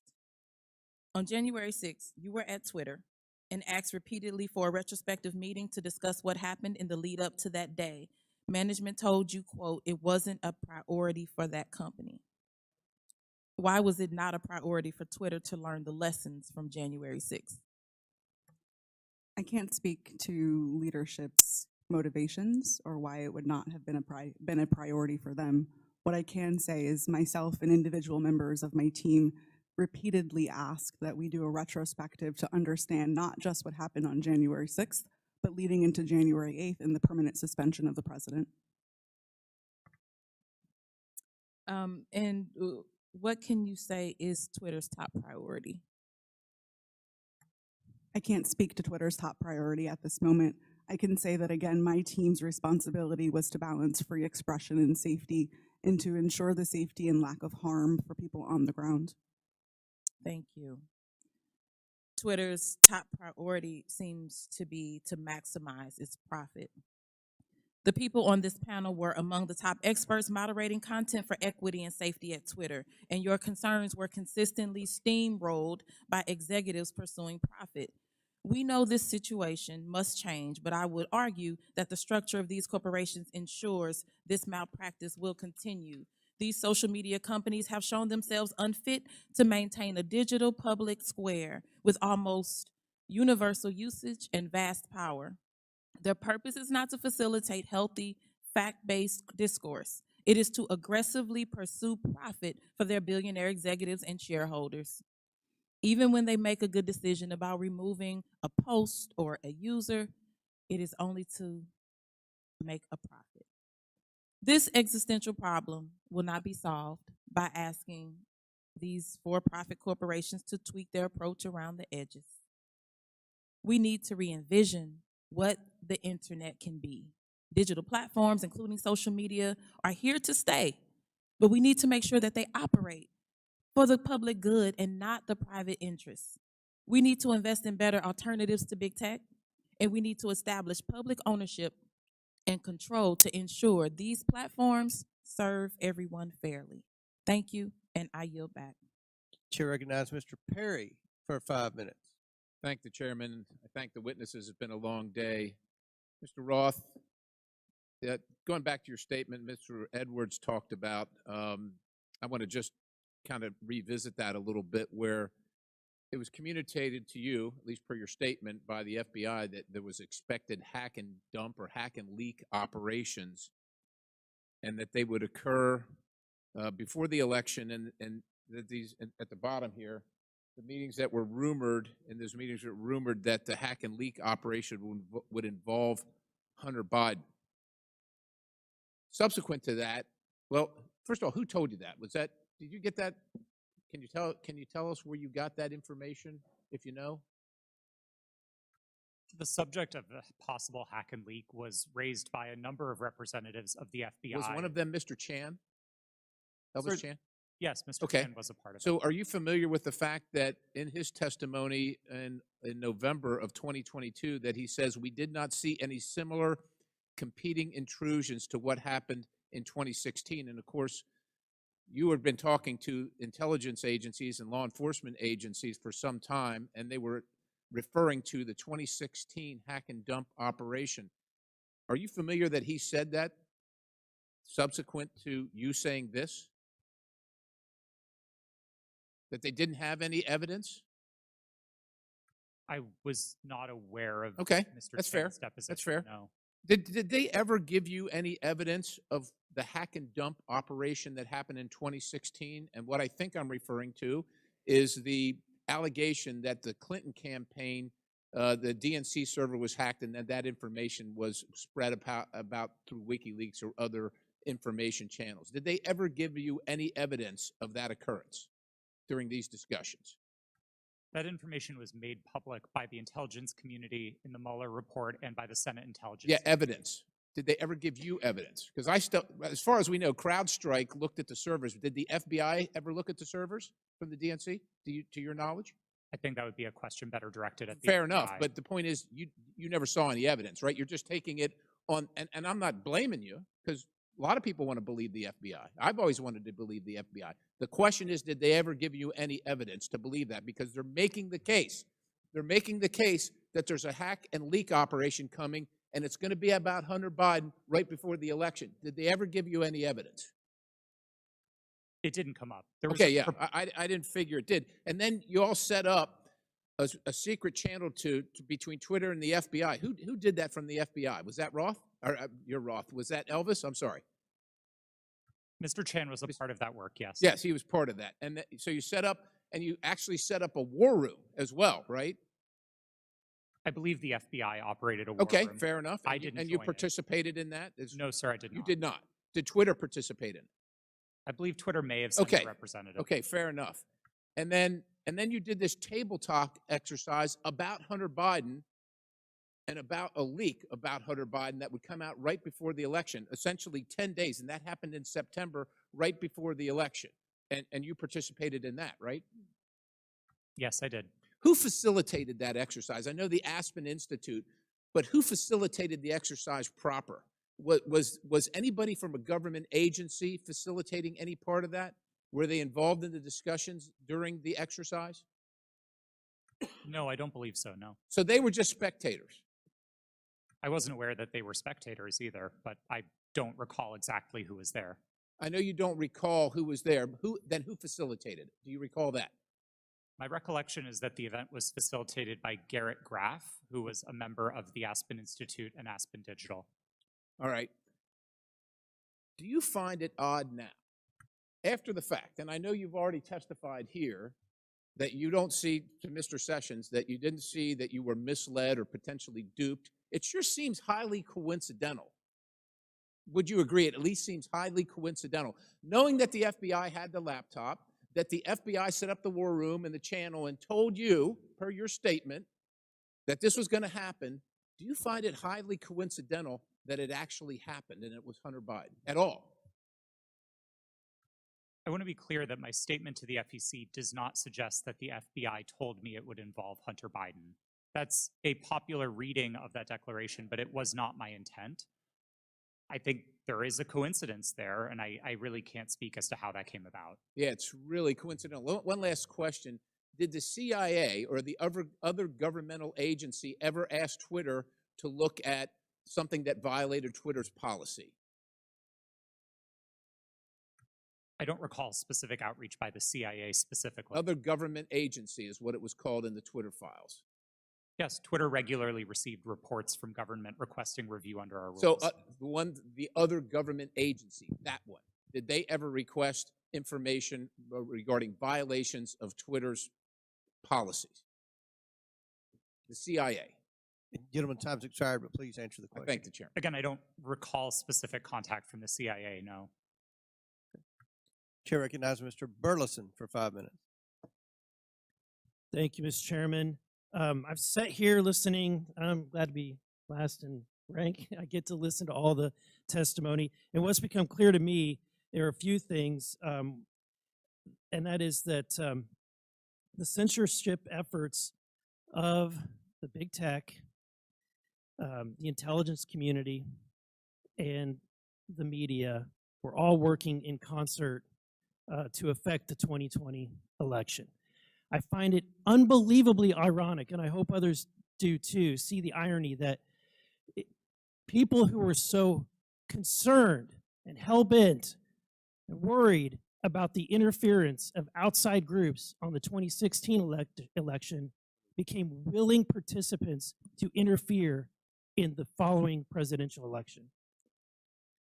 These three groups worked together, and it's clear, worked hand in hand to hide the truth from the American people. The fact that the FBI had the Hunter Biden laptop, heck, it was in their possession for a year before the election, is appalling. But that didn't stop them from spreading a lie and a bogus claim about it being Russian interference again. And you know, it's clear to me why they reached out to you, because they knew you would buy the lie. They knew that an organization with 99% of its employees donating to Democratic candidates and efforts would absolutely not look at any information with a jaundiced eye. You would take it as the gospel truth. And so they knew that, because it was clear from your tweets before that you have an opinion about the president, you have an opinion about the Republican Party. And so when all of that leading up to the October 14, 2020, when the New York Post published its story, everything was already in place. So, Mr. Roth, my question to you is, when 51 intelligence officials told you told us that the Hunter Biden laptop was Russian disinformation. The Democrats, the mainstream media, the president all repeated this lie. Now that you know what you know years later, do you still believe that the Hunter Biden laptop is not real? Or do you believe it's real? Sir, I never held that belief. Do you believe that the story is Russian disinformation? No, sir. I didn't then and I don't now. Okay. I have a question for Mr. Baker. You started your role as Twitter's deputy general counsel in June of 2020, correct? Yes, sir. Who hired you for that role? Who specifically hired me? My boss was a person named Sean Edgett, who was the general counsel. Sean Edgen? Edgett. Edgett. E-G-E-T-T. And that's who you interviewed with? I interviewed with numerous people, but Sean was my boss. Anyone that comes to mind outside of Sean? Ms. Gotti I interviewed with. You're saying other people that I interviewed with at Twitter? But ultimately, the hiring agent was Sean Edgen. I'm not sure exactly who made the decision, to be frank with you, but Sean was my boss. Okay. My next question is, when you were fired from Twitter in December of 2022, after the release of the first installment of the Twitter files, did you destroy any internal communications related to that first batch of the Twitter files? As I said in my testimony, I didn't destroy any documents, period. What reason were you fired? You'll have to ask Mr. Musk about that. That was not given. You were not given any information. He made a public statement about it in a tweet, but I think you would have to ask him for the precise reason. Okay, thank you. Back to Mr. Roth. Is it true that Twitter whitelisted accounts for the Department of Defense to spread propaganda about its efforts in the Middle East? Did they give you a list of accounts that were fake accounts and asked you to whitelist those accounts? That request was made of Twitter. To be clear, when I found out about that activity, I was appalled by it. I undid the action, and my team exposed activity originating from the Department of Defense's campaign publicly. We've shared that data with the world, and research about it has been published. Was that only in efforts against foreign entities, or were there any efforts against citizens of the United States? I think the nature of public social media activity means that anybody might have seen it, but my understanding was the activity was predominantly focused outside of the United States. Okay. Thank you. And Mr. Chairman, I want to just say thank you for this hearing. I would hope that we would be asking for documents or in communications, whether it's on personal devices or private devices, between these individuals and government officials. So noted. Very good. Thank you. Chair recognizes Ms. McLean for 5 minutes. Thank you, Mr. Chairman, and thank you all for being here today. It is a long day. I'm going to try and make this quick and easy. Mr. Roth, part of your job at Twitter dealt with assessing disinformation, correct? Yes. Wonderful. How did you determine what disinformation and misinformation was? What's your criteria for making that decision? Twitter had established policies covering each of those areas, and I'll take them in turn. We used the term we actually generally didn't use the term disinformation, but we focused on platform manipulation. So behaviors like running inauthentic accounts out of a Russian troll farm, we would address as the behaviors that they are, and we would look for technical signs of that type of manipulation, and we would remove those accounts. So technical, it was all technical? On that side of things, yes. Okay. When it comes to misinformation, which broadly is a question of the content of tweets, Twitter would establish written policies. Which was? I'm sorry? Which was? Which policies did Twitter maintain? Yeah, I mean, I think what the problem with America is we have one set of rules for this team and another set of rules for this team. So we're trying to look at what is the equal playing field. I'm under the assumption that when we use disinformation and we use criteria, the criteria is the same for both sides. So I'm trying to figure out what is the criteria that you had in place to determine which information was misinformation, and did you apply that equally, equitably, inclusively, so to speak, to all sides? So what is the criteria? Thank you for the question. We used a 3-part test across all of our misinformation policies. Okay. The first is whether the tweet advances a claim of fact stated definitively. Not an opinion, not a viewpoint, but a claim of fact stated definitively. Okay. The second part of that test is whether the claim of fact is provably false. Not iffy, not maybe, not gray area, definitely provably by multiple expert sources false. And then finally, and this is a really important part, we looked for evidence that those claims of fact could cause harm. So if a tweet met all three parts of that test, that it's a claim of fact, that it's provably false, and that it's dangerous, Twitter might intervene under its policies. No part of that test is viewpoint-based. And in your opinion, was that applied to all tweets? No. Thank you. Mr. Roth, you're familiar with reports that the Biden administration was considering establishing a disinformation governance board under the Department of Homeland Security. I am aware of public reporting about that, yes. Thank you. And that board was never established, correct? That's my understanding. That is correct.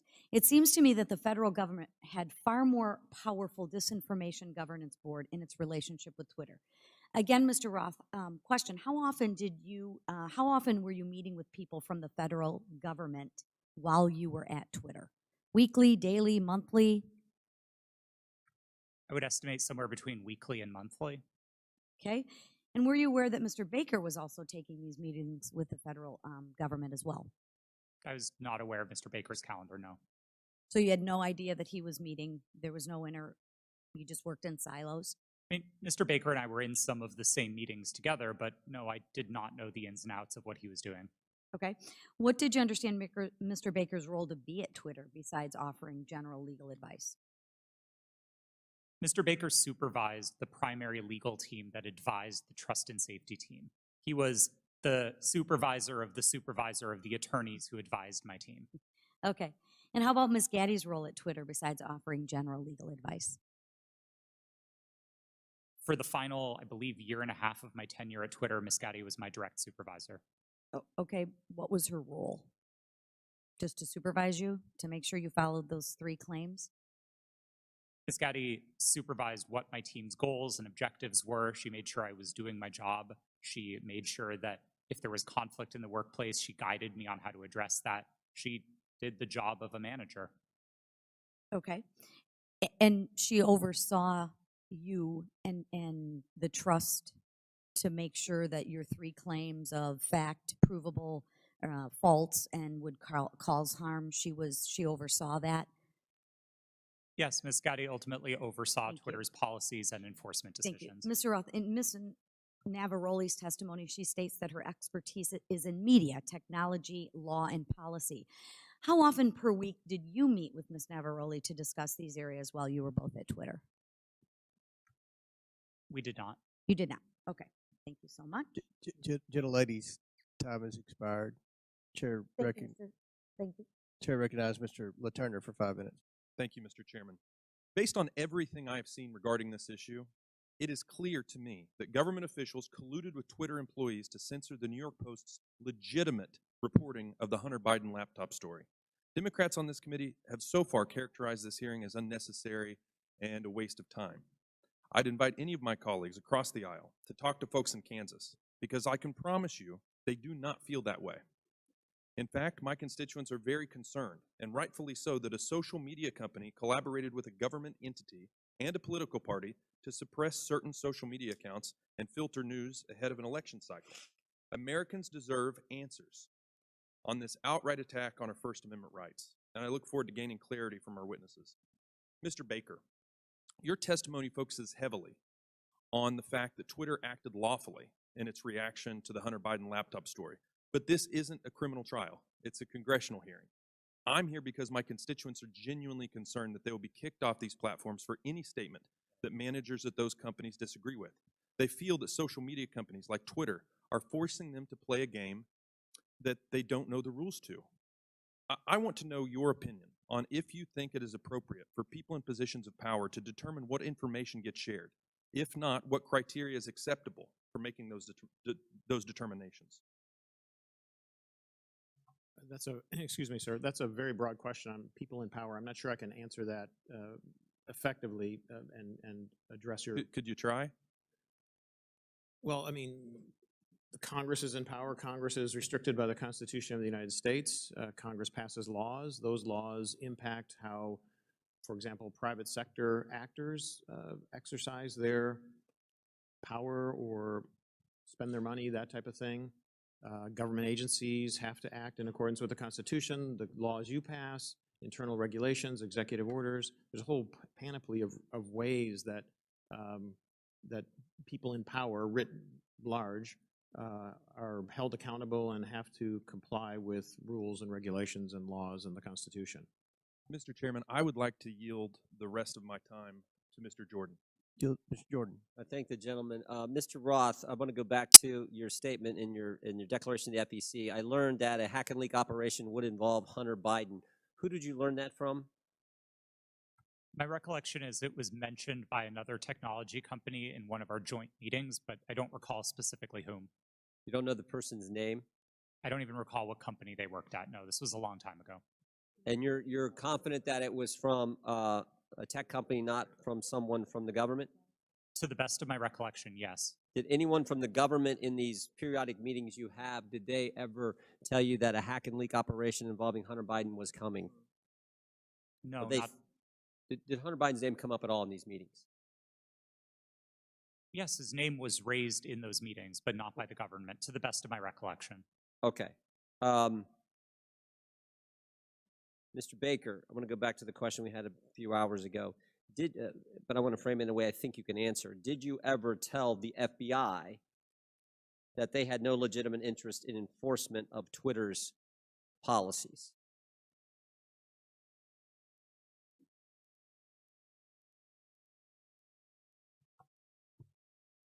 I don't think I understand. I think I understand the question. I don't recall ever having such a conversation with the FBI. Okay, did you think there was a problem with the FBI sending you a list of names and accounts and saying, hey, these violate your policies? Did you see that as as some kind of potential concern? I was always concerned that the FBI adhered to the Constitution and laws of the United States, period. And you didn't think that crossed the line?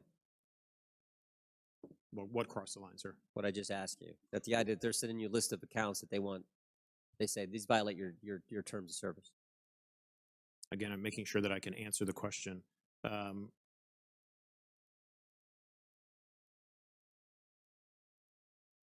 Had I thought that they were doing something unlawful, I would have taken appropriate steps to address it.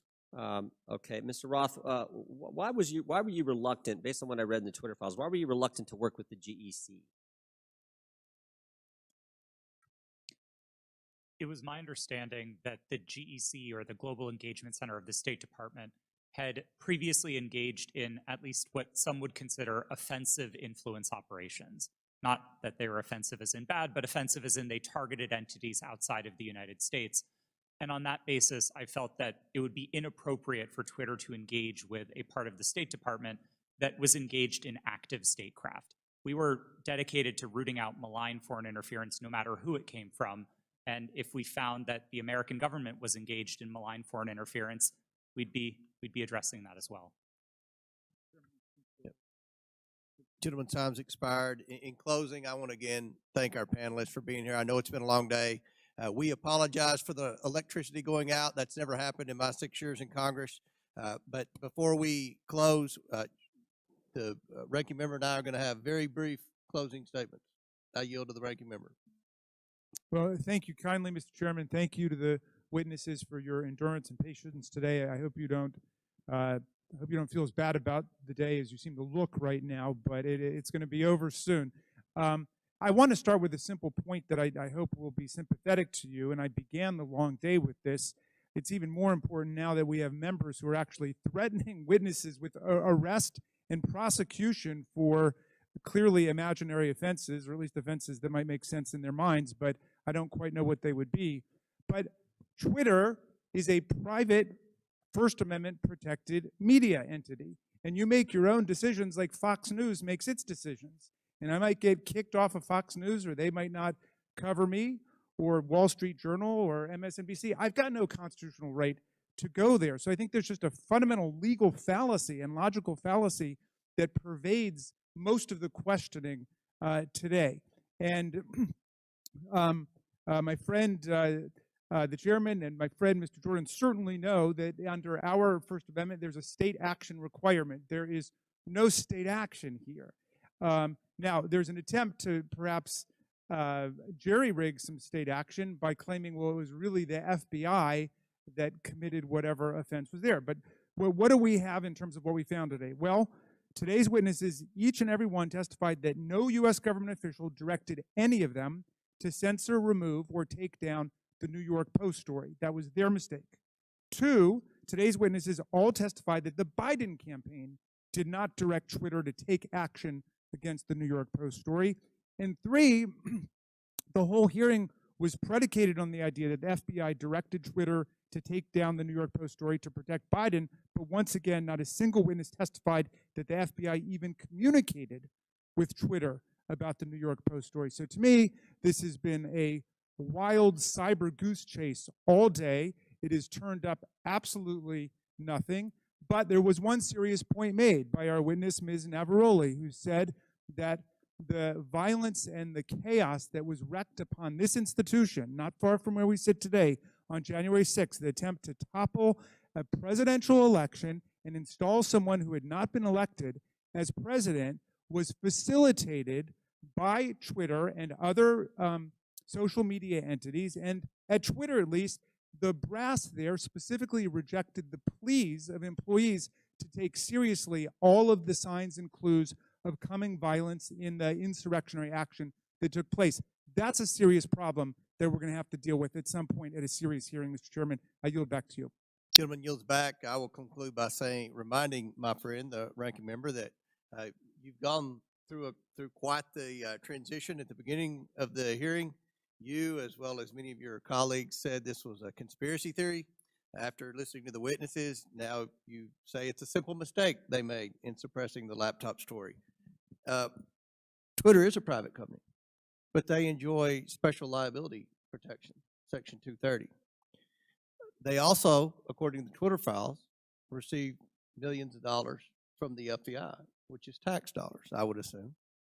And that makes it a concern of the Oversight Committee.